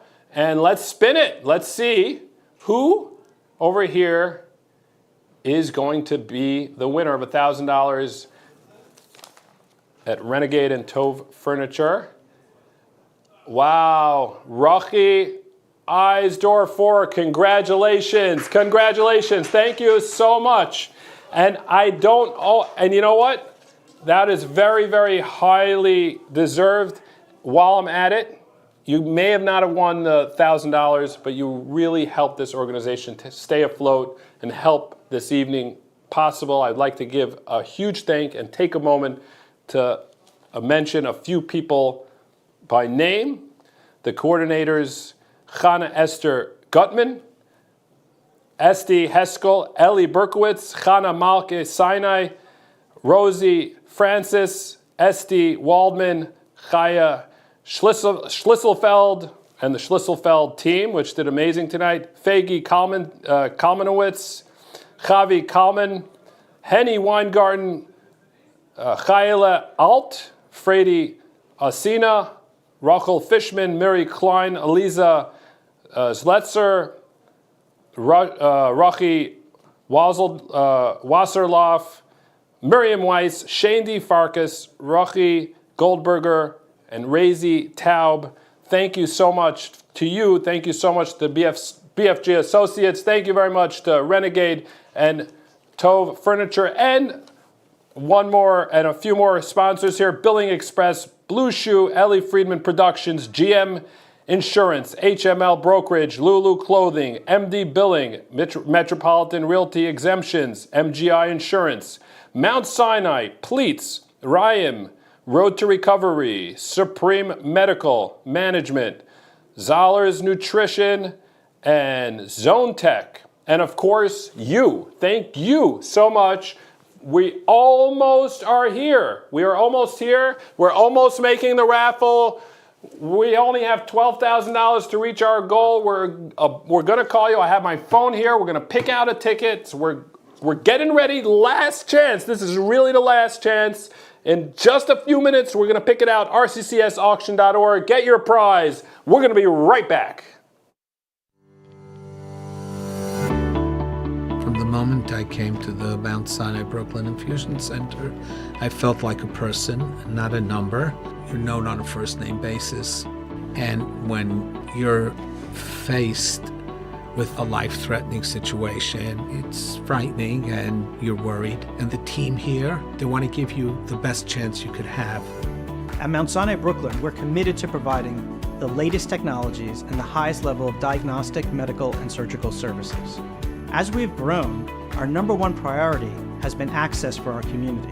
Access to our subspecialty programs like cancer, access to our groundbreaking research and clinical trials, and access to our high-quality board-certified specialty physicians, working with one of the leading medical schools in the country. The Mount Sinai Brooklyn Infusion Center has made an unbearable situation bearable, and the entire process is much more patient-friendly and better. Usually you see me with a bottle of wine, but today we have the sourdough master. Okay, so how is it done? Basically just flour and water. Okay. It's going to be literally a few minutes of mixing. Come inside and see how beautiful this dough just was incorporated. A little bit of water. This is a mix of rice flour and wheat flour.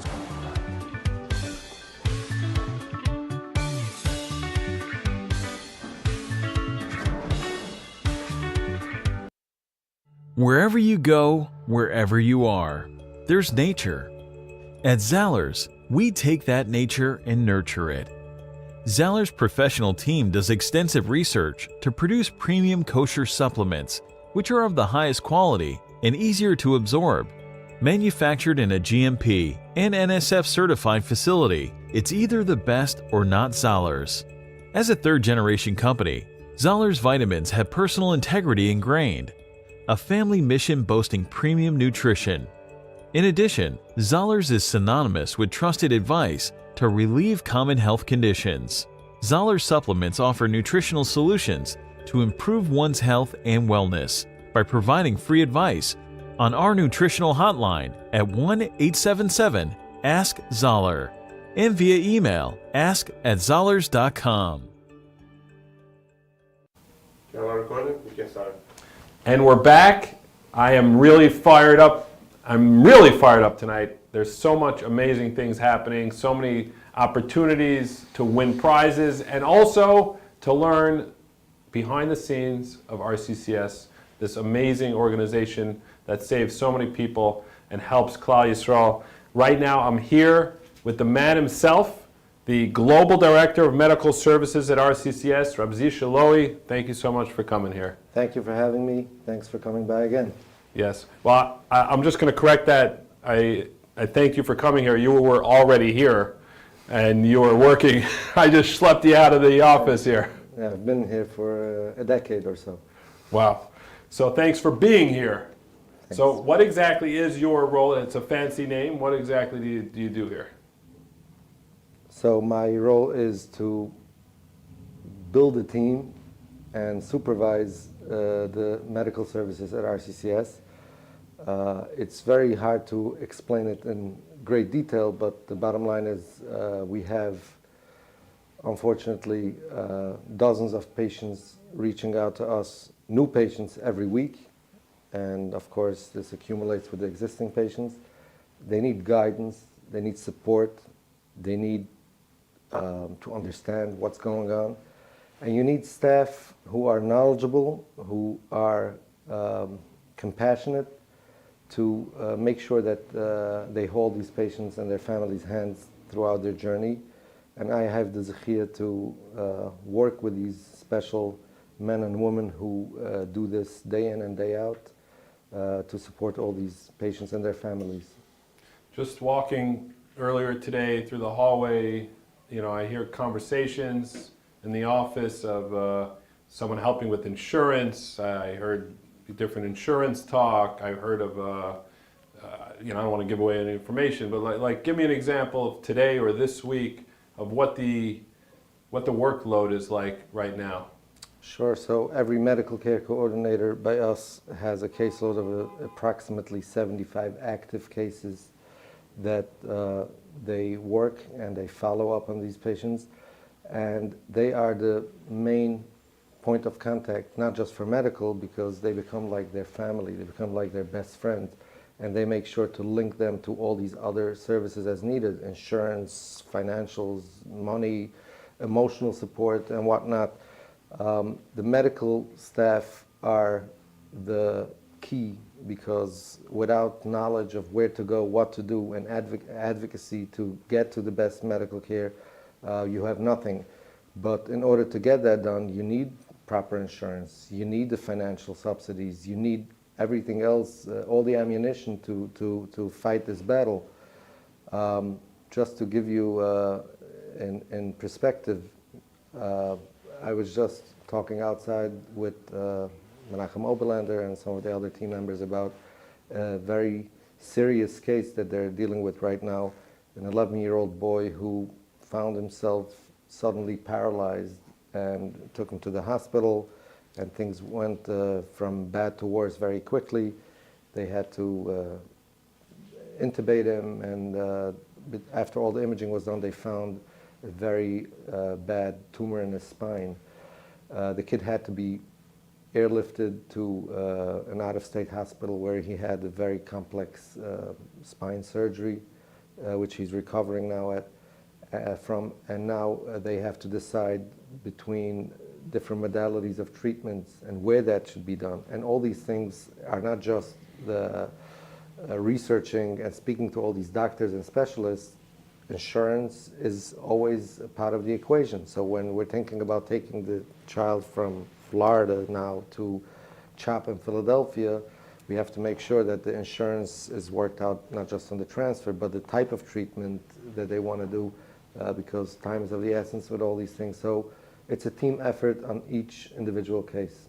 Wow. And I'll tell you something that I noticed is that in the office earlier, I busted into a meeting, and I noticed you don't have doctors in each, specialty, whether it's GI or brain. You have, Heimish, your Heimish background, and I think that if you look at the, from the educational level versus someone that actually wants to help a fellow Yid, versus one versus the other, the person that has that will to help another Yid could find out a lot more than the very educational person. What is your background, and how do you know all this intricate details of how to go about coordination? Yeah, I think you're absolutely right. You need to have that drive, that will to get to the bottom of things 100% and not to settle until you get the absolute best. So automatically you won't settle until you get that. But also our employees, our staff are people who, for some reason, they have a very strong interest and they have the skill to understand all these complex conversations.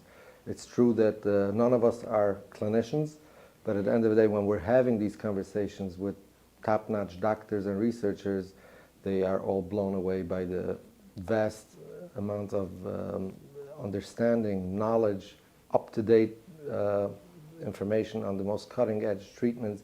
They always tell us, where did you get these guys? And Baruch Hashem, we're very proud of that. Amazing. And where do you keep up to date on the cutting edge technology? How do you get that information? We're getting information by reading up on the most up-to-date articles and publications. We're attending conferences. We're talking to all these doctors. We have them on speed dial, and they, as a matter of fact, have us on speed dial when they need help, to reach out to us as well. Because that doctor is limited to that hospital, that ecosystem. Exactly. But you guys have. He knows that if he needs to network with other outside facilities, and sometimes even within their own institution, they'll reach out to us. Can you get this done? We just had a call this morning with a patient who's been going through a few years of a very tough battle. Baruch Hashem, things are okay now, but there's a suspicion of an area that needs to be biopsied by a very highly skilled procedure. And within his own institution, he said, I'm going to be limited. Can you guys get this done? And Baruch Hashem, she's already on schedule for tomorrow.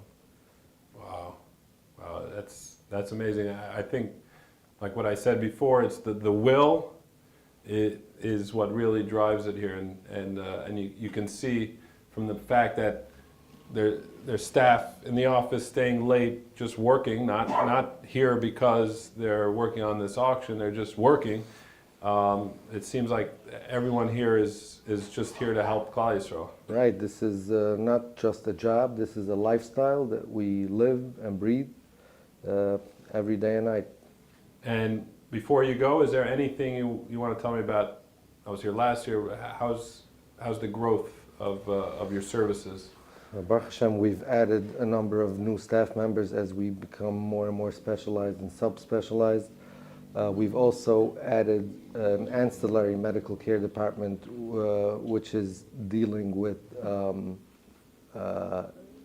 side issues that happen during the treatment. Let's say if a patient is going through a prolonged infection process, or nutrition issues, or hydration.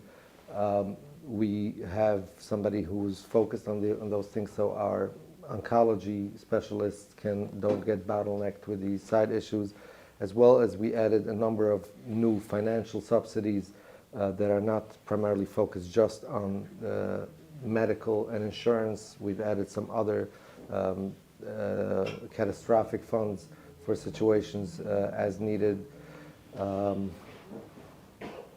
Yep. Wow. Well, Tiskel Mitzvahs, thank you so much for all the work you do, and thank you very much for supporting. You just heard it right here, raw. The work in these hallways are just, it blows my mind every time I walk through here. So please, it's not too late. Help out, get some prizes, donate, RCCS. We'll be right back, and keep right here because there's a mentalist coming soon. His name is Devante. But first, here's a word from our sponsor. Other people.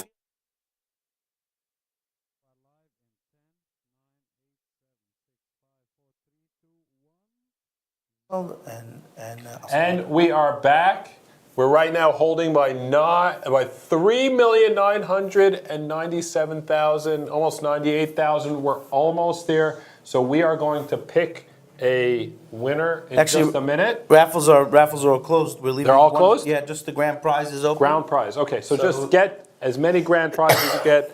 Just take us over the top. You can still get $10,000. Call 877-332-2808. RCCSauction.org. Jump in right now, and you can still be the winner of $10,000.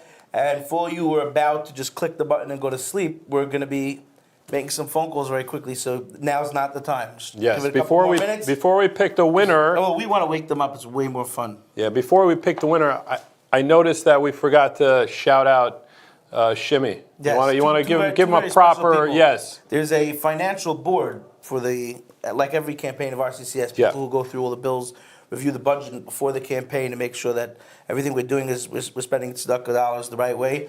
And Yerli Weider and Shimmy Schlisselfeld, Schlisselfeld, husband of Cholei Yisroel, and if you are on his status, you can officially unmute him right now because it's a ceasefire. Right now, it's a ceasefire or a pause. It's a pause until the next RCCS. Very, very wonderful people, the Schlisselfelds and the Wieders, all the work that they put in, and they're the unsung heroes because nobody gets to see that what they do. Shimmy won't come on the set if his life counted, and we tried to get him on. Yeah.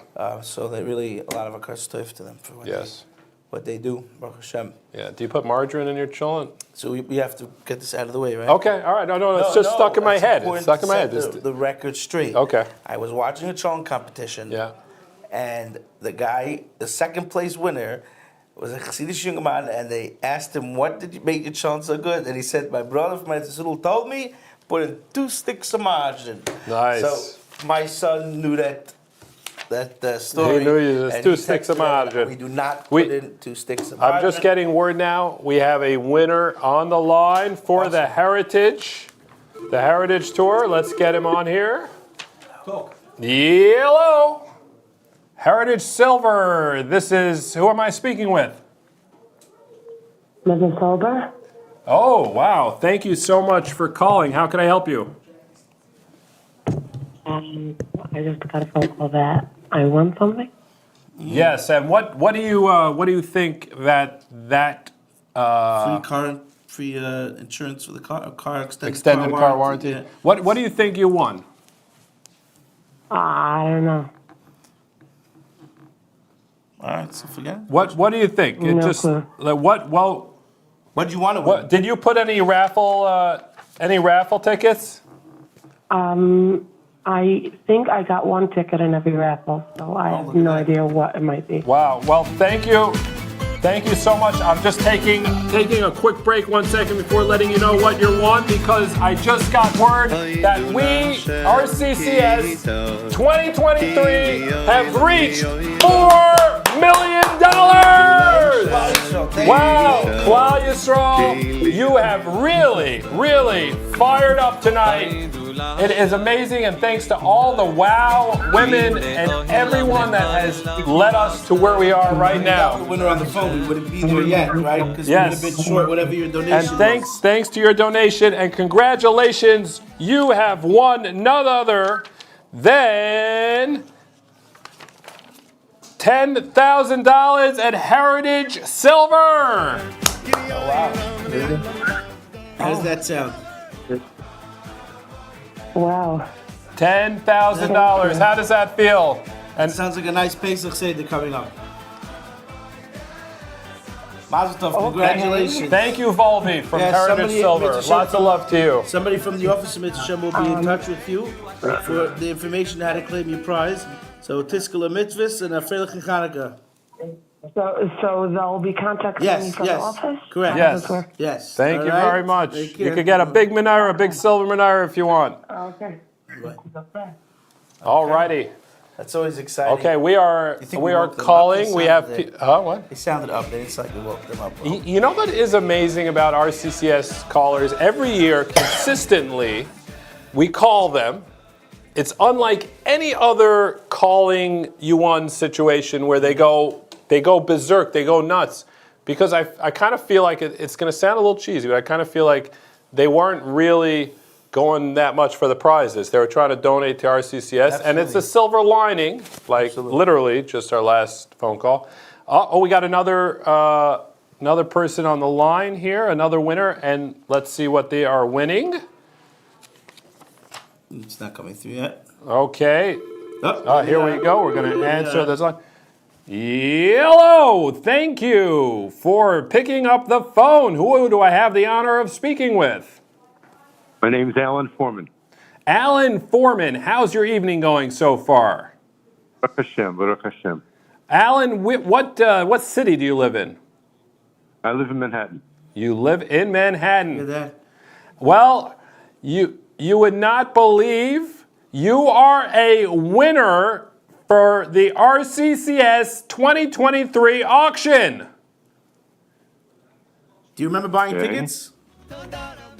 I don't know how I got the tickets. I sent in a check last week, and I pledged something in the auction tonight. There you go. However, Okay, well, do you is there any prize that you're hoping to win? nothing in mind. I don't even know what the price is. Hard to tell you. Can I guess you did it for the mitzvah? Yes. Well, thank you so much. If RCCS has helped me so much. I have a liaison with RCCS who's just an angel, absolutely an angel. That's beautiful. Who's your liaison, if you don't mind me asking? Shia Franklin. Oh wow! Yeah, we just had we had a little chat with her earlier today. She's a very, very special person. You're definitely lucky to be working with her. I am blessed. I'm a blessed man to have been working with her. Yes. Could you guess what prize you won? I have no idea. As I said, I don't even know what the prizes are. Okay. Well, I will let you know. You won none other than a beautiful, custom, natural, human wig. $5,000 wig. My wife will be very happy. Okay, yeah, I was hoping that was the answer I would get out of you. It'll look much better on her than it would on me. Well, yeah, and maybe she could switch it in for a Strymel if that's what you'd like. We should only have refuahs and yeshuas and hear good things full of Cholei Yisroel. Thank you so much. Amen. All right, take care. Hanukkah. Someone from the office will be in touch with you, Mirza Hashem, okay? Thank you so much. Hatzlacha. Okay. Wow. That's special. Wow. He didn't even know what the prizes were. He's just like, just throw some tickets in there. And it's so special to hear that it's somebody who's a recipient of the organization. Yeah. And you know, it's Manhattan, right? And it's not like we do lots of fundraising projects in Manhattan, but RCCS really does. I think we heard today in the meeting, right? 27 different states, right? In every city, in every community. Yeah. You know, our services reach goes a lot further than our marketing reach. I think at this point we've had patients in all 50 states. Wow. I think they said they also had eight countries. So it's really like, you know, we get a list on Friday where we see where the patients came from. Obviously, all the private information's hidden. We can just see what, the diagnosis in what city. And we get to see it's really, really the full rainbow of Cholei Yisroel. Oh, wow, we got a winner on the lines?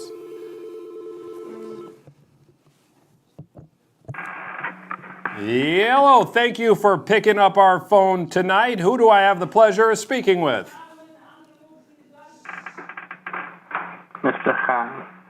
Mr. Khan. How do you spell that? Hello? C-H-A-I-M. No. In Yiddish. How do you spell it in Yiddish? Kof Yidit Einandemem. Ah, okay. All right. So I'm calling from RCCS. My name is Mendy. I'm calling with Rabbi Aaron Steyer. Hello, how are you? Are you familiar with RCCS? Yes. Okay. Did you put any tickets in to win? Yes. Okay. So if you can choose, try to think back to all the prizes you put in. What is the prize you're hoping I would say that you won tonight? I can't remember what I put in all over. I'll tell you, the sheitel's already gone. Sheitel's and gone, the silver's silver already is gone. And the grand prize we haven't closed yet. So what could it be? All right, well, listen. What would you rather choose? A trip to North Korea or South Korea? I cannot decide. That should be, it depends the context. Yeah. Well, you won none other than $10,000 in cash. Wow. Yep, straight up. That's a lot of Hanukkah geld. Did you hear that? Yeah. No. What's the feeling right now? How do you feel about this? You too busy dancing?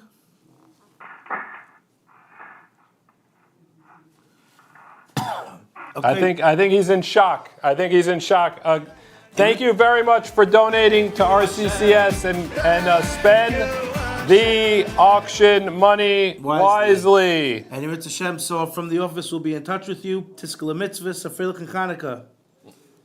We're calling the grand prize winner. We're gonna call you back from the office to get you your suitcase with cash. Thank you very much. All right, good night. Freilich and Hanukkah. All right, wow. These winners. When are we calling me? I think there's Okay. They'll call my house because I'm not home. The grand prize winner. Well, no, are you eligible? I think in the legal things it says here that if you work for RCCS. Yeah, what does it say there? Or your name is Aaron Steyer. Well, actually, what you are looking at is Dr. Tali Scotchless, and that's the Scotchless family from Teaneck, who take a page every year and raise a tremendous amount of money for the Chinese auction. One of possibly our highest raiser. I don't want to say wrong information. I'm not looking at the computer. But Mrs. Scotchless has been a very big supporter of the organization and really helped us tremendously, break further into Teaneck with fundraising. So couldn't have been a better page to open. If we have a drop of time, I'll start quickly on the thank yous. Of course, to thank Reb Hershel Cohen and his Rebbitzin, the founder of our organization, for the tremendous chesed that he started and continues to grow and move on. The executive board of RCCS, Reb Eli Cohen, Reb Yerli Bernath, Reb Zalman Leib Horowitz, our chief operating officer, Reb Chaim Rapfogel, our chief marketing officer, Reb Yitzchak Meisels. Here. Yeah, what else do we have here?